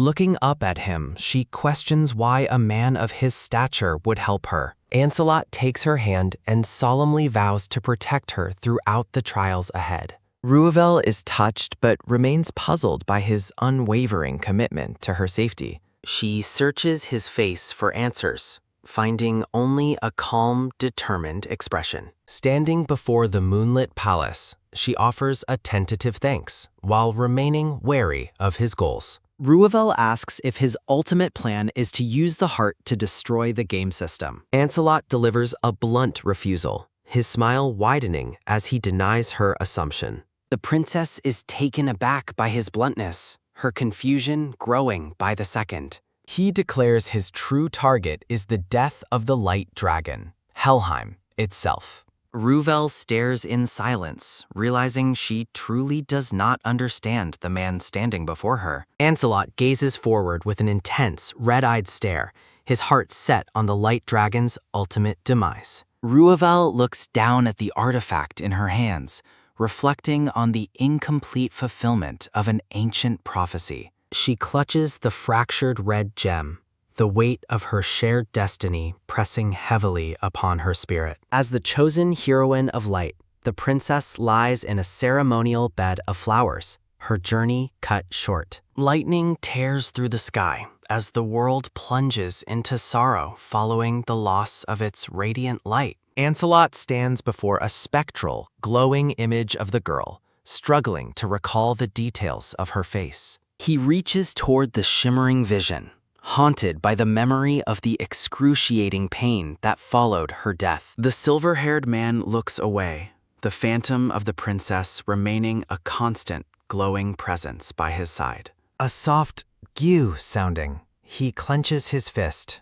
the intensity of his unresolved grief manifesting as silent resolve. The spectral figure begins to dissolve into light, leaving Ancelot alone in the cold, blue silence. He continues to lament his fading memories, the girl's face becoming more elusive with every passing moment. Touching the fading light, he is once again overcome by the visceral agony of her tragic departure. The man stands tall despite his inner turmoil, the glowing remnant of the girl still clinging to him. A soft "gew" sounding, his grip tightens as he processes the crushing weight of his solitary mission. He watches the last of her digital form fragment and vanish, the connection between them finally severing completely. Back in reality, Ruvel sits on her bed and accuses the system of conspiring with the suspicious man. Her eyes glow with a fierce, golden light as she smiles, ready to seize control of her fate. Ruvel utters the name Luber, her voice steady as she prepares for the next phase of her plan. A sudden alert triggers, and the princess clutches her chest as the system reacts to her defiant presence. An angry system interface screams, vowing never to allow her to advance the current game scenario. Ruvel stares down the warning windows, knowing her status as a bug grants her power to destroy them. The messengers of the system glitch and tremble, paralyzed by the overwhelming killing intent the princess emits. A soft "gew" sounding, she holds her necklace, contemplating the strange power that has protected her thus far. The princess looks away with a somber expression, realizing how few people ever truly cared for her survival. A system window reflects her sorrow, its interface taking on a weeping, distressed appearance before her. Ruvel watches in silence as the floating interface continues to mourn its own inability to control her actions. With cold determination, she declares her ultimate goal is to bring about the Light Dragon's total defeat. She hopes that completing the scenario will allow her to finally be reborn as a flawless, legitimate player. Turning to the system, Ruvel demands its cooperation in her quest to dismantle the current world order. The interface lets out a pained "ugh" sounding as it struggles against her terrifying and disruptive bug influence. A quick "pia" sounding. A small blue bird manifests and flies in a frantic, tearful panic. The round bird weeps loudly, unable to comprehend how the player could be a system-breaking bug. Ruvel is startled as the bird clarifies it is a system messenger rather than a simple window. The bird poses with sudden pride, claiming to serve the great and mighty power of the system. Ruvel smiles at the little creature, noting that its name is Pia, as her amusement grows. Pia huffs in annoyance, turning away from the princess, who finds its dramatic behavior quite adorable. The girl looks down warmly at her new companion, the bird resting peacefully on her lap. Ruvel pets the bird, which she now calls Lulu, much to the tiny messenger's visible frustration. Lulu declares it has no choice but to help the girl become a true and proper player. Ruvel breaks into laughter at the bird's expense, further irritating the proud and fluffy system messenger. A gentle pawn sounding. She taps the bird's head, trying to soothe its wounded ego with affection. The princess asks for the scenario details, holding the bird close as they form an unlikely alliance. She reaffirms her deadly mission, her golden eyes focused on the eventual destruction of the light dragon. Elsewhere, a troubled Empress receives a divine revelation that threatens to destabilize the entire empire. A soft Piron sounding. A blonde man named Klaus Winster is identified as a critical ally of light. Lulu explains the quest requires completing one of 3 difficult conditions to proceed with the scenario. Ruvel is taken aback by the complexity of the task, her hand hovering over her glowing necklace. The blue bird promises a smooth victory once Ruvel locates a specific, mysterious individual. Ruvel realizes her knowledge of the original story allows her to identify the target immediately. She sets her sights on Klaus Winster, despite his shockingly low and hostile affection score toward her. Ruvel laments Klaus Winster's plummeting affection score, realizing the task of raising it to 500 is nearly impossible. Her thoughts race toward a final route as a system window suggests a duel as the only remaining choice. Looking out toward the garden, Ruvel considers option 3, defeating the mysterious individual in a forced duel to yield. She flashes a determined smile, her confidence growing as she prepares to confront the blonde man in the garden.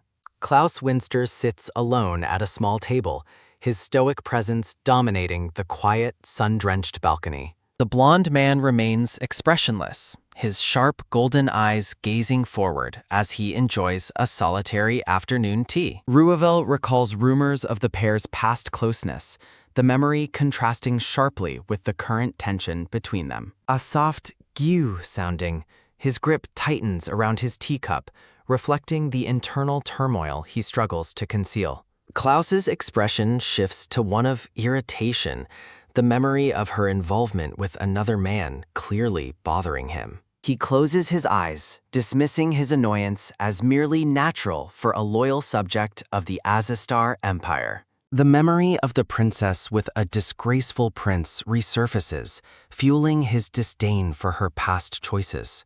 Standing elegantly in her flowing gown, Ruvel approaches Klaus, her presence commanding his immediate and reluctant attention. A sudden "gotta" sounding, Klaus stands in shock, his composure breaking at the sight of her radiant appearance. A sharp "zuki" sounding, a sudden emotional sting hits the man as he continues to stare at her. He closes his eyes in frustration, once again convincing himself that his discomfort is merely a matter of loyalty.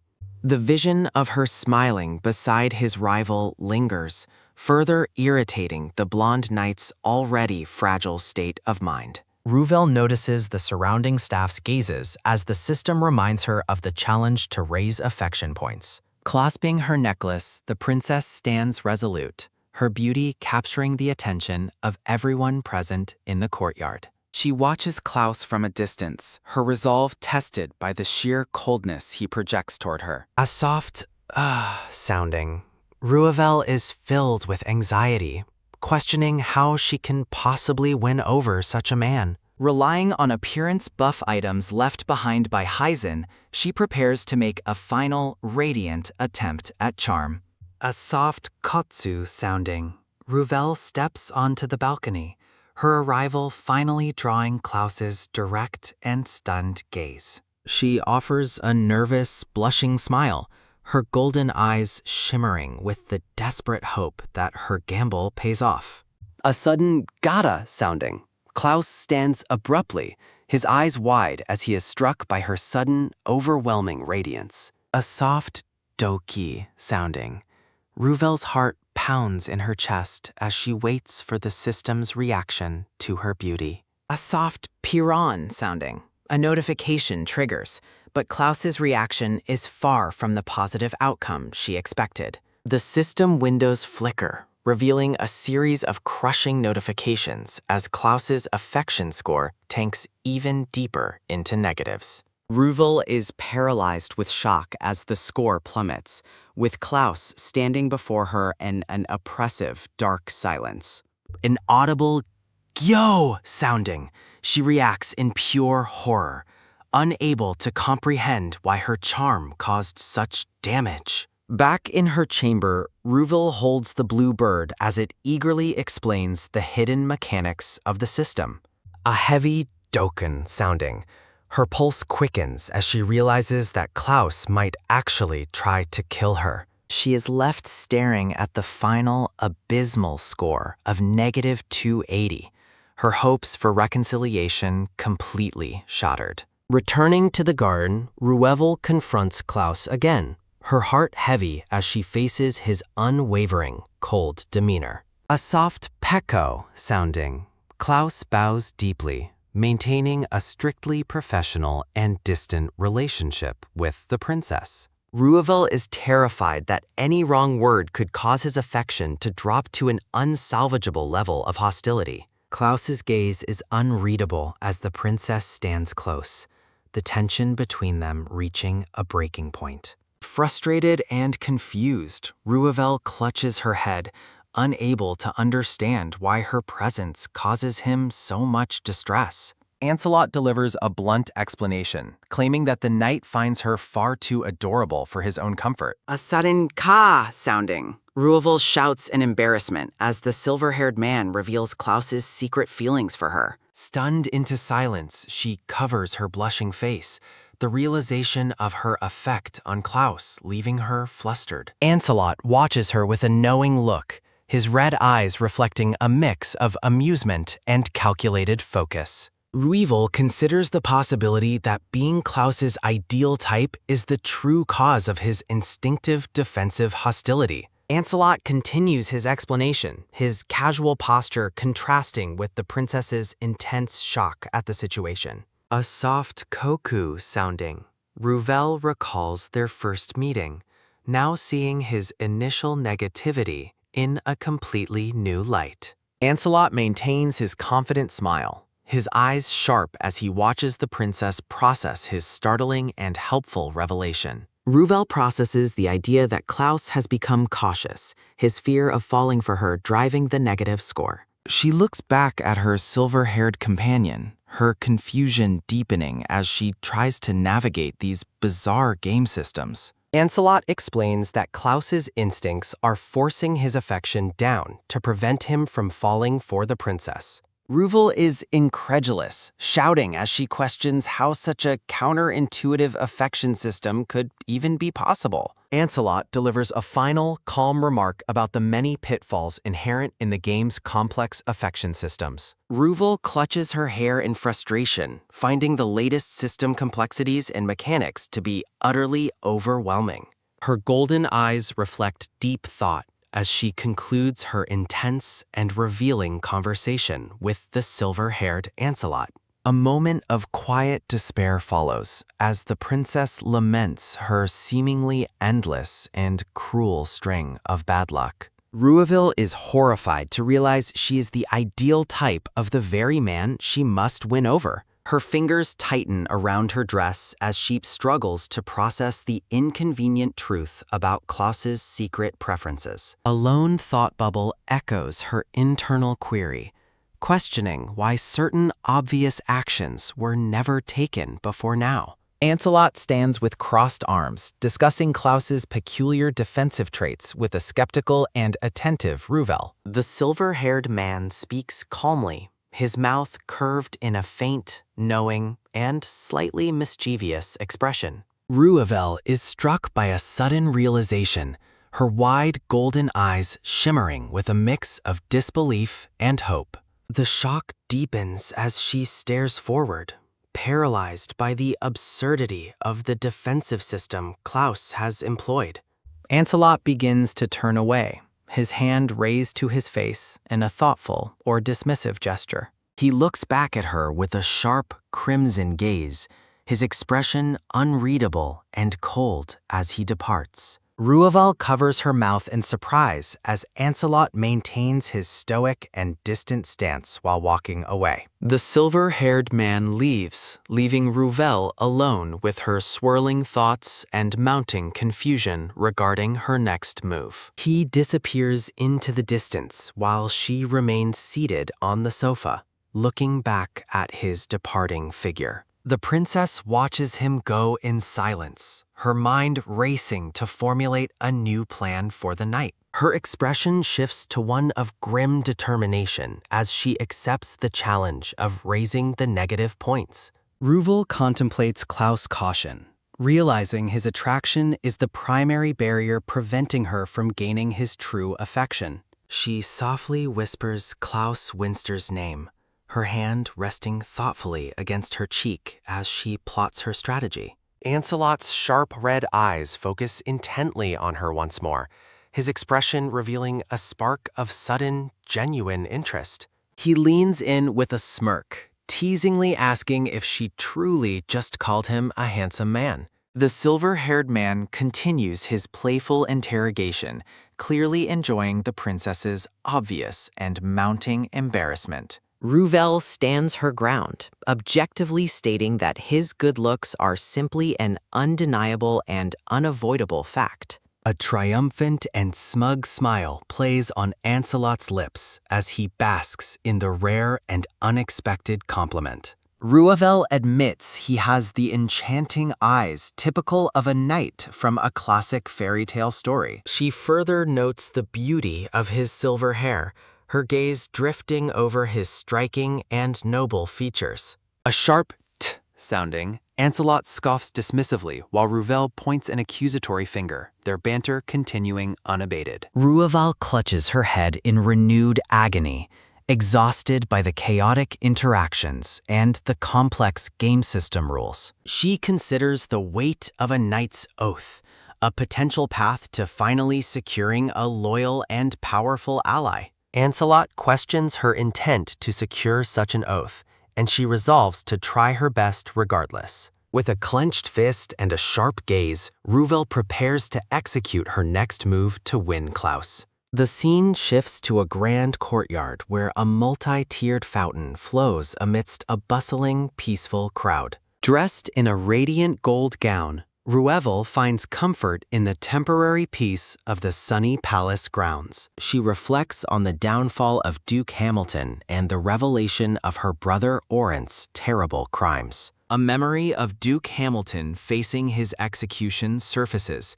his resolve firm until the very final moment. Orent's disgrace is final as he loses his status and fortune, walking away into a life of shadow. Ruvel recalls the coldness of her mother, whose harsh and swift punishments earned her a cruel imperial reputation. Despite the public's negative opinion, Ruvel believes the severe consequences were justified given the many lives lost. She shakes off her somber memories and focuses her energy on the critical task she must complete now. She holds a small red box, her face lighting up with a confident and slightly devious smile. The princess clutches her prize, her golden eyes sparkling with the thrill of her upcoming social gamble. She muses that asking for a knight's oath should be perceived as a bold romantic confession as well. Ruvel plans to manipulate an item's effect to ensure her proposal hits exactly the right emotional mark. A soft foo-foo-foo sounding, she waits with mischievous glee for Klaus's scheduled arrival in the garden. Klaus Winster finally appears, his long blonde hair and sharp yellow eyes commanding the entire courtyard's attention. Ruvel waves enthusiastically at the blonde knight, her radiant smile drawing him toward her position. Klaus stops in his tracks, his expression hardening as he prepares for another difficult confrontation with the princess. Ruvel snaps open the red box to reveal a sparkling and elegant ring resting inside. She presents the ring to Klaus, her eyes wide with a mix of genuine hope and calculated determination. Klaus is visibly stunned, his eyes widening in total shock at the princess's bold and unexpected romantic gesture. Ruvel stands nervously, clutching her gown while desperately hoping her latest plan to win Klaus over doesn't fail. Klaus is consumed by a dark, terrifying aura, his eyes glowing with intense fury at the princess's sudden proposal. Stuttering in fear, Ruvel holds out the ring box, realizing she has drastically miscalculated the knight's volatile reaction. A sharp notification sounds as Klaus's favorability plummets to -300, his voice cold and menacing as he questions her. The system alarms blare repeatedly as the favorability score continues its catastrophic descent, reaching an abysmal -340. Ruvel is paralyzed with panic, recalling that even her troublesome brother never managed to trigger such a deep hatred. Terror grips the princess as she stands before the blonde knight, fearing he might actually resort to physical violence. Screaming an apology, the pink-haired princess retreats in total humiliation, her face flushed with shame and mounting dread. Ruvel sprints away in a frantic rush, begging Klaus to forget her proposal as she flees the garden in disgrace. Ruvel descends into a spiral of comical desperation, seriously considering if she must physically overpower the knight to succeed. She walks through the palace grounds with slumped shoulders, the weight of her latest and most spectacular failure crushing her. Retreating to the safety of her chamber, Ruvel leans forward in defeat, her spirit momentarily broken by Klaus's rejection. Ancelot appears with a smug grin, his silver hair shimmering as he takes delight in the princess's obvious misfortune. A soft koku sounding, Ruvel sulks in silence while the silver-haired man watches her with a mix of amusement. Ancelot suggests there is an easier way to manipulate the knight, his expression hiding a more complex underlying motive. He admits he is hesitant to help, revealing a subtle, possessive streak as he voices his dislike for Klaus. Ruvel looks up in surprise, her golden eyes widening at the hint that Ancelot might be harboring his own jealousy. The silver-haired man maintains a thoughtful silence, his crimson eyes reflecting a calculated plan for the princess's next move. Frustrated by the stalled game scenario, Ruvel clutches her head and demands that Ancelot reveal his secret success method. With a single heavy word, Ancelot declares that power is the ultimate key to solving her current romantic predicament. He offers a wicked, confident smirk, clearly enjoying the way his revelation has completely stunned the pink-haired princess. Ancelot advises her to leverage the Emperor's authority, urging Ruvel to finally act like the powerful royal she is. She reflects on her past life's weakness, remembering a time when she would have never dared to use such force. Shifting her perspective, Ruvel changes into a regal blue dress and heads toward the heart of imperial authority. She contemplates her former status as a mere figurehead, fueled by the painful memory of her mother's perceived coldness. Ruvel resolves that her path has changed, shedding her former fears as she prepares to confront the formidable Empress. Standing tall in her new attire, the princess's golden eyes reflect a newfound maturity and a hardened royal resolve. A flashback depicts the little Lulu of the past,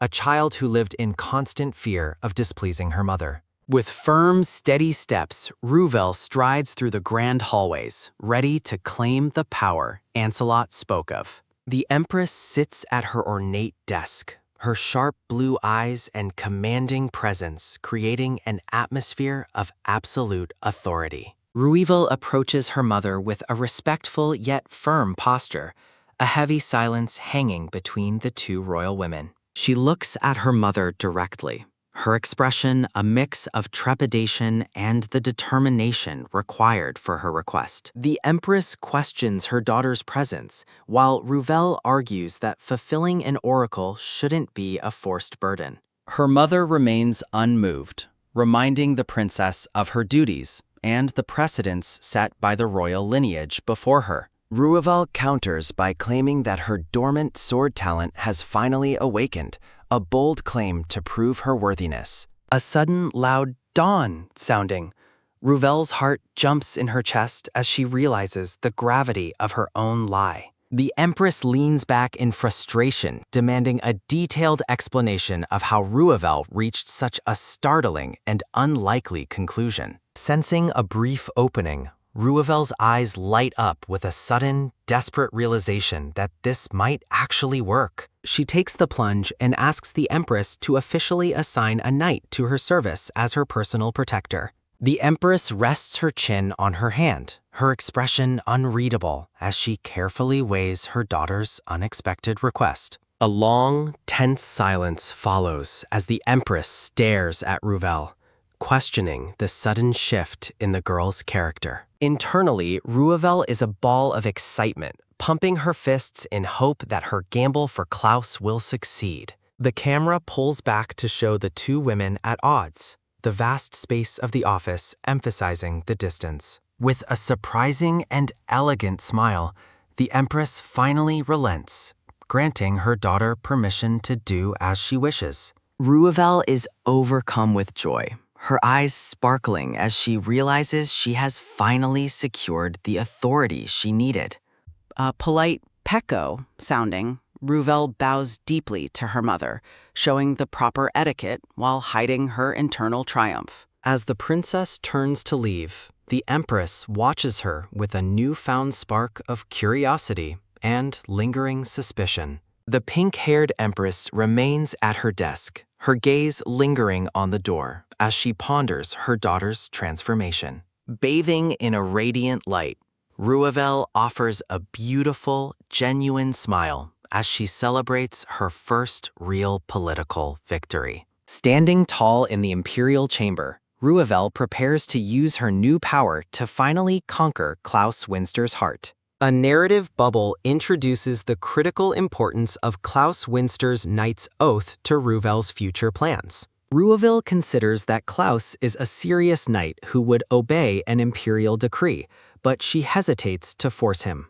She reflects on how the current situation feels just like the rigid and demanding rules of the game system. Standing before the kneeling blonde knight, she acknowledges that the system often forces people into compliance when necessary. Ruvel and Klaus stand back to back with weapons drawn, the princess realizing she needs his oath for both their sakes. Clutching her head in stress, Ruvel worries that Klaus's negative affinity and cautious nature will make him difficult to win over. She resolves that instead of forcing the blonde knight through a royal decree, she must find a different way. A tiny, comical version of Ruvel celebrates her decision to use a third, more clever option to subdue him. Klaus crosses his arms dismissively, and Ruvel knows he would almost certainly refuse any direct challenge she might offer. The idea of a martial tournament strikes her, especially since the title of the Empire's greatest knight is currently vacant.